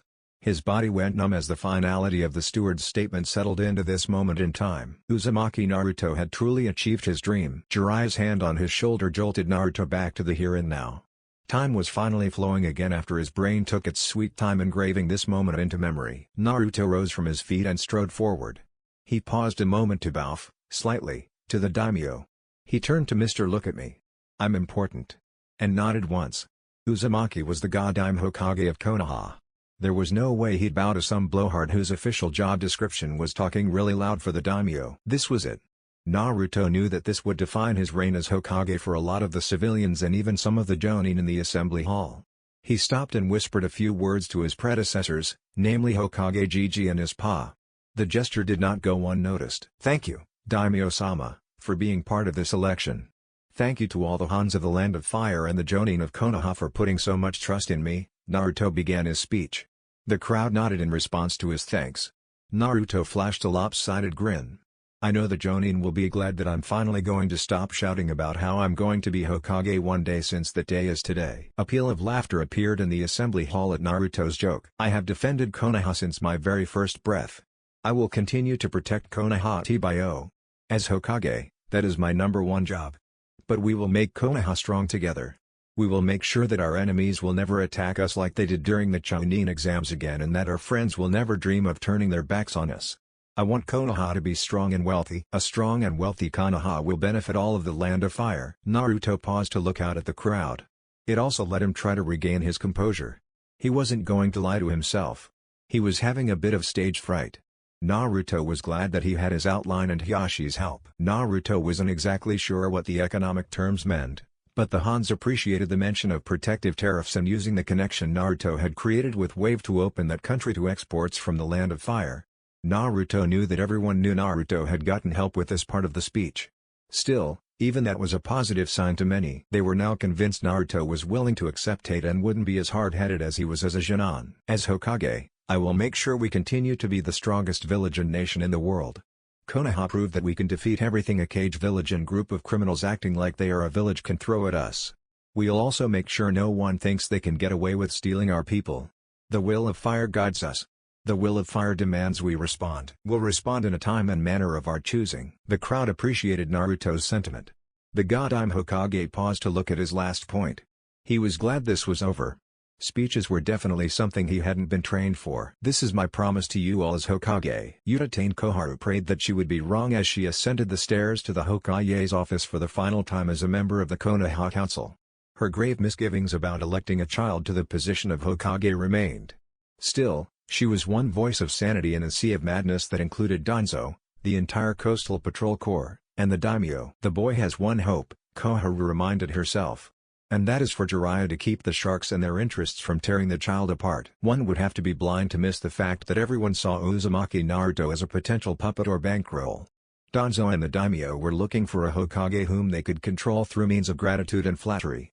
The Coastal Patrol Corps wanted to have a positive face to present to Wave to keep legitimate trade flowing as they set up their smuggling ring. It was painfully clear that the Corps would try to use the fact that they had nominated the Hokage to get the tower to sanction the illegal activity. I wonder if the boy will be wise enough to exploit that ring for the good of Konoha. Or, will he have too much of his mother's moral certitude? Ga? Naruto's voice cut through the stillness of the dawn. I don't think there's enough sugar in the land of fire for this. Want me to get more? A second Naruto asked. Yes. Oh. Get some of those cinnamon roll things Hinata talked about. They sound pretty good, the first Naruto voice ordered. Koharu was trying to pinpoint the location of the multiple Hokages given her memory of the office's layout and her own experiences in the field. Hokage-sama, Koharu announced with pained neutrality. May I enter your office? Koharu-san? Naruto asked. Sure. The Konoha elder bowed as she entered the office. Thank you, Uzumaki-sama. She had directed her thanks to the Naruto sitting behind the Hokage's desk. There were 4 other Narutos in the office. Kage Bunshine no doubt. I'll never get used to people using that honorific, a clone to Koharu's left said as it worked on organizing a stack of paper into various smaller stacks. Her eyebrow quirked as a letter from a merchant near the border with stone was put into a stack labeled pointless ass kissing. Well, I don't have tea, but I have this coffee drink Uncle Tucci recommended. Would you like some? Please, Koharu responded. Do you, want anything in it? I tried drinking it plain and, whoa, it was so bitter. The elder smiled at the young Hokage. She still could not comprehend why the jonin of the village and the daimyo had catapulted Naruto to Hokage. Koharu had no ill will or doubts that Naruto was loyal and capable. He just wasn't ready to be Hokage. A tiny bit of sugar and some cream, Koharu requested. Naruto got to work and handed the cup over. Here you go. I was going to ask to meet with you later today. This is convenient. We both know a Hokage cannot have someone in their council who openly challenged them as I did, Koharu said without ceremony. Naruto nodded. Yeah. I mean, I get why you spoke out. But you're right. It would be a bad look. The Hokage must cultivate an air of complete obedience, the resigning counselor stated. Yeah, Naruto agreed. He got the gist of what Koharu was going for. The language was just really stiff and formal. How do you want to do this? A formal letter, obviously. I will ensure that it is undated. That way, it will only come into effect once you are officially ordained as Hokage. Naruto nodded. No sense in letting the world know there's trouble at home. Fake it till we make it, Koharu chuckled. 10 years. In 10 years, you would have been the exact person we needed for that seat. Thanks. I'm not turning down the job, but I kinda expected to get the hat in 10 years too, Naruto confessed. Hiruzen always kept the best parchment in the left middle drawer, Koharu pointed out. Naruto chuckled and rubbed the back of his head. I haven't touched that drawer much. The paper is almost too nice to use. Your predecessors both felt the same. Biwako-sama, Hiruzen's wife, bought the paper for her husband for official messages. I think it has been used 4 times, Koharu pointed out. Well, it'd be a shame not to use it. I think it'd also send a message. I mean, if I'm letting you use the paper, that would make people think this went well. Clever, Uzumaki Naruto. Clever, Koharu said with a smile. Naruto handed over the paper and let Koharu craft her resignation. The letter took about an hour to write. As the last scratch of the quill faded into echoes, Naruto released a breath he hadn't known he was holding on to. Please tell me if this is satisfactory, Hokage-sama, Koharu requested. Naruto took a look over the letter. There was a lot of formal language that Naruto had trouble recognizing. He tried his best to use a trick Iruka-sensei had taught, or tried to teach, him back at the academy. Naruto used context clues. Koharu was pretty much towing the daimyo's unity line. This looks good. Is there anything else you need to talk about, Koharu-san? Naruto asked politely. No, Hokage-sama. By your leave? She finished with a question. Sure, have a good day. I hope that coffee was pretty good. The soon-to-be retired elder nodded. It was quite good. Goodbye, Uzumaki Naruto. Naruto watched Koharu leave. The meeting had been very intense despite how nice the old elder tried to be. Still, Naruto couldn't help but smile and feel extremely accomplished. That had been the single most Hokage thing Naruto had ever done. It made his job all the more real. Uzumaki Naruto and Udatain Koharu were not the only ones working to advance their interests, and the interest of those they represented, early on this particular morning. 2 figures had slipped through the, admittedly shattered, defenses of Konoha. They were aided by one of the pair's intimate knowledge of Konoha's procedures. Are you feeling guilty? Or angry? Anything at all, partner? The much larger man asked. His grin was predatory. The robed man's bloodthirsty smile was aided by his unusual physical appearance. The man's skin was gray and possessed the texture of sandpaper. A series of gill-like markings resided below his eyes. It was as though a shark was pretending to be a man. "I feel nothing but the desire to fulfill our orders." The man drew his response from a void of emotion. The shark man laughed. "So cold, Itachi-kun. Now is not the time to mention my name, Kisame." The infamous Uchiha Itachi chastised the former Karaga shinobi. "Of course, we wouldn't want to ruin your grand entrance." Hatake Kakashi sighed as he sat down at the bar. The Hokage, his knuckle-headed student, had given him orders to rest and get a few hours of sleep between missions. He had completed the sleep part of the order with an excessive 6 hours. Now, he was sitting at a small shop getting his favorite salt-broiled sori and some miso soup. Sitting next to him, Kurenai and Asuma were chatting happily. The couple's good vibes were calming his worries about everything. Hatake Kakashi was worried about Naruto serving as Hokage, Sasuke's cursed seal, and Sakura's fears of being left behind and forgotten. "And those are just my students. Never mind the border, Danzo moving openly, Orochimaru, and the daimyo throwing his weight around." "Worried about your student?" Kurenai asked as she refilled her cup. "Students," Kakashi corrected. "Hectic couple of weeks." Asuma took a drag on his cigarette. "Your ability for understatement is as legendary as your list of jutsu." "I try to cultivate many talents." "Impressive, Hatake-san," Kurenai teased. After some silence, Asuma addressed the elephant in the room. "How will our new Hokage do?" "I can say this for certain. Our Godime Hokage loves the village completely. He will become a legend." Kurenai and Asuma were taken aback by Kakashi's sudden passion. "How will he react in a crisis situation?" The grin on Kakashi's face was visible through his mask. "Let me tell you about our clusterfuck of a C-rank mission." Uchiha Sasuke sneezed as he walked through the streets of Konoha. He was already confused by recent events and the sneeze only added to that confusion. The main source of his confusion was the absence of Uzumaki Naruto from the streets of Konoha recently. Sasuke's hyperactive teammate had become a celebrity. Naruto wasn't one to let the spotlight pass him by. There was also the fact that the Uzumaki probably wanted to challenge Sasuke to the real tournament finals. "I would like to see just how much Naruto has closed the gap," Sasuke admitted. Naruto had been impressive against the Hyuga prodigy and against Gaara. Sasuke could worry about Naruto later. Besides, he was trying to find Kakashi.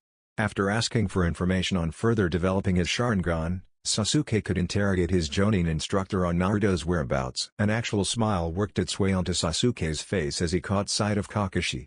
The moment passed very quickly. Kakashi and two other Jonin emerged from the small cafe with a grim aura surrounding them. A constant, low-level killing intent knotted his mind. "Sasuke." Kakashi's voice appeared from behind Sasuke. "This is dangerous. We need you to warn the Hokage." "Hokage?"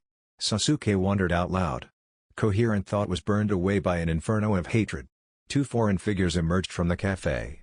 "You." The taller of the two figures turned towards Sasuke and laughed. "Oh ho ho. It seems we have been recognized, partner." "So we have." The younger, and far more human-looking, hostile admitted. "It has been a while, Sasuke." The world slowed to a crawl. Sasuke's focus became razor-sharp. The increased blood flow to fuel his now active Sharingan sounded like a war drum behind his brow. I will kill you." "Not today," Kakashi countered gently. "Warn the Hokage." Sasuke did not register anything that followed. The next memory he had was erupting from the river gasping for breath. How had Kakashi thrown me so far without me knowing? He quickly regained his wits and pulled himself to the surface of the water. Sasuke could hear the sounds of combat in the distance, but the cold water had cleared his mind. A shred of rationality had returned. Sasuke would inform the Hokage of that man's return and in the mobilization return to the battlefield. The last Uchiha swore he would land the final blow. "Yes," Sasuke thought. "It isn't what I planned, but the end result is the same." A second thought followed just as quickly.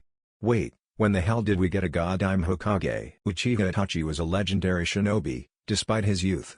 He was quite possibly the most wanted criminal in the world and utterly despised in his own home for his heinous acts of patricide and mass murder. The Akatsuki member was also worried about the current battle. It was not due to the level of direct opposition.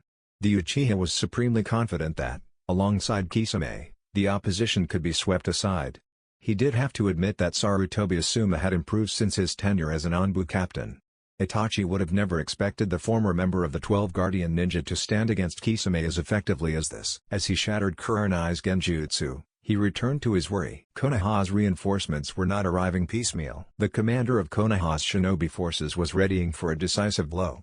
The Sandaime has passed, so who would be using such tactics? Jiraiya is rumored to be in the village, but this isn't his usual strategy. Kisame, prepare to move. Itachi ordered as if he was still an Anbu captain. Oh ho! Is that worry I hear, partner? Kisame laughed as he swung viciously at Asuma. Itachi, wielding the abilities granted by his Sharingan, managed to deflect a flight of shuriken thrown by Kakashi. Prudence, the traitor Uchiha corrected. There was not much time. The hammer blow is coming. I didn't want to have to use this, but I have no choice. Expedience was far more important than any other concern at this stage in the battle. No one look into his eyes, Kakashi shouted. Walker and I started to ask, but the warning came a fraction of a second too late. Tsukuyomi. Uchiha Sasuke had not stopped running since he had gotten out of the water. A strong part of his mind was screaming for him to turn around and return to the battle against that man. However, there was an equally strong pull towards the Hokage's tower. The anticipation was palpable. Could Sasuke convince the new Hokage, if there was a god-I'm Hokage, to devote more resources to countering that man? It was an intriguing option. Sasuke, despite his burning hatred, had never lost his respect for Itachi's abilities. Sasuke's reviled older brother remained entrenched on a pedestal that Sasuke wondered if he could really ever reach. The Hokage's tower and Konoha's academy loomed large as Sasuke sprinted towards his destination. There was no twinge of nostalgia as he rushed past the classrooms. His Rookie of the Year meant little in the face of the truth of the shinobi world.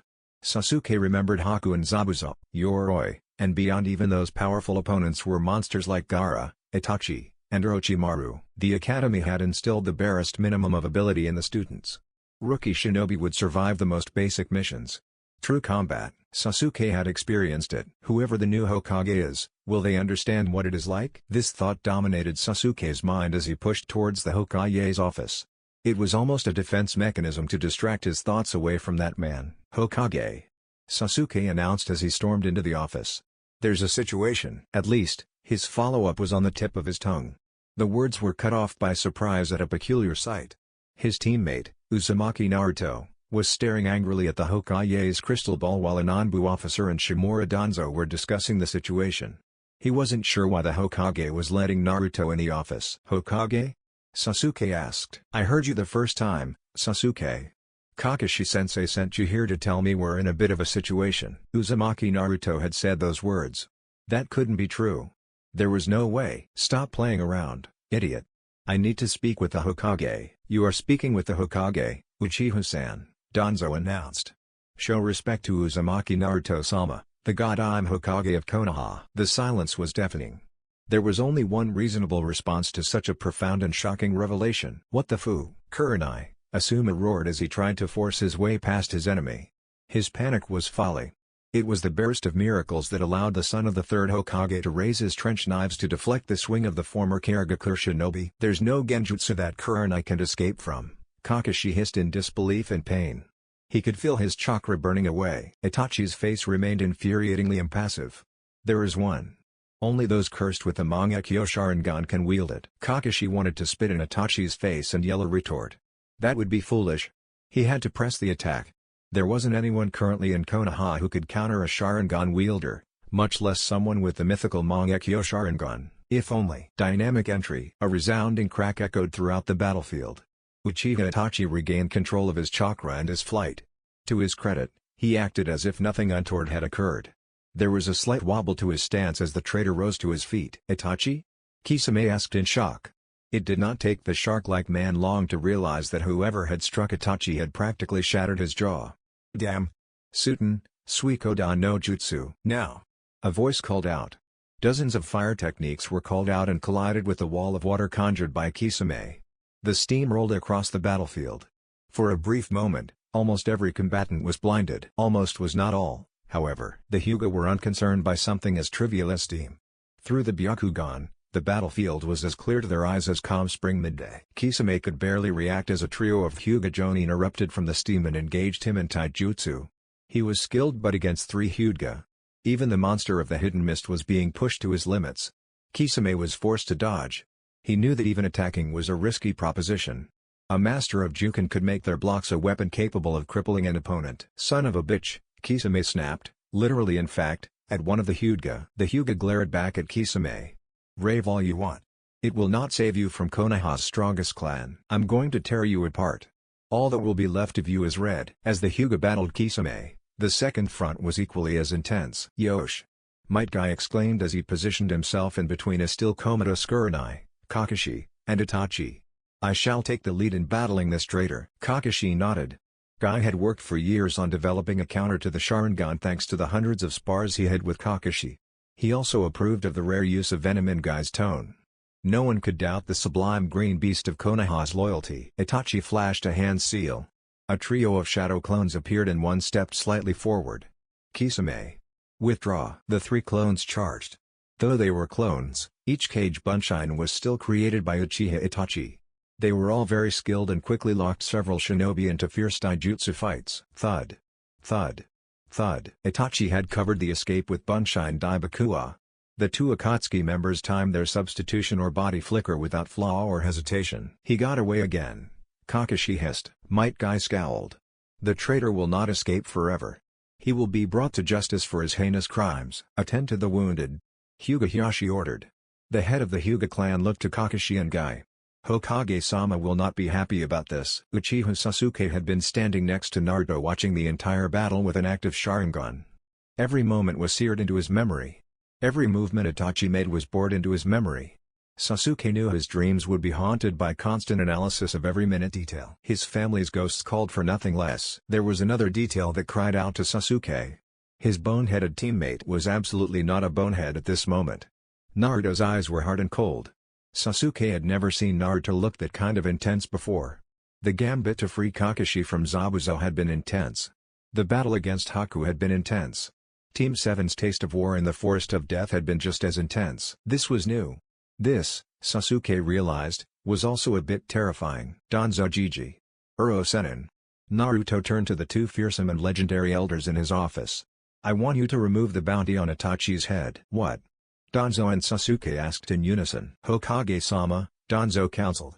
Are you sure this is a proper action? Yes, Naruto declared. I want to make sure that the other villages and bounty hunters have no reason to go after him. No one but Konoha is going to capture Itachi.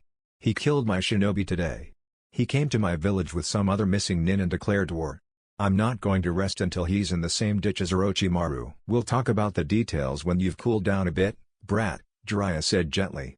It's not a bad line of reasoning, and we'll hammer things out later. Naruto took a deep breath. Thanks, Uro-sennin. I don't believe it, Sasuke huffed. You even sound like the Hokage. Naruto's anger evaporated for a moment. He had just been acknowledged by Sasuke. I can celebrate getting a leg up on him later, Naruto thought. All right. Danzo and Uro-sennin, make sure the wounded get to the hospital. I'll go personally check on the daimyo.